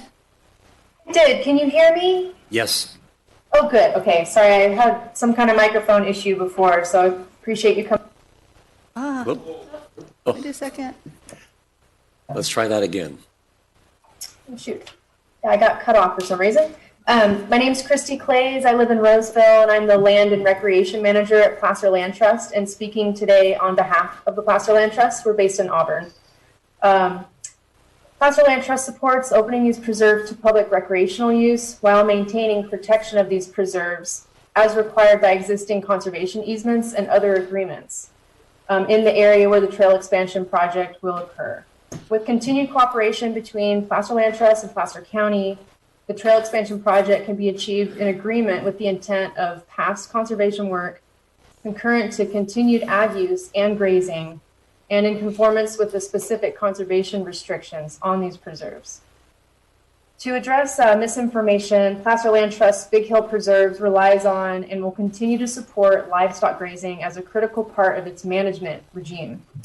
PLT has been and will continue to be committed to the permanent protection of agricultural lands and notably grazing lands, where livestock are a part of the area's heritage and an important tool for managing grasslands and managing fuel loads, as well as the livelihood of ranchers. Also, these preserves have prevented development in this area. We support the reduced project as we believe it adequately mitigates impacts of the trail expansion project and will provide the significant public benefit of access to and outdoor recreation on these Placer Land Trust preserves. Placer Land Trust encourages the county to certify the final EIR, implement the reduced project, and create this unique trail system in the foothills of Placer County. Thank you. Thank you.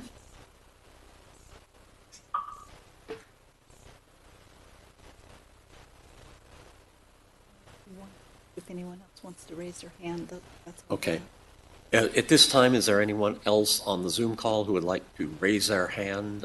We have gone through all the comments, and so one last call.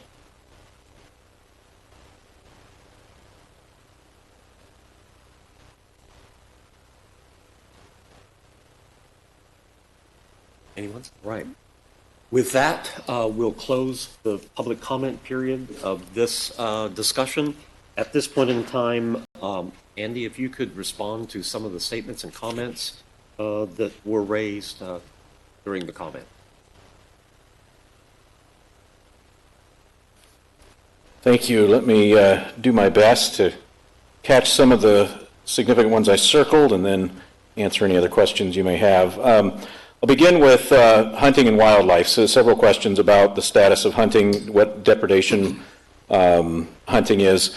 So a depredation permit is issued by the state of California Department of Fish and Wildlife. So we have the oversight of the state. You don't just determine yourself what needs to be a nuisance.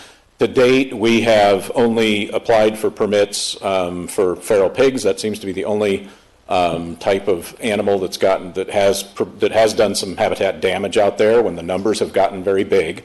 It is also conducted only by county and federal trappers, so it's not just letting people go out with a gun. It's trained federal and local trappers that exercise that permit. The 2010 use permit restricted all hunting within Hidden Falls to depredation hunting. That will remain. We don't want to change that at all.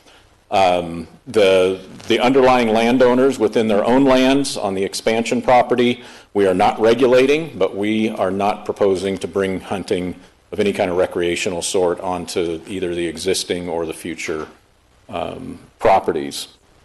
There's also some concern about wildlife in general, the impact on wildlife. And I would just say from my own observations, there's a great deal of wildlife at Hidden Falls after it has been open to the public now for 14 years. And I think one of the great ways to check that out for yourself, go out, particularly this time of year where there's some dust on the trail, if you go out in the morning and look at all the different footprints that you see on the trail out there, you can kind of see for yourself how much wildlife is there and how much they use the trails. So I don't think we have had any evidence of a reduction in wildlife since we've been there. There was questions about homelessness. Would it be an attractant for homeless people? We have not found that. When we first bought the property, there were some, I guess you could say, squatters on the property. Some of them appeared to be doing some mining. Some of them were growing pot. We cleaned up quite a bit of black pipe out there. So I think as we have moved into property, we have seen a reduction in that kind of behavior, not an increase. It's also not close enough to any local services. You know, to our knowledge, that in itself has kept it from being much of an attractant to anyone homeless. There were questions about camping. The existing use permit does provide for one campsite that we have never exercised or developed in the 10 years we've had the permit on the very far western portion of Hidden Falls. None of the expansion areas have any allowance for camping or fires. Smoking, for that matter, is prohibited, and we would expect that to be carried through. It's prohibited by the Public Recreation Ordinance on Hidden Falls today. We would expect that Public Recreation Ordinance to expand to take on the expansion areas. So we would not allow any camping. How do we regulate it? We do have rangers there that check by night that all the cars are gone. The backcountry management area, part of the permit process will be that understanding and acknowledgement of the rules, that people would check a box and say, I understand there is private property I will stay off of. I understand camping is prohibited, fires are prohibited, and that permit would be on their person. So one of the things, I mean, there are folks up there like off of the private Big Hill Road who have, how do you keep people from just wandering onto our property? Well, in our regime, in our management, the idea would be anybody back there would have that permit on them, and it would have the check boxes that they said, I read, I understand, I knew what I was getting into before you get back up there, and we would regulate that with the gate. Also, helping those folks with questions about people getting lost. It is a big area, and that is true. So educating people with maps and understanding and wayfinding up through there so that we do manage the people, particularly getting up onto the landmass of that hatched blue area. That's the backcountry management idea. The question, I believe, about fire water. How do we get water for fire?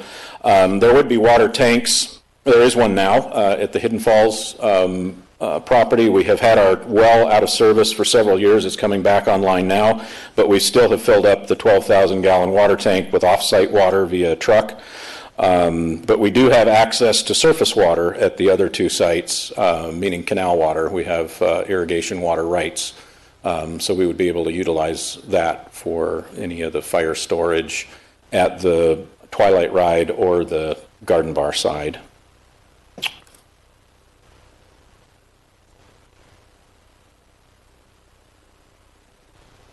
Other questions about fires had to do with human activity. Several people talked about the majority of fires. I think somebody said 90, somebody said 95%, caused by human activity. I mean, as we have looked into those causes, the predominant causes are restricted things. We don't allow fires. We don't allow camping, so no campfires. Other predominant causes, mechanical means. So anytime that we are out, we do carry water. Our staff is specially trained for any kind of mechanical mowing. They restrict that time to before the fire season. The burn ban for the year goes into effect, and they don't mow during that time. We also started this year to close the park during red flag warnings and excessive heat warnings. So the park is closed today because of the red flag warning. It'll be closed through tomorrow. We expect, it looks like another event happening Sunday through, I think, next Tuesday. I think we've been, if I'm not mistaken, I think we've been closed 14 days so far this year. And that's been a very well-received program. The neighbors, I got a call today from one of the neighbors thanking us for doing that. And we have had very little pushback from any of the users. It coincides with the time that are the hottest and the driest, and that folks, you know, have the least enjoyment out there anyway. That has reduced the number of calls for medical aid for people dehydrated or having heat problems out there. And it also keeps people out of the park completely during the highest fire risk times. So we expect that to continue. It's been a well-received program. One lady asked if there was, if the parking lot could be a foothold to get in more development, and the answer is no. There's conservation easements on each of these properties that do permanently protect them, and in fact, development rights that had been there before are now extinguished. So, for example, the traffic on Garden Bar Road, we are now, right now in our use permit, we are permitted to have what's called occasional classroom-sized groups. What we wanted to do is say, how do we define that in a way? What is a small amount of traffic to bring in and have some use and enjoyment of the Garden Bar entrance without widening the road? Nobody wants to widen the road. We don't want the expense. The people that live there don't want it either. When we bought the property, we extinguished 20 parcels that are out there. I think Gail Spears referred to those parcels before. They're old parcels. They need a certificate of compliance. But on average, if single-family homes built on those lots, that would be 20 lots. At average, traffic engineers estimate traffic generation at 20 trips or 10 trips per day. That in itself would be 200 trips per day, and we're saying only on weekends and holidays we would limit that amount to 60 trips, 30 in, 30 out.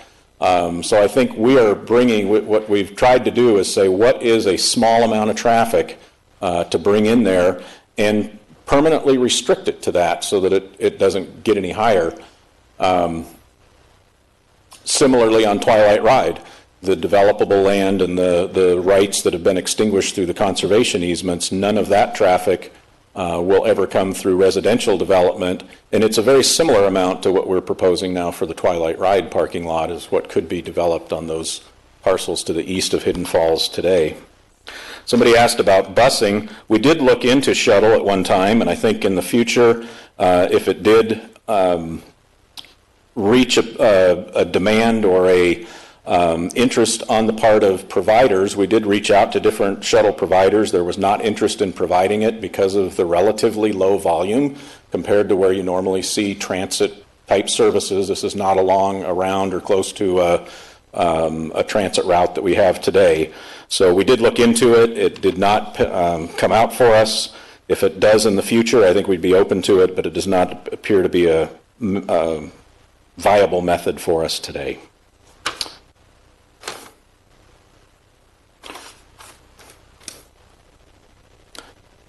Finally, there was a comment about undercutting the market of grazing. Our intent is not to undercut. Our intent is to receive open proposals and bids, but with the understanding that our property does have challenges on it, meaning the public and the habitat values. So it's not an undercut.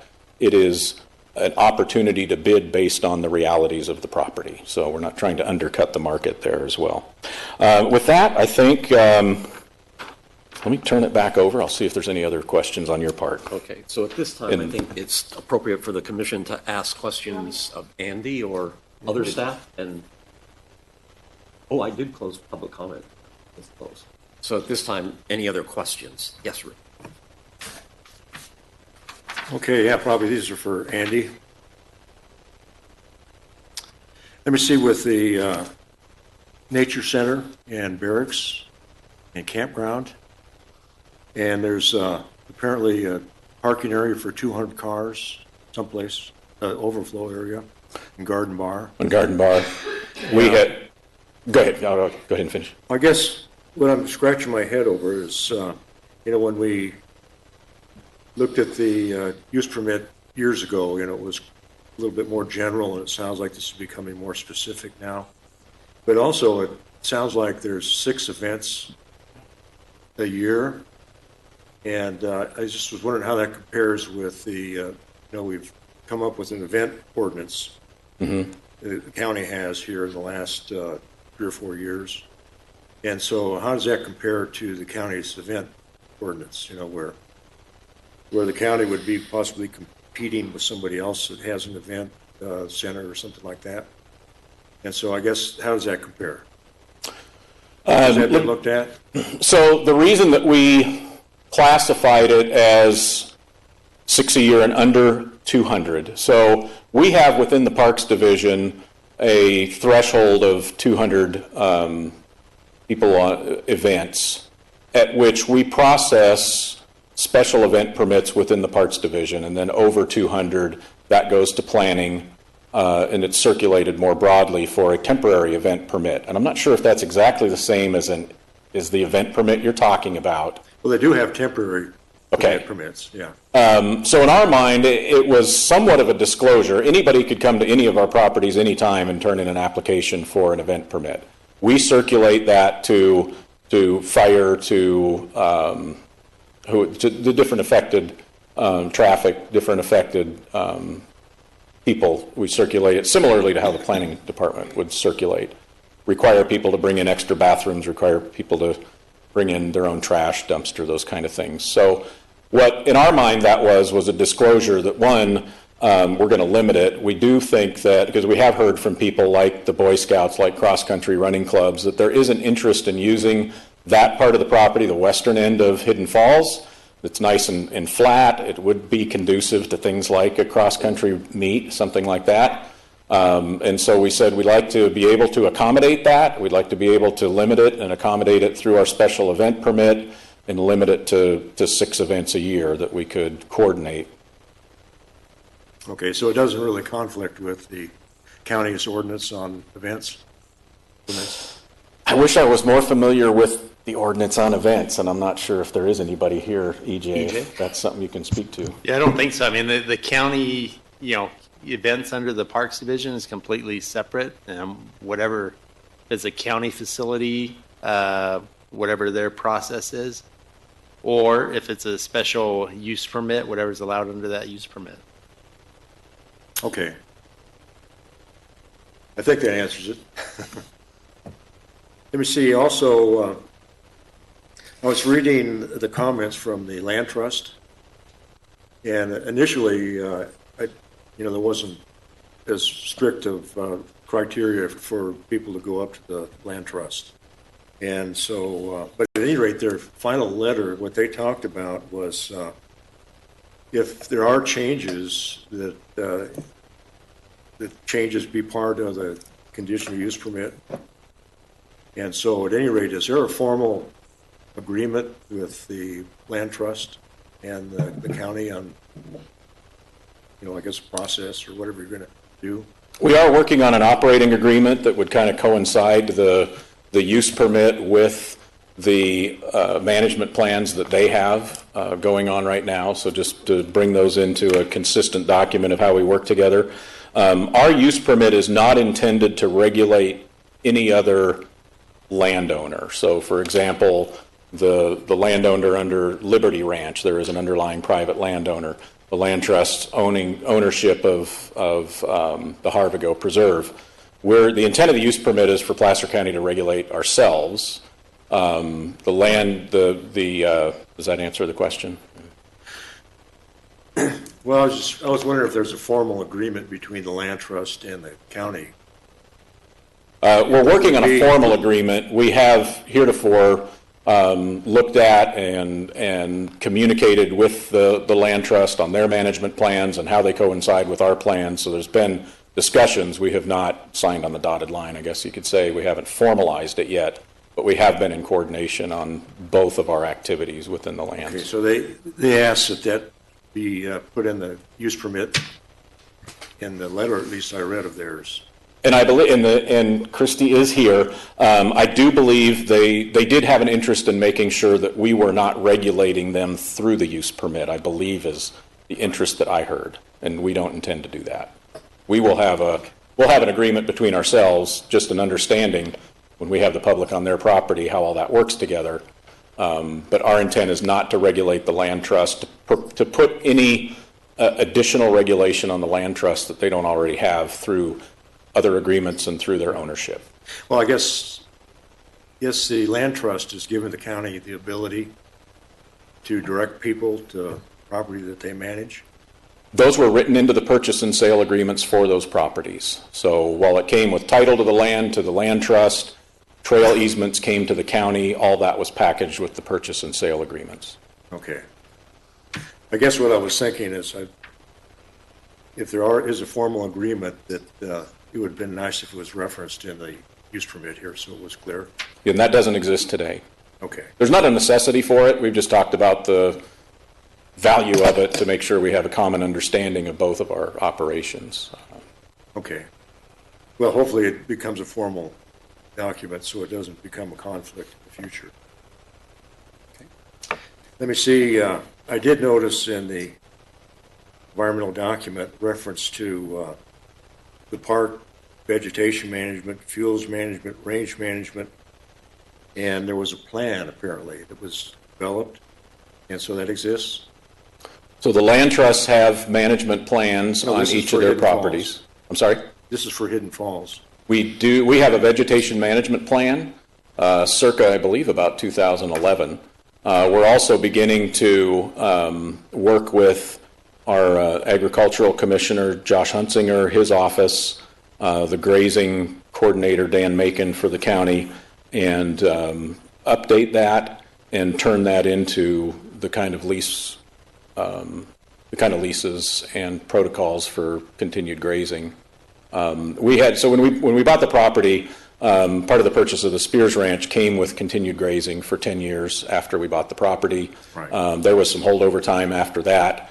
Up until a couple of years ago, there had been cows on the property. We brought in goats to do what we wanted in the fuel breaks, but now we are getting to formalizing new lease agreements that we can put out for solicitation for longer-term leases. Well, I guess here again, what I've been thinking is with these management plans. Of course, you're talking about recreation would be your primary area. You just mentioned the grazing would be the ag person. Fuels would be fire, and it seems like ultimately you'd want to have management plans that kind of what we call interdisciplinary management plans. Right. That and ultimately it would be nice if those were referenced at least in the use permit. Okay. I don't know that we've published it. We do have it. We did produce it. It was produced under the guidance of a registered forester. I believe it was 2011. Yeah. The vegetation one. Yeah. Well, it's both. It's vegetation and grazing. Okay. Yeah, so that's something I think that's kind of missing in the process. Understood. The other area there's a couple more areas, and one that really that caught my eye was, and I see there's been some changes in the wording proposed, but it talks about conflicts between the ordinance for recreation, for public recreation areas, and the use permit, and it talks about talking about this. Basically, if the conflict exists, then the ordinance takes precedence. I did look up the ordinance, and it's mainly people's behavior is what you're dealing with in the ordinance. Hours of operations, correct. Right. Things like that. And I think the hours of operation and the use permit are really referenced to the to the recreation area thing. But at any rate, I'm wondering why we have this in here. You know, it seems to me if there's a conflict that comes up, that you also, before you went to the supervisors and revised the ordinance, that you'd also want to coordinate with the environmental coordinator for the county, as well as alert at least, or work with the planning department to make sure that you know, the conflict is cleared up in between the two documents. Yeah. It may be a simple thing, probably is in most cases, but okay. I really think the way this statement is worded is kind of a deal killer for me. Okay. I believe it's verbatim from the 2010 use permit. Well, it could be, but it's, you know, I'm looking at it now, and it seems like it's a deal killer. So you'd like to see some kind of a process to make sure that they stay consistent. Right. Okay. Yeah. Okay, and then I guess the other area where I'm puzzling deals with, I guess, fire, mainly fire access, and so maybe some of the fire folks would want to come up and answer this, but there's a discussion in here about building 12-foot wide fire access roads. And it also, I think it, you know, it says as far as practical, so apparently these haven't been identified yet. And I'm wondering if we're building 12-foot wide trails, or what are we really talking about here when we usually do, you know, projects with the private sector. If there's going to be a fire access, you know, it has to be 20 feet wide and has to have the base materials to support the fire truck. And so I guess I'm kind of puzzling, what are we talking about with 12-foot wide fire access roads? I think I may need to turn it over to fire for part of this, but I'd like to begin. So the roads going into the parking areas, the existing one, the on-site roads on Twilight Ride, those are 20-foot wide. So getting down into the parking areas, you can see within the map there, those kind of the darker, thicker brown lines that go through the different properties. Those are gravelled roads that go through the property. And we intend to keep those up. It's difficult in some areas like this to get 20 feet or even 12 feet. So some of them can be, you know, some of them are narrowed down some for the conditions. We have worked with fire all throughout the development of these roads throughout Hidden Falls. We will continue to work with them. I think maybe it would be good if fire is here to talk about their expectations for roads into the park, beyond the parking areas, I guess I should say, within the dirt trail area. And particularly the new roads that aren't mapped yet or probably analyzed.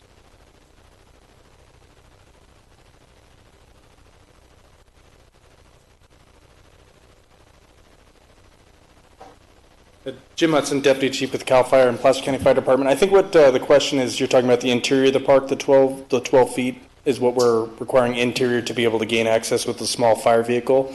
It's not intended as a roadway that vehicles are going to be passing. It's just for us to be able to get a firefighting vehicle in there if necessary, and that width will work for us. So basically it's a trail wide enough for us to drive on. So have those areas been identified where you're going to build those roads?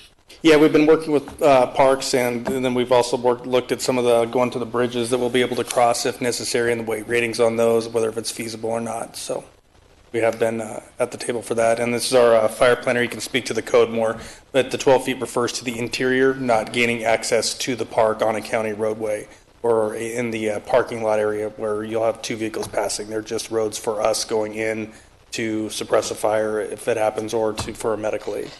Yeah, well, you have existing ones, and I'm thinking about the ones you want to build, apparently. Where are those going to be? To be frank, we've learned a lot since the first park went in, and we didn't have a lot of discussion. Andy and I have talked about this. There are some trails that are not narrow or too narrow for us to get firefighting vehicles on, some major arteries, so we've kind of learned from the mitigations from 2006. And so we're making sure that we address those issues this time with trailways that are right. We know we're going to have to walk some areas and hike in to get people that may be injured or ill, but it's giving us the ability to get a fire apparatus in there, get close to one of those walkable trails, and be able to move from there. So it wouldn't be your standard engines, it'd be, you have other types of vehicles that you're using? Yes, we're looking at our smaller, like pickup style type fire engines, hopefully, or like a smaller rescue vehicle. And you have some of those? Yes, we do. We've got one that's out of service right now that we're looking to replace, but yeah, we always make do. And then on the wildland fire, I mean, honestly, if there's a wildland fire and we have to get larger engines in there, I own a lot of bulldozers. We'll get in. So, yeah. I did notice that there's some new bridges that are going in that meet a 75,000 pound limit, but there really is no road that goes to that, or probably not going to be a road that will carry an engine. But also, I noticed the existing bridges within the Hidden Falls area, none of those really meet the 75,000 pound limit. Yes. And so I guess why are we going to the expense of building bridges that meet that limit when you don't have a road that's going to support the big engines that need it? Those are more designed around getting our dozer transports into the area, and like on the larger trails, those arteries that'll get us close where we can get to an area offload if necessary. I mean, we have issues fighting fire in that area now. We have to drive engines across the creek down there. Yeah, I've done it before, and so we're just making sure if there's a fire in that area that we are able to open it, and then they're meeting the weight standards for our heaviest piece of equipment, which are the dozer transports. Okay. Dave Bookout, CAL FIRE, Placer County Fire. The weight standard when it comes to the bridges decreases from the 75,000 pounds, which is the roadway standard, to 40,000 pounds. So that roughly cuts the engineering in half. So you're talking about 40,000 pound bridges? 40,000 pound weight limit for the bridges. Oh, okay. As opposed to the 75,000 pound weight limit for the roads. Okay, and I thought the document talked about 75,000 pounds for the new bridges. For the bridges as well? Yeah. Well, all the better. I mean, that gives us the ability to take the dozer transports and the dozers across them rather than having to unload and take it across without the low boy. Okay. Yeah, I don't know if, I guess we're looking at from the Twilight property, and then there's an easement and a couple crossings of Raccoon Creek. Mm-hmm. And that's where, but I think you were talking about a trail there, or are we talking about a road that will support an engine going to that far? This is beyond. Yeah, I think that's a better. Specifics of the geography out there. So with the existing bridges, the one on the western side of the park is designed for full highway loading. The one that's there now, 75,000 pounds. This one doesn't exist yet. This one is, I believe, 40,000 or near to that. This one would be the smallest just because of the geographical constraints of it. The intent would be you would have to get access from one side or the other. There would not be large vehicle loading across that one. This one on the Taylor property would be able to get some vehicles across. One of the mitigations for the project is to provide what's called a light rescue vehicle, which is it is a new vehicle on a pickup size platform that does carry some water, and it does have rescue capability. So that came out of these discussions about there being some areas just like that just are not going to support the full water tender, the full lowboy, those kind of things. And so getting in rapid access, we have agreed before the opening of Twilight Ride to provide that light rescue vehicle that's cut out for entry and getting as far in as possible. And so that's likely the area where you'll be building the 12-foot wide roads? to support that. And I think that as far as feasible, just acknowledges there are some areas out here that you just can't, nor do you want to cut 12-foot roads. I mean, there are some areas that are, near waterways. There's some areas that, our intent through here is not to have, it's to be able to get into most places, but take, for example, as you start dropping off into the Bear River from these existing service roads, it's just not conducive to building those kind of roads down in there. So we acknowledged we will get as far as practical in, give fire as much opportunity to get in as practical, but there just are some areas that are not going to lend themselves. Well, this may be an example of, where you need to have a fire plan or a fuel plan, or maybe you already have one. But it seems like it would have been better, I guess, if those were already mapped out, at least on a tentative basis, like we normally get a tentative map that goes with projects. Yeah. And then, of course, changes can happen, but at any rate, it would make it look like it's planned out more than it does. Yeah. Well, what is there today and what's serviceable is mapped out. That is what's there today and mapped out. I think there would be some, coming from Twilight Ride, there would be some additional, there's some roads in here that aren't mapped. There's one that goes to the south and one that goes to the north. I mean, if you wanted to say that was, that the fire roads as far in as they could go should be part of the improvement plans or something like that, I think would be fine. So there's some that are mapped out. Those are real. There are some that we haven't finalized yet. Okay. Well, it seems like there's a lot of planning that has to go on. There is some, yeah. Quite a bit. I think, yeah. Quite a bit when you talk about the agriculture, the cattle raising and the fuel management planning. I guess veg management, you have that figured out already, or? We do have the plan in place, and it is what, it was under the guidance of that plan that we did the fuel breaks, that we did the water storage near the existing parking area, that we did the loading sizes of the bridge, that we did the fire amenities that we have out there today, the landing pads for the helicopters. Okay, well, what I would suggest is to finalize those plans and make them available so the public can see what's going on, because we've heard a lot of concern about cattle conflicts and that kind of thing, and in agriculture, and if there was a written plan that had been presented as part of this use permit, and that would have gone a long ways to, I think, answering people's questions. Understood. I guess that does it for me. All right, thank you. Other questions of Andy? Sam or Larry? Mr. Cannon, please. Mr. Chair. I'd like to hold the speaker there now, and I'll call back the deputy chief. Okay. Can you hear me okay? Yes, we can. He's coming. Okay. As for the deputy chief, I'd like to know a little bit more about the, and also the director who's speaking, both of you, about the helicopter landing situations where you might be doing life flights for some sort of, mass casualty or serious accident or fire or whatever. If you're trying to evacuate, I want to hear a little bit about that, if you don't mind to indulge me and the commission. Not a problem. The helipads are not necessarily for firefighting. They do provide us a platform to land a helicopter and hook up a bucket for water dropper if we need to be. It's more about just reducing the extrication time of an injured patient. And so at the current Hidden Falls, we've used one helipad there quite a bit. And it does take time to extricate somebody a lot of the time. And it could just be as simple as a remote access issue where it could just be a broken angle, but they're down a cliff. So the most rapid thing to do is get them in a helicopter, and we can bring the helicopter to that pad and transport them to an ambulance versus flying directly to a hospital.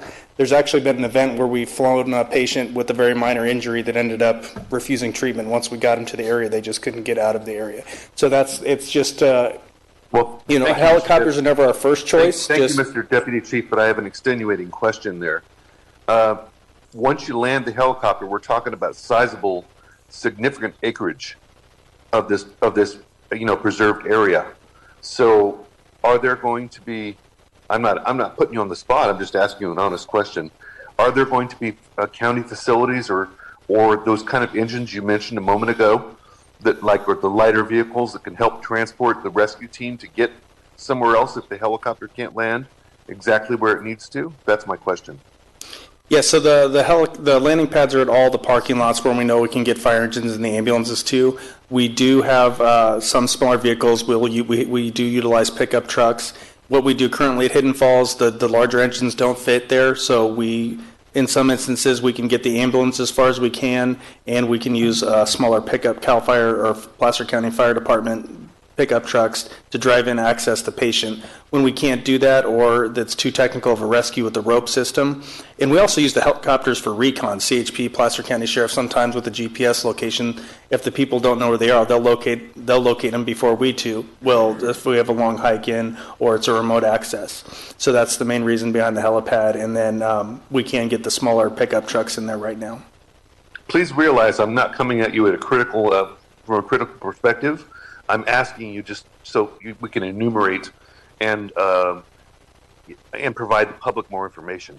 Oh, absolutely. I'm not taking it that way at all. I come from an ex-police and ex-firefighter background, so I have a lot of these same kind of questions that the former commissioner just was asking you. I have one more additional one. I mean, as I sit here talking to you remotely via Zoom, I'm sitting in the Santa Cruz Mountains at a secondary house that my family has long time owned, where the fire almost scorched almost up to my back door. And it was but for the thanks of your CAL FIRE colleagues from Napa, Riverside County, and San Diego County and LA County that were here, that prevented my house from completely being destroyed in the redwoods. So when the previous commissioner asked the question about those fire access roads, that got my attention, because we need to have those facilities to be able to have, maybe it's not to take your D9s up there, your Caterpillars, but some sort of lighter four-wheel drive vehicle, because that's what my community bought, to be able, with smaller water apparatus, is what I'm trying to say, to handle smaller brush fires. Because in Santa Cruz County, and this is not about Santa Cruz County, but I'm making a comparison so that we can learn from mistakes, because for God's sakes, we all know that California had the worst fire year this year than it ever has. So we need to learn a lot. But in the Santa Cruz Mountains, there are a significant number of transients that are up there burning camp stoves and all sorts of things, and they don't really give a whole lot of a hoot about the environment or anyone else that lives there. So other constituents that live in that area, live in and around the area, the affected area, talked about that, about the homeless. And I just want to make sure that, for the record, there's some sort of thought process going on planning-wise to mitigate, the law enforcement aspect, because we're talking about a challenging area to get to. So, these people are going to start going to these areas because these, and I'm not speaking ill about the homeless, but I'm saying that there's an issue of lack of respect for private property and public property. And they'll do what they want because they have, limited means. And I'm not going to get into the motives, but, limited income. So those are the things that I work about on a project like this. I mean, this is a very challenging project, and I'm not being critical of you or your colleague in the planning department. In fact, I'm complimentary of what you've all said, but I just want to make sure, after we just had some of the worst fires in Santa Cruz County and also Napa County this year, that what we're going to do if we have that kind of a monumental disaster in Placer. Does that make sense? I think so. Can you just clarify the question for me? Is if we have a catastrophic fire in Placer County, or is it I won't be able to answer on the law enforcement side, obviously, about the homeless, but and then I heard a question about the smaller fire engines. Is that accurate? Yeah, I gave you a 3-tiered question. I'm sorry. It's okay. I just want to make sure I answered it appropriately for you. So one of the mitigations we have put in place, should the park go in, we have worked with parks to purchase a smaller Type 6 pickup truck, which is on a 550 type frame that'll hold a few hundred gallons. So, and it has a smaller pump, but that's more for quick access. And that's for the Placer County Fire Department. With that, though, I mean, the small spot fires, I mean, that would be very helpful. It's about quick response, and then until the larger engines arrive. So obviously that purchase is for the Placer County Fire Department. On the CAL FIRE side, all our fire engines are 4-wheel drive. 12 feet will suit them. We do take them down smaller trails. So that 12-foot trail will give us, the ability to get them in. And, we do brush roads as we go with fire engines. And obviously, if there's a vegetation fire, that we'll have the full response of our firefighting aircraft as well. So by the way, for the record, for my nearly 20 years in the state legislature, I have argued every single year that CAL FIRE and the counties, the 58 counties across California, are inadequately funded. And if that was not proven in 2020, I mean, I would like to change that in a heartbeat, because your folks are on those lines that are out there doing those very dangerous jobs and being ill-prepared and ill-paid as well. That's a side note. So go ahead and answer my questions 2 and 3. So catastrophic fire, yes. In Placer County specifically, Placer County, and I'm just speaking broadly right now, it doesn't necessarily have to, just relate to Hidden Falls, but we have the most habitable structures in state responsibility area of any county in the state of California. So that means more people live in the wildland-urban interface than anything. So specific to Hidden Falls, what we do is, and I've said this at every meeting, we are not proponents of the park. We are not for the park. We are not against the park, right? We're completely neutral. Our job is to look at fire safety and look with the mitigations that we can put in place for fire code, whether it be Title 14, Public Resource Code 429091, Fire Code road widths. And so we look at it objectively. And it doesn't matter what the project is. And in this instance, it's a park. So what we do is we look and we mitigate the threats. Obviously, in California, there's been a boom of development in the foothills, right? So that does provide some challenges from firefighting. But what we have to fall back on is code. I've talked to everybody in this room, Protect Rural Placer, some of the folks from for the trails, and it's a double-edged sword for everything. There's two sides to every coin, right? So right now, I would make the assumption if a fire starts in there today, that it will be more catastrophic than if the park doesn't exist, based on the fuels management that they're saying they'll provide. So if it's fuels management, if it's grazing, if it's kept down. But on the flip side, right, 95% of all fires are human caused. Now, that's a general statement. That could be a car backfiring, right, that a human's driving. That could be somebody throwing a cigarette out. That could be composting, right? I mean, it's somebody doing farm work. So it's very broad. So I agree with your first point, but the catalytic converter of a car could easily cause the same thing. Right.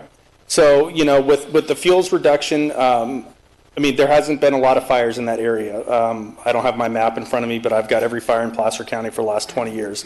A few years ago, I was the incident commander of one on Big Hill. It was about 14 acres. That was a backfire.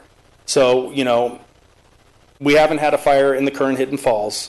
So, is it possible that a human could cause one in the expansion area? 100% absolutely. But we have to look at it objectively now with access, stored water, the ability to get fire engines in there, and fuels reduction and shaded fuel breaks. It could be less catastrophic. So, well, I can appreciate that answer, and thank you for giving me that, because I would concur with you that with this project, it actually improves fire safety for that region. Now, this project is not perfect by any means, as several people in the audience and the callers and the Zoom people have said. But it does represent a project that has been long-standing and taken many, many years.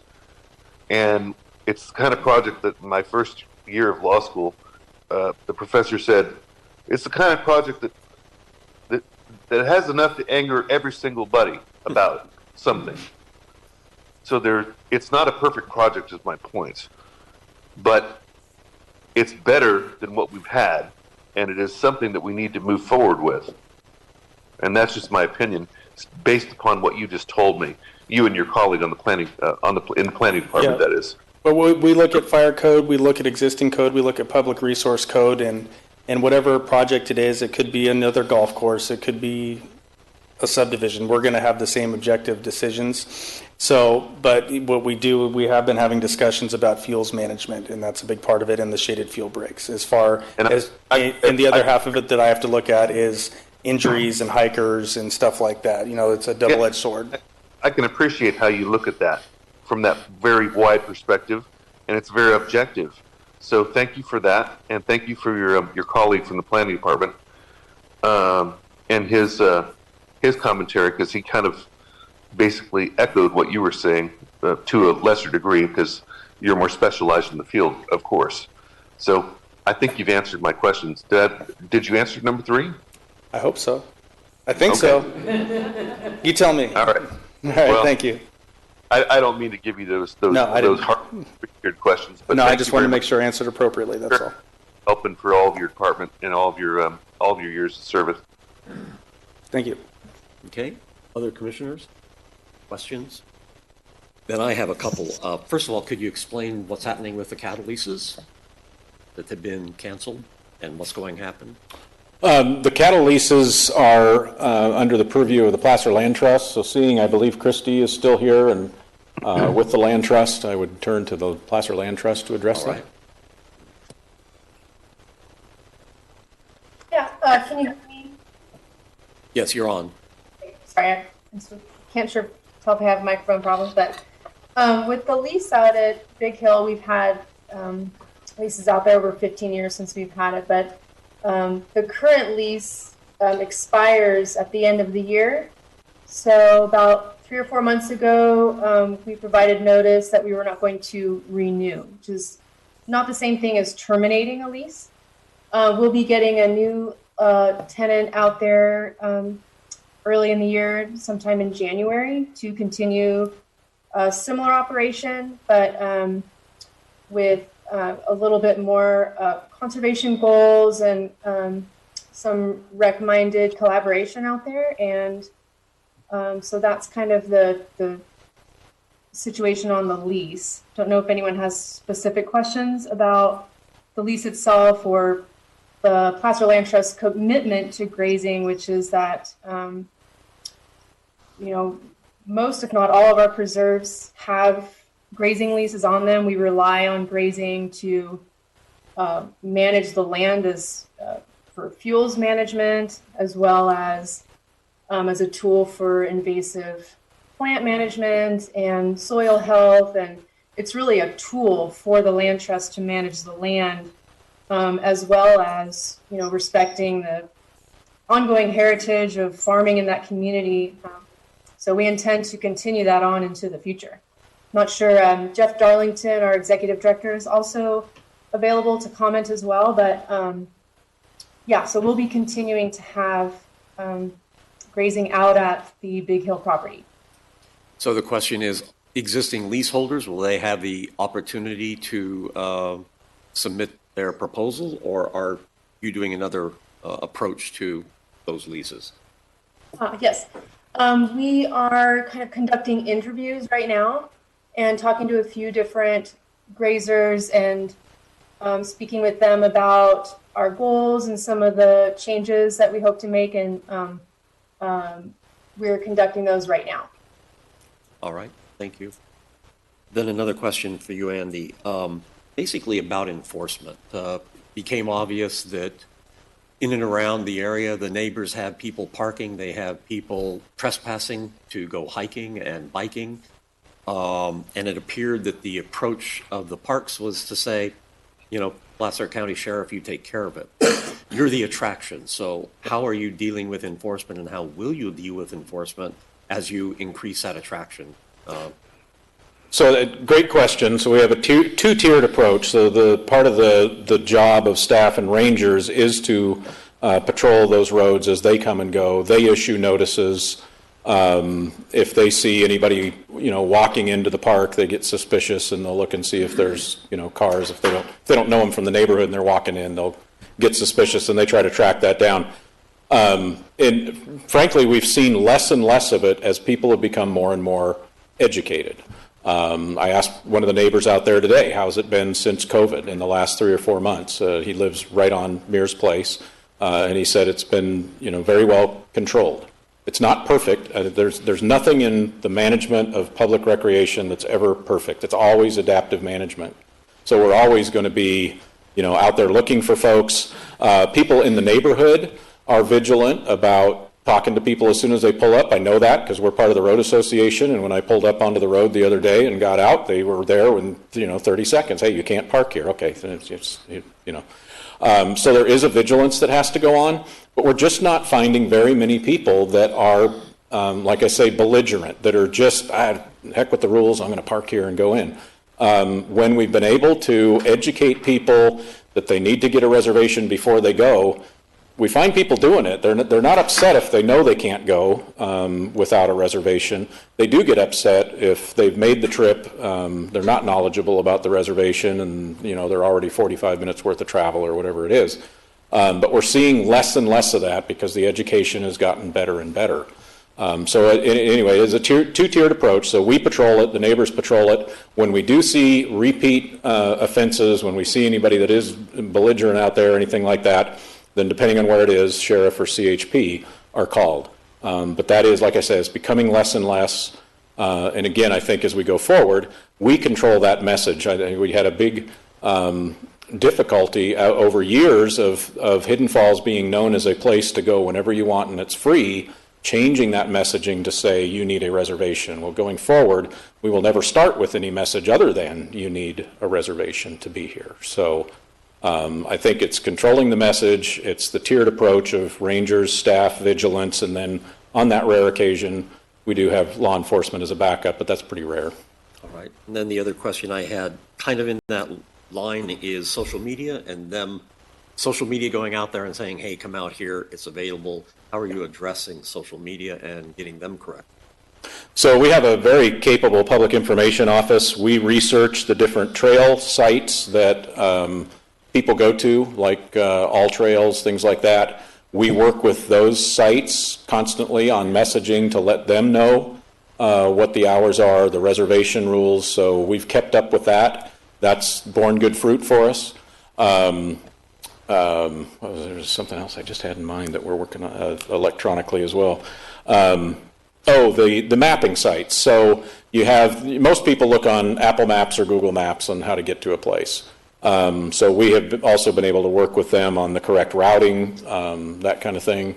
They do have staff in the major electronic mapping sites that will work with you on how you guide people into your facility and work with you on messaging as well. So we've had a pretty robust outreach. We got some very capable people with those contacts in our PIO office. We also have our own platforms, Facebook, Twitter, those kind of things, and we continue messaging on those constantly as well, including conditions about, like right now, the closures for fire weather and things like that.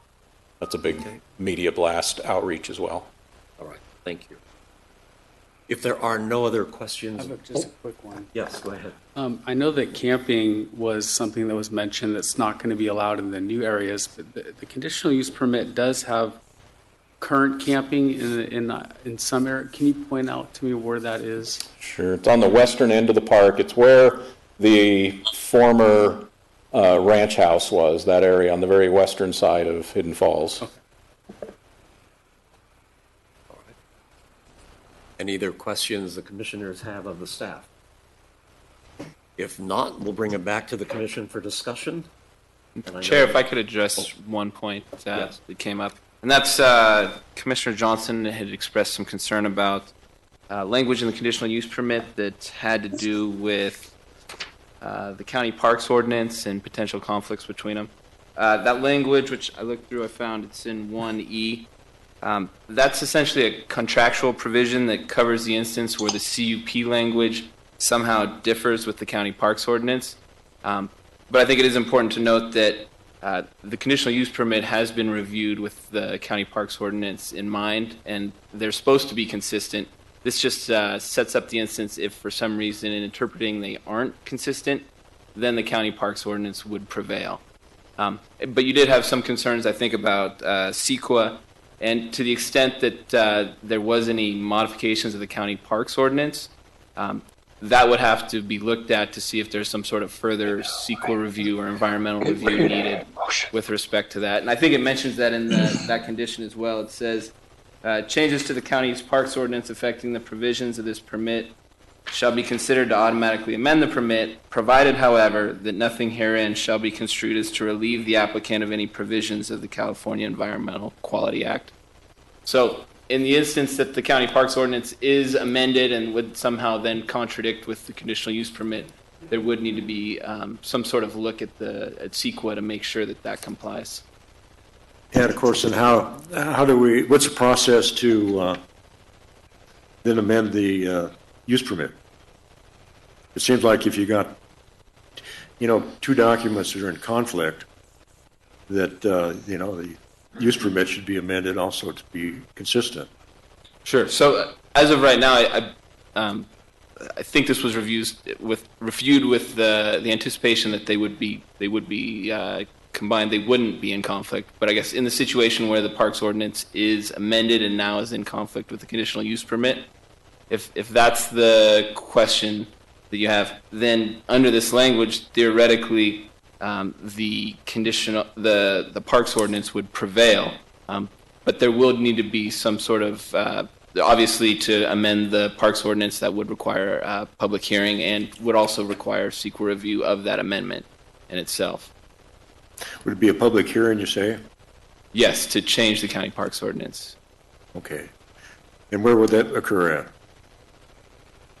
With the recreation group, or?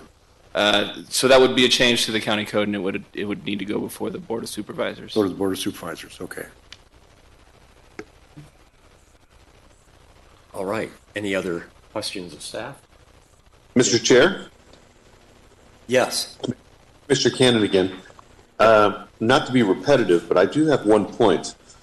Several months ago, our commission voted on an issue that was along Highway 80 in a very rural area en route to Tahoe eastbound, and it was regarding cell towers.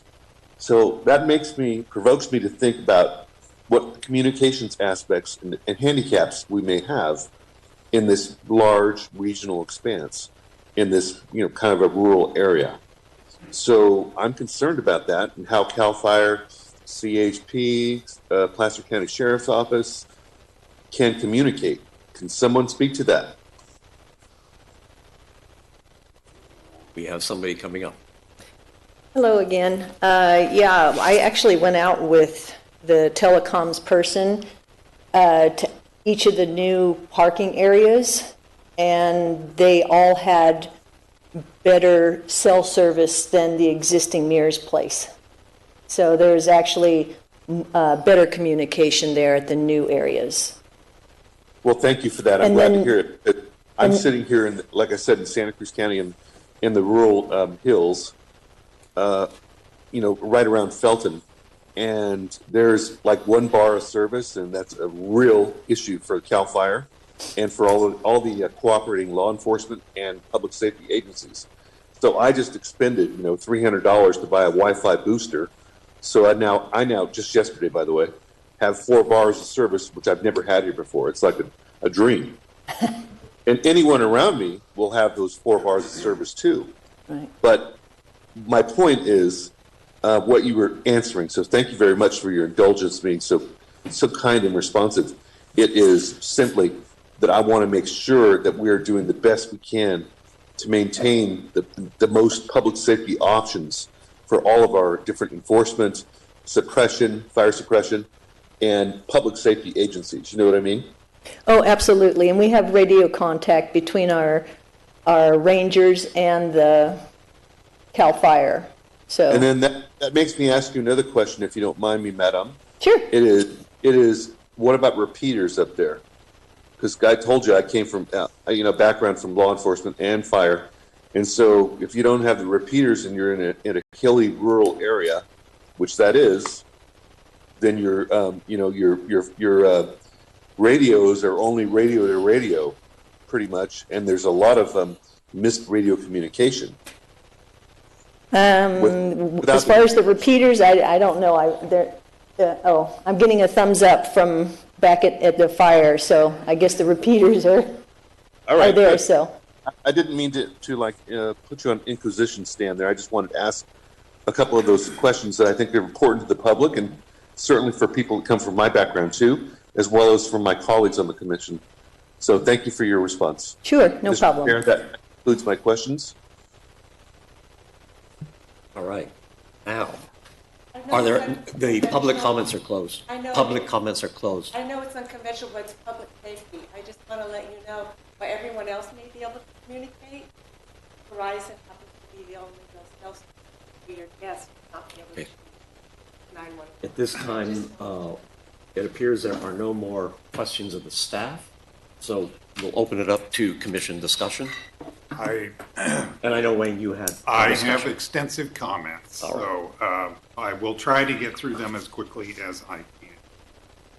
I first want to talk about agriculture, and I think it's important for us to recognize that in the staff report, it indicated that there has not been ongoing agricultural operations in the existing Hidden Falls area since 2014, which means there has not been any cattle grazing going on there on an ongoing basis. So that's important to make note of, that hasn't happened. And there's also a reference to the East Bay Regional Park and their cattle grazing that they do. And I think it's important to make sure, it was mentioned earlier that there's not been any cattle people incidents.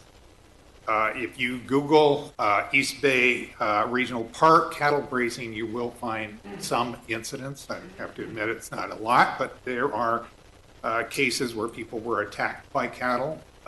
And there's complaints about the fouling of the trails. Obviously, cattle like trails, and so they are going to leave, deposit some things on the trail that people are not going to like. So that's an ongoing issue that people complain about. And one thing about East Bay that it's not a fair comparison to Hidden Falls. East Bay has 96,000 acres that they oversee. Most of the parcels are very large, and Andy referenced this report that was done through Santa Barbara County. And if you look, a lot of those acreages are pretty big. So you're spreading the people out, you're spreading the cattle out, so there's less potential of contact. So we're looking at much smaller parcels where the opportunity for contact is certainly much higher, in my opinion.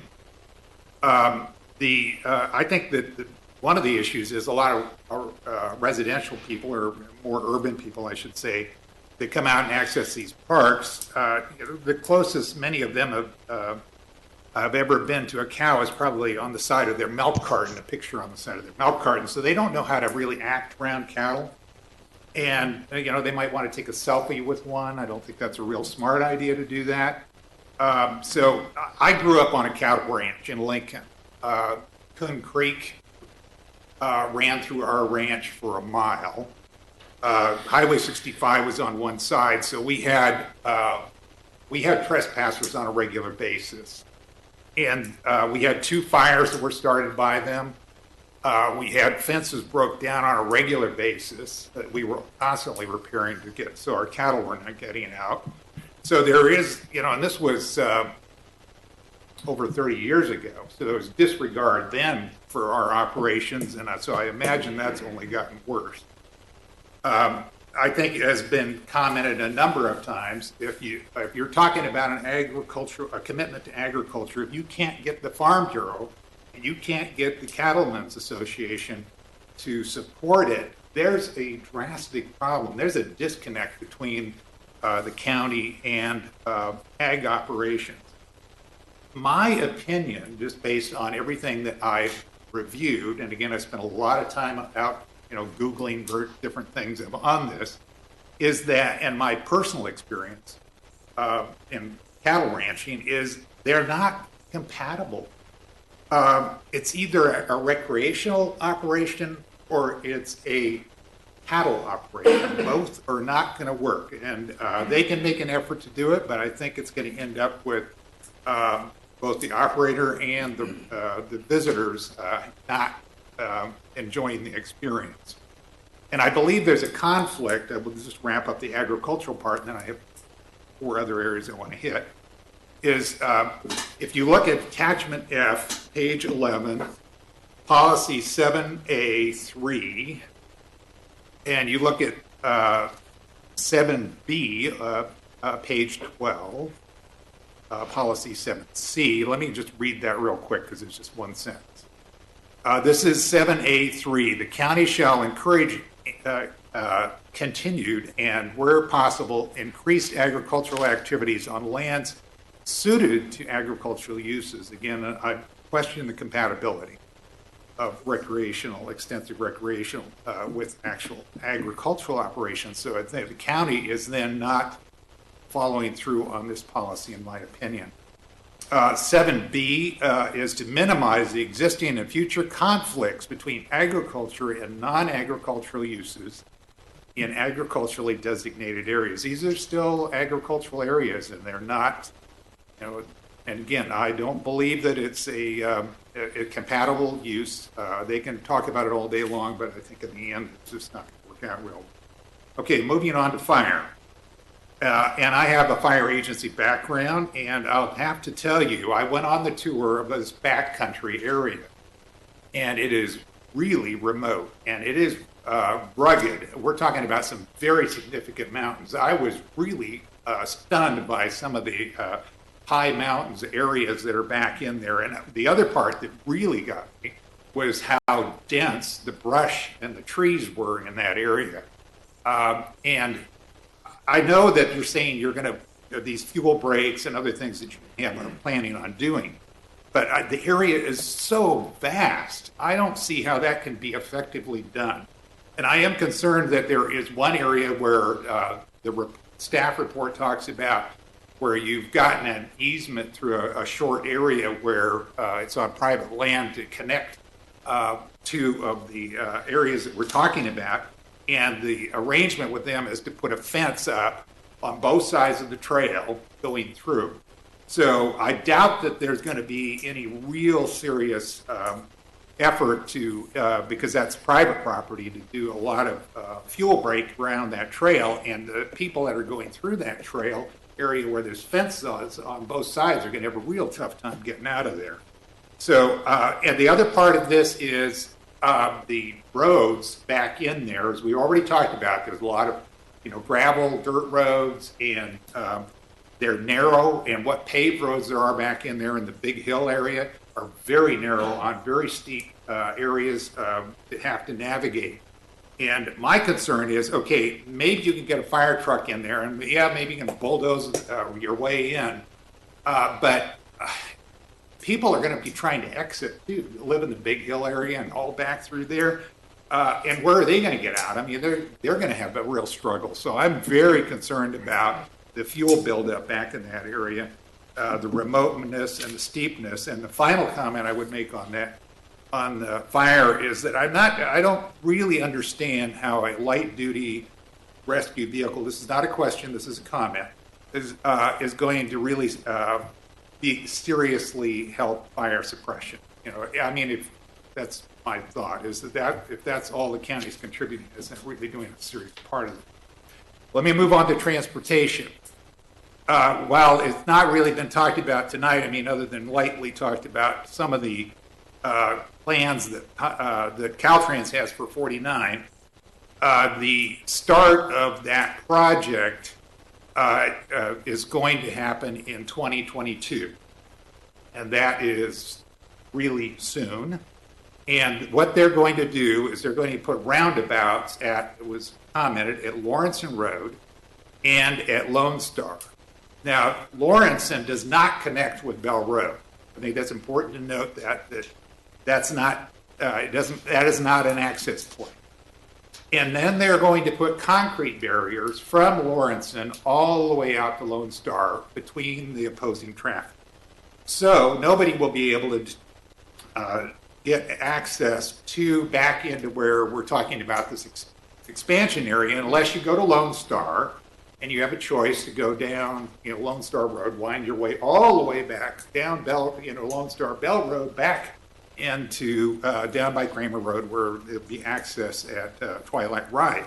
That's a long, long way. And that road is very narrow, very twisted. As I mentioned, a lot of it does not have striping on it for division of traffic.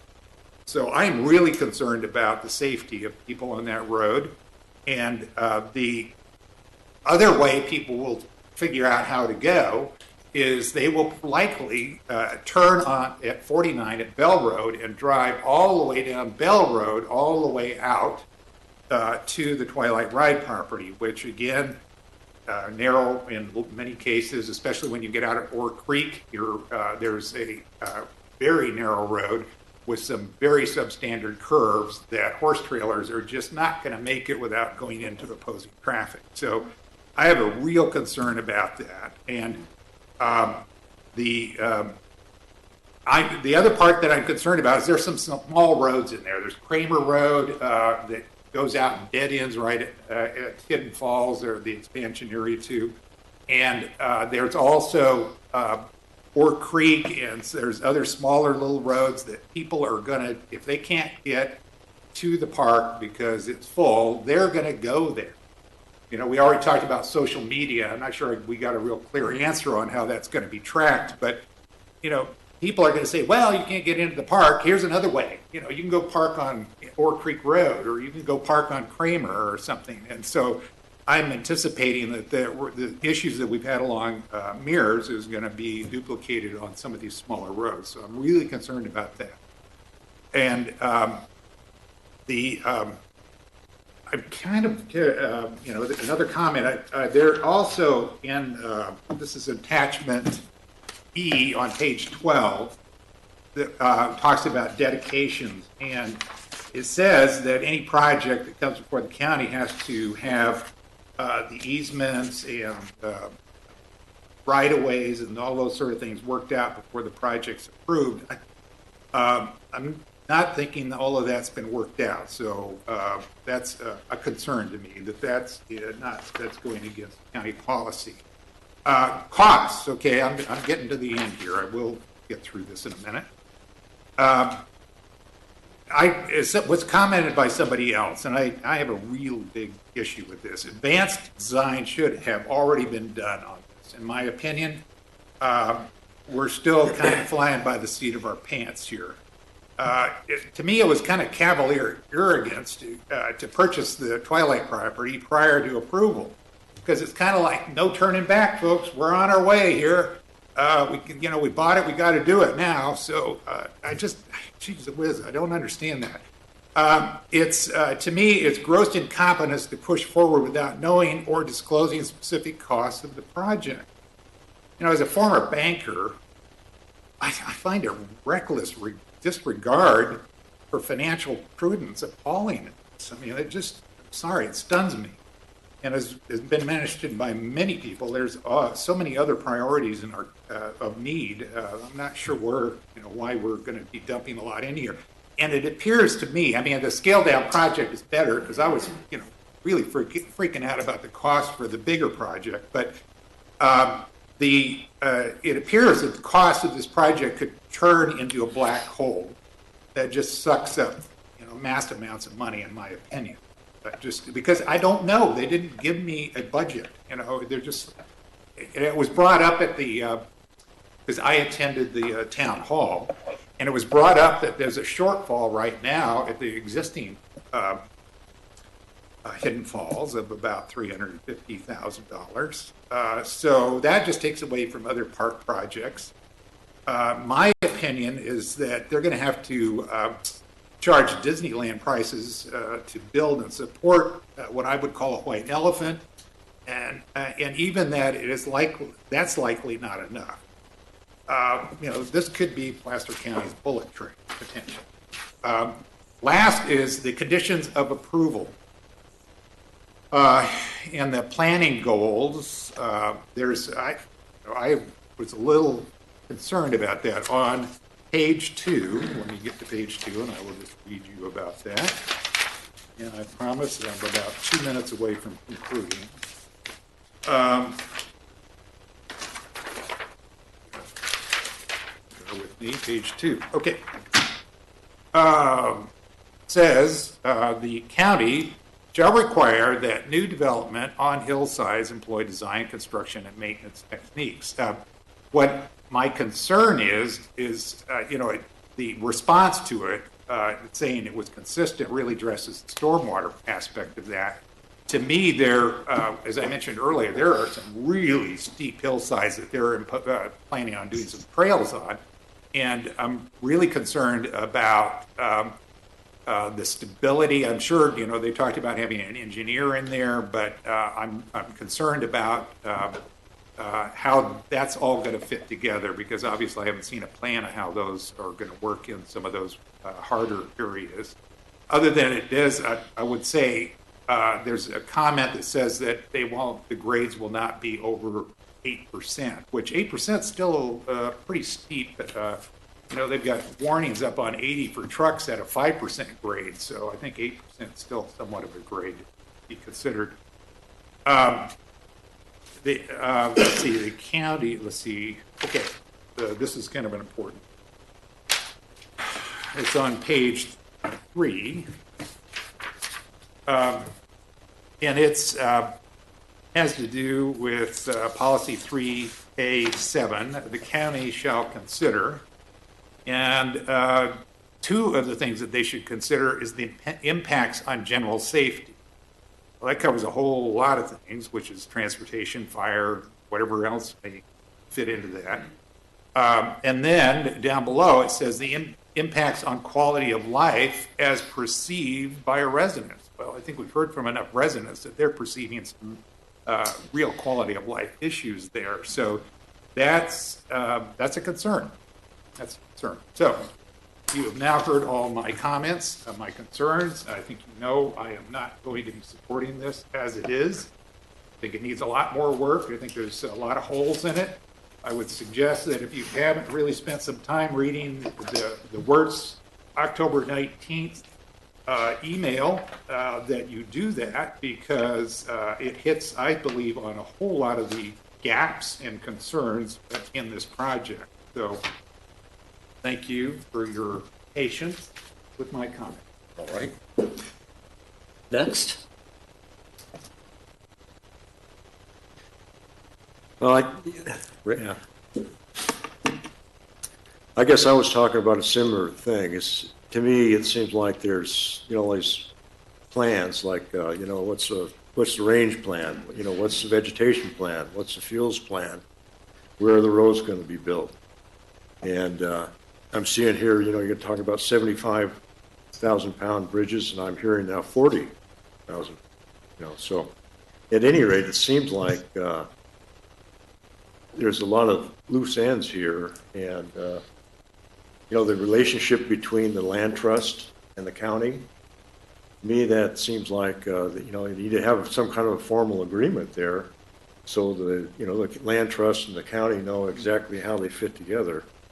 And so I think a lot of those plans or agreements, that really aren't referenced in the use permit, should be, and they should be somewhat developed. If they are already, fine, then let's see them. But we're not seeing that, and the public's not seeing it either, so it raises a lot of questions. And I agree there's questions, but I also think you have to have a project before you can finish the design. Disagree. We see subdivisions, we see roads put in and everything else, but they don't submit the improvement plans along with the subdivision application. First, the subdivision's approved, then the plans and all the final details are drawn to meet the conditions of approval that are created as the project comes before us. Without knowing what the final conditions of approval are going to be,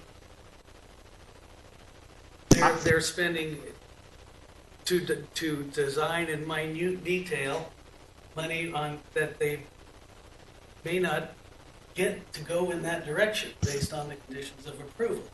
So I think that to expect certain great detail in areas, I think is putting the cart before the horse. If you don't know you have a project, you don't draw a full set of improvements. Okay, yeah, I got to respond to that when you're done. Mr. Chair? Just a second. Jeff is still speaking.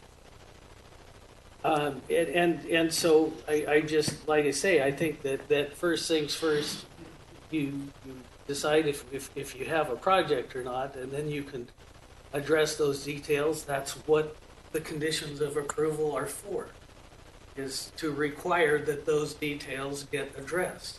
When you do a subdivision map, you don't do the drainage plan until you know what you're mapped for. You don't do all this micro planning until you know what your real project is. And I think that's what we've got going on here, is we first need to know what the real project is, what the conditions of approval are, and then you design to those conditions. That's just my 2 cents. Sam? Okay, Mr. Chair, if you'll indulge me, I was going to speak, I didn't mean to interrupt anybody, but I was going to speak about Commissioner Moss's, what he had to say, because I completely concur with him. We've got to have a blueprint to be able to move forward.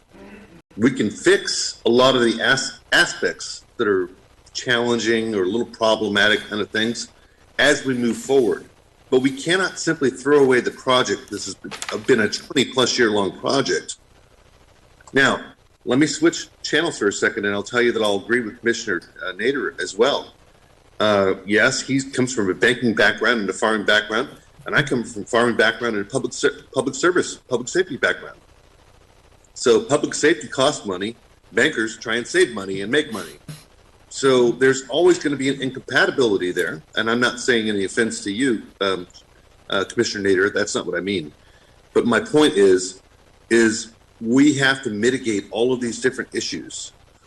And yes, it is true that those ranchers and those environmentalists are never really going to get along, or certainly not the dirt biking people or the mountain biking people. I mean, there's all these different factions. But we have to do the best that we can on this commission for this county of Placer, in this state of California, to try and move the best project forward that we can. It won't be perfect, of course not. But we need to start with that boiler point, that blueprint, to move the project forward. And I'm not willing to wait any longer on the project and simply delay.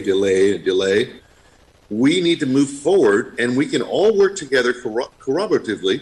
And that is the thing about the beauty of this commission, is each of us has a very, very different and dynamic perspective, whether it's former Chairman Moss, or whether it's current Chairman Higg, or whether it's Commissioner Nader or Commissioner Johnson, or any of the rest. I mean, I'm not singling out the other two that I didn't mention, but we all bring something to the table.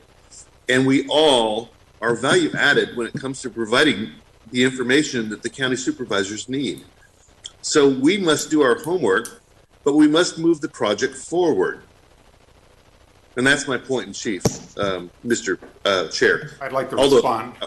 I want to respond to both those comments. May I say one final thing?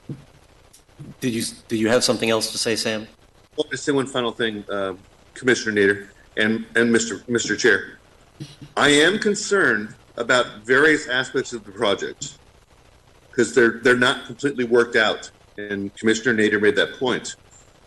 But and one of those, for me, includes how the county is going to utilize these private roads for public service details, and how that's going to work economically and tax-wise. But I think we can find a way to mitigate and work out many of these challenges where we can still provide the services that the public wants, as well as the residents want, and the farming community, the grazers and the cattle folks, if we work cooperatively and collaboratively. But if we sit here and pick and point and chisel and at the way at the program and what the proposals are, I mean, we'll be here till the cows come home, 2050. I mean, why don't we just start with this and move the project forward? I'm done now, Mr. Chair. All right. And so let me just respond just quickly. I want to respond to both Jeff and to Sam. Okay, I appreciate where you're coming from, but these, the things that we're talking about have some very serious implications in my opinion, and I do not want to go down the road of just trust me sort of thing, we'll take care of it. I need to know that. I think we need more concrete information on this before we make those kind of decisions, because otherwise we're just letting it go wherever it goes. Nathan? Yeah, I mean, I have some real concerns.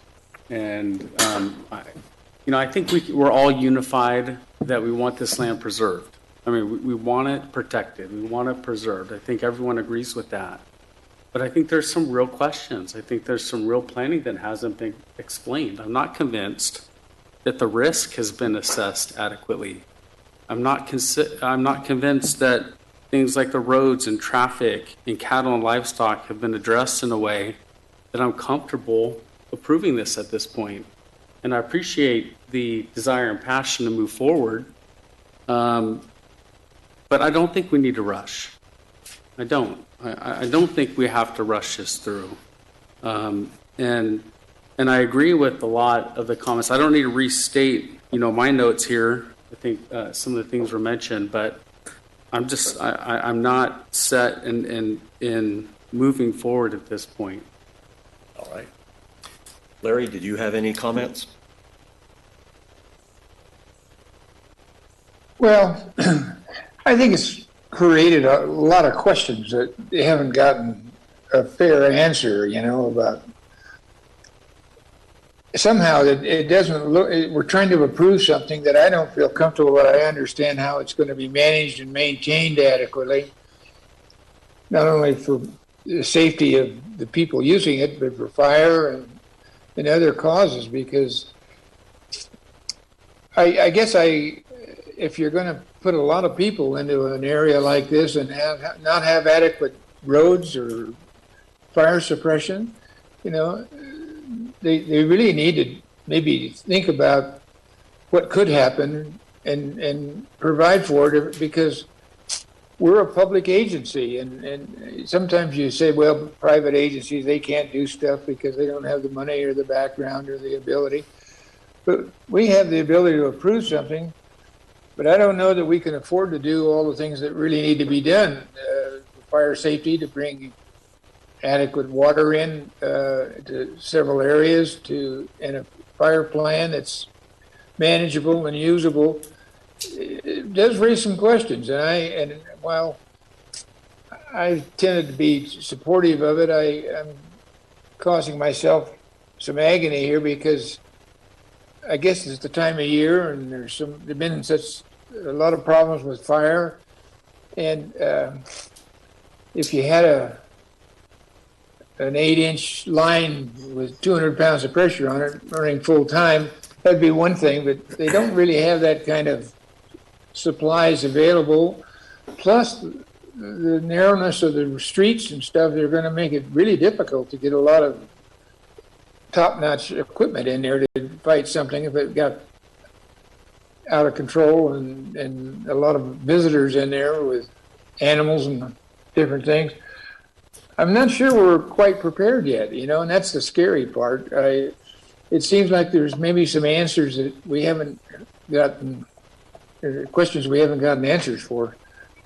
So I'd like to approve it, but if I did, I'd have to say, this is a conditional approval. We're not completely confident in what we're doing, and we need to approve it tentatively and send it on to the board and have a discussion let them have a discussion, see if they have the same anxieties that some of us have, and make it more of a working operation between us than just saying, we can't decide what we want to do here.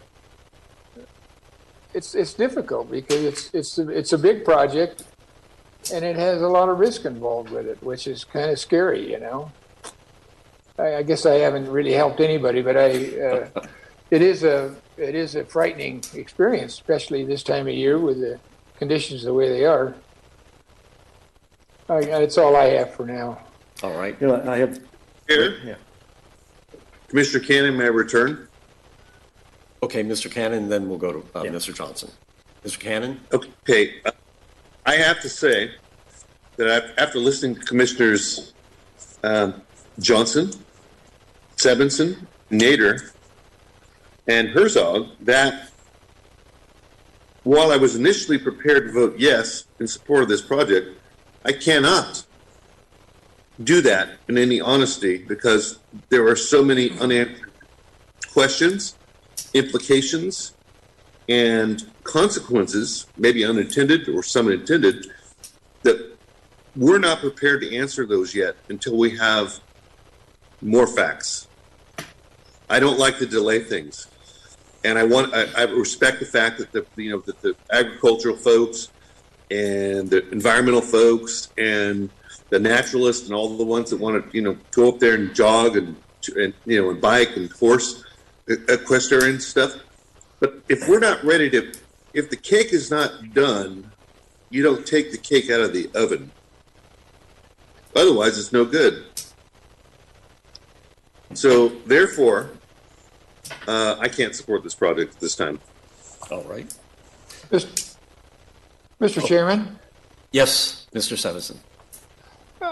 One thought that came to mind as I go through this process, and it may be because I'm one of the people that has been there before on the Board of Supervisors, I think it's a great opportunity to have a workshop between the commission and the board and discuss what they're hoping to attain here and how much money they're willing to spend to get a good project that's going to be safe for the community and a usable end product. I'm just not exactly sure that I'd like to hear from the board themselves how committed they are to this and how much comforts they can provide to us on the commission that they're willing to spend. Maybe they should be bringing water into the site with a few fire hydrants or a few things that can guarantee a little safer environment. I don't know. It's just everyone's pretty scared, I think, about this. And I'd hate to get a whole lot of people in there and trapped and then have them all burned up. Okay. Anyway, I guess that's all I have for now. Right. Mr. Johnson next. Okay, yeah, I have to say I am impressed with the amount of work that went into the environmental documents and, of course, the piles of letters. One of the things that maybe kind of answers a little bit to me is I think maybe we should review the Placer Land Trust letter in this document here. And in there, they're talking about the Placer Land Trust and Placer County collaboration. And they're saying to effectively manage the shared decision-making that will be required of PLT and the counties, some important steps need to be needed. I won't read through all of them, but one of them that is pretty important here that I think we're talking about is security and protection of the preserves, including conservation values, agricultural uses, and the trail system. And what they're recommending is when the management plan and decision process are developed, they should be incorporated into the use permit and for the project so that they are formalized and referenced. And, I think that's what I'm talking about. Normally, we do see a tentative map that's got a good amount of detail on it, recognizing that changes can happen through the design review committee. But at any rate, that is part of the process. But at any rate, it seems like some of these questions really need to be nailed down more than they're nailed down now in order to really, and they need to be explained. I was looking through the document and I did read about a plan that was developed, I think, back in before 2010 that talks about the Hidden Falls Park vegetation fuels range management plan. And, I looked for that, but I didn't see it. And I think we talked about it today, and I'm not real certain that it really exists. And so, it may not be nailed down to the nearest penny, but some of these questions, like where are the roads going to go, and the fuel breaks, and the other questions as far as protection of the resource values, and these properties were purchased not just as a park, I think, my impression is these properties were purchased to save the blue oak woodland and the wildlife and bird life and those types of things too. And so the other resources are pretty darn important in terms of how this area is managed. And, it's going to take, the ag commissioner or somebody from the ag department, maybe some people that can focus on the wildlife aspects, but, and of course the fuels people with regards to their plan, and then the recreation, as far as the recreation plan. But they all really had to be a little bit more coordinated, I think, what they are now. My comment. All right. After reviewing all the information, I do believe the environmental document does disclose impacts adequately.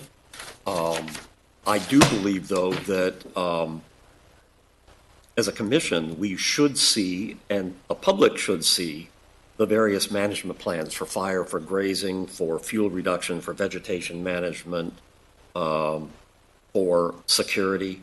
I think those should be available, maybe not to the full detail, but adequate enough that they can be put into the conditions of approval and we have some confidence they'll move forward. So looking at the project, I think this is an asset for the county, the state, should move forward. But I also think some of these questions that have been raised need to be answered before moving forward to the Board of Supervisors. If I could just comment here. Judging from what I've heard, the commissioners indicated some of their concerns about further information and further discussion. There certainly is the possibility with this to continue a decision on this, to give the department more time to look into these issues. And so that is always a possibility. If there is an interest in that, it may be worth kind of providing some guidance in terms of the information and direction that you're specifically looking for. And also along that same vein, it may be worth, it is totally up to the commission, but it may be worth asking the department if they have kind of an interest in or comments with respect to that kind of direction. And I was just going to say, I've noticed that Andy and Lisa were very diligently taking lots of notes as we were making comments, so they may have some of sort of a picture of where we're going. But I think, but I think we can try to, I think you can kind of hear what we're trying to do is some more of these things need to be fleshed out so that we can really understand what the potential implications are. I mean, we're making assumptions because we don't have the information. So rather than just recommending to the board the denial of the project, we could asking you to do some things like give us more detail, meet with the farm groups and see if there's a way to come to an understanding with them, because agriculture in my mind is a very important component of this, and getting them on board would be really key for me. So that's one of the things that's important to me. And particularly, I think the land trust needs to, right. There needs to be some resolution there in terms of what they're after. So, Andy, after listening to all of that, thoughts? I think that is very good and thoughtful input, and I do appreciate it. I appreciate the perspective of the Planning Commission. So just want to try to reiterate some of the things I think we've heard. So detail on the arrangement between the land trust and the county, and I think very fair. I think we do have a very good working relationship, but information on that I think is something that you want to hear. More information, I think more detail on emergency access and the veg management planning. I mean, we do have the plan that you referenced. Like we can produce that, no problem. But how that would expand into the expansion area, I think I heard that loud and clear. Could you make that available to the public online so it's easy to find? We can do that, yeah. Okay. Yeah, and Andy, if you could map that out, exactly the areas where you're going to do a lot of vegetation management, that would be really important. Because as I said, as I went back in there, again in the Big Hill area, it is really dense with a lot of vegetation. So if you can show us the areas you're going to be working in, that would be helpful. And again, it may not, I mean, down to the exactness, I'm not sure, because we do work with foresters. You know, in the last rendition, that was one of the, you know, before you open, work with a forester to develop the plan and implement, and that's what we did before. But I think giving you more information about where we're going, perfectly fair. We'll talk back and forth about that degree. But yeah, absolutely. I think that's fair. Did I miss any of the categories that I think the letter that was referenced, probably going through that and making sure that's addressed adequately, and probably, Andy, I would talk to Wayne, since he's gone through it in detail, see kind of where those things can be addressed. But I heard, you know, the grazing plan, it'd be really interesting, because I don't totally agree with Wayne. I spent some time on a major project in Sonoma Marin County where grazing was a major component, and it can be compatible with other uses. And I think we need to understand how that's going to happen. I think that's an important thing. Definitely the fuel and vegetation management and where it's going to be. Those are probably management plans of some sort. Definitely a fire management plan should be available to the public and for us all to be on the same page and discussing. I think the other thing that was brought up is we need to make sure in the conditions, the exclusion of activities, and I think it was brought up, the recreational hunting, dirt bikes, whatever, specifically say that those are excluded. I don't know if that's the case right now, but that would be good. motorized vehicles are excluded as part of their public recreation ordinance? Yeah, okay. Other areas that we wanted further explanation on? Well, I would say that the letter that I was referring to is on page 114 and 115, and it's a Placer Land Trust letter in the final document.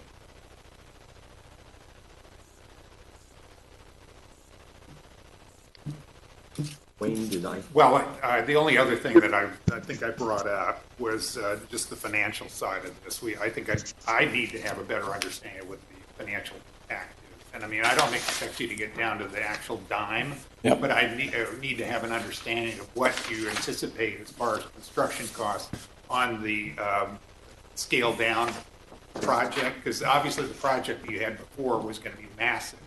Right. With a lot of roadways, but having a financial understanding generally would be helpful. Mr. Chair? Yes, Mr. Collins. Sorry to interrupt Commissioner Nader, but I completely agree with him. A banker's not going to advance any money or any loans when they have less than all the facts. And that's what threw me over the edge on this issue, on this whole project, because we've got too many loose ends here. And my perspective, I mean, that's again what I was saying earlier when I was bragging about the commission and all of your respective resumes and attributes. But we all are value benefited in what we add. And I'm adding my concerns about the public safety aspects and the fire and the police, well, sheriffs in this case and CHP and maybe state parks to an extent if they're available. But we have to have all of those questions answered before we can move forward with a project like this in good conscience with the public, with our constituency in Placer County. There's just no easier way to say that. So I'm sorry to interrupt you, Commissioner Nader, and I agree with exactly what you said. All right. One other thing, Andy, I would like to know, on the communications, a little more discussion of where the blind spots are, how you communicate. I know for major forest wildfires, especially in Paradise, one of the issues was different communication systems, and I know America One is, I can't recall exactly the name of that system, that it's through AT&T, which makes sure if you have a firefighter coming from Kansas, they can communicate with a firefighter in Placer County. So it'd be interesting to know where the dead zones are and how that's being addressed as part of this. I think communications is really important for wildfires especially.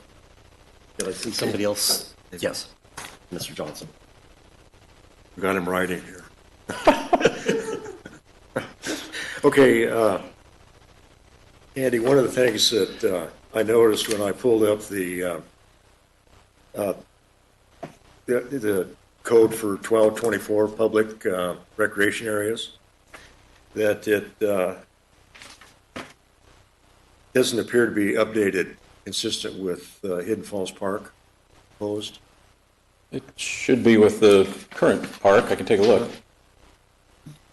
Yeah, it lists, it lists the park up in Forest Hill and Sheridan Park, Green Valley Trailhead.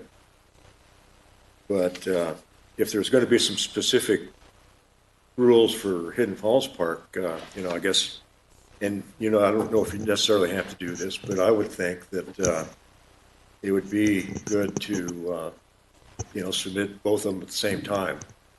The use permit and the public recreation ordinance, how they work together? Yeah, that way we know for sure that when they're going in that they're coordinated together, at least to start off with. Okay. Mr. Moss. Quick comment here, and it's in regard to, I guess, Commissioner Nader's asking for financial information and stuff. Traditionally, as a role of a planning commissioner, the financial end of a project is not within our purview. It's not. Correct. We're looking for compliance. We're looking for a conditional use permit with proper conditions for the project and what have you. It's a valid point. But we don't, whether it be public or private project, get into the financial end of it. And so I would think that it's not a can of worms I would like to see open now. We do have it. We're happy to share it. I know the board has asked for it, and I guess that was kind of my assessment, is that the board was going to be the one involved most closely with the budget and the funding. So I had kind of prepared to bring that before the board, but there's no reason we can't share it with you as well. I think it would be helpful because you've heard from a lot of the public that they would like to know, and if you have it available, not just for us, but I think it would be good to start sharing that with the public, so it may allay some of their fears. Fair enough. Okay. Are there other points that we want to make? And Mr. Yes. Yeah, I just think, the Mears side of the parking lot had some issues. And I think, we've made some efforts to correct that and improve that. And you guys have done a good job with helping people not be on the road anymore and parking on the side in the neighbor's area. I think, making sure that the public is aware that if these other parking lots are constructed, that the same issues won't occur is I think, a task that you probably need to complete, is convincing the public that these other parking lots are not going to become an early phase of the Mears area. And I think that would be helpful. So just a suggestion. Yeah.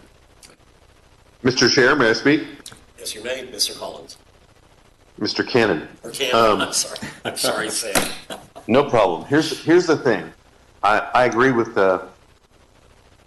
my previous colleague Nathan just now.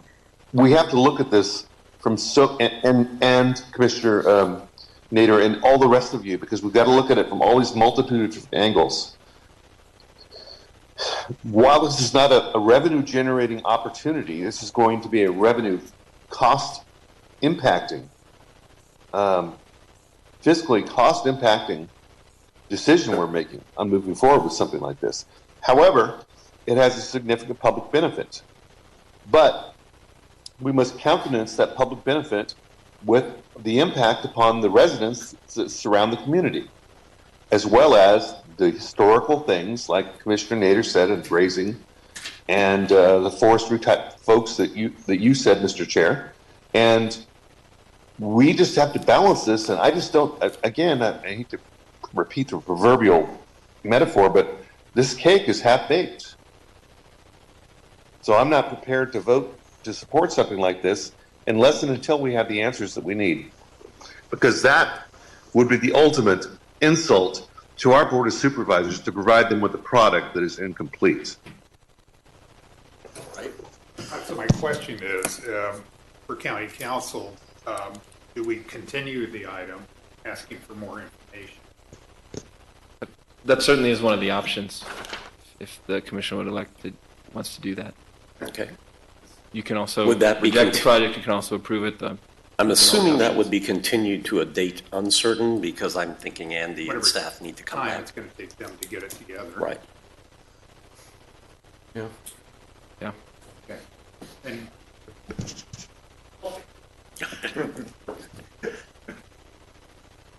Mr. Chair. That's right. Ken Graham again. Welcome back again. Parks Division. So with what I've heard, and I think actually with the feedback we got on the information, because that's the key, at this point I would say probably put it off calendar. Let us get the information together. We'll see. Hopefully you'll be open to taking it as soon as we are ready. Yep. And we will go from there. Right. Okay, thank you. then I'm prepared to make a motion that we continue this item until a date uncertain out there. But, I'll second. We have a first and a second. Roll call, please.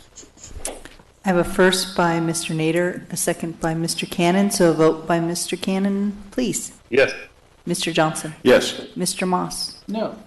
Mr. Nader. yes. Mr. Herzog. Yes. Mr. Sevison. Yes. And Mr. Hauge. Yes. Thank you. With that, that concludes our agenda for tonight. The meeting is adjourned.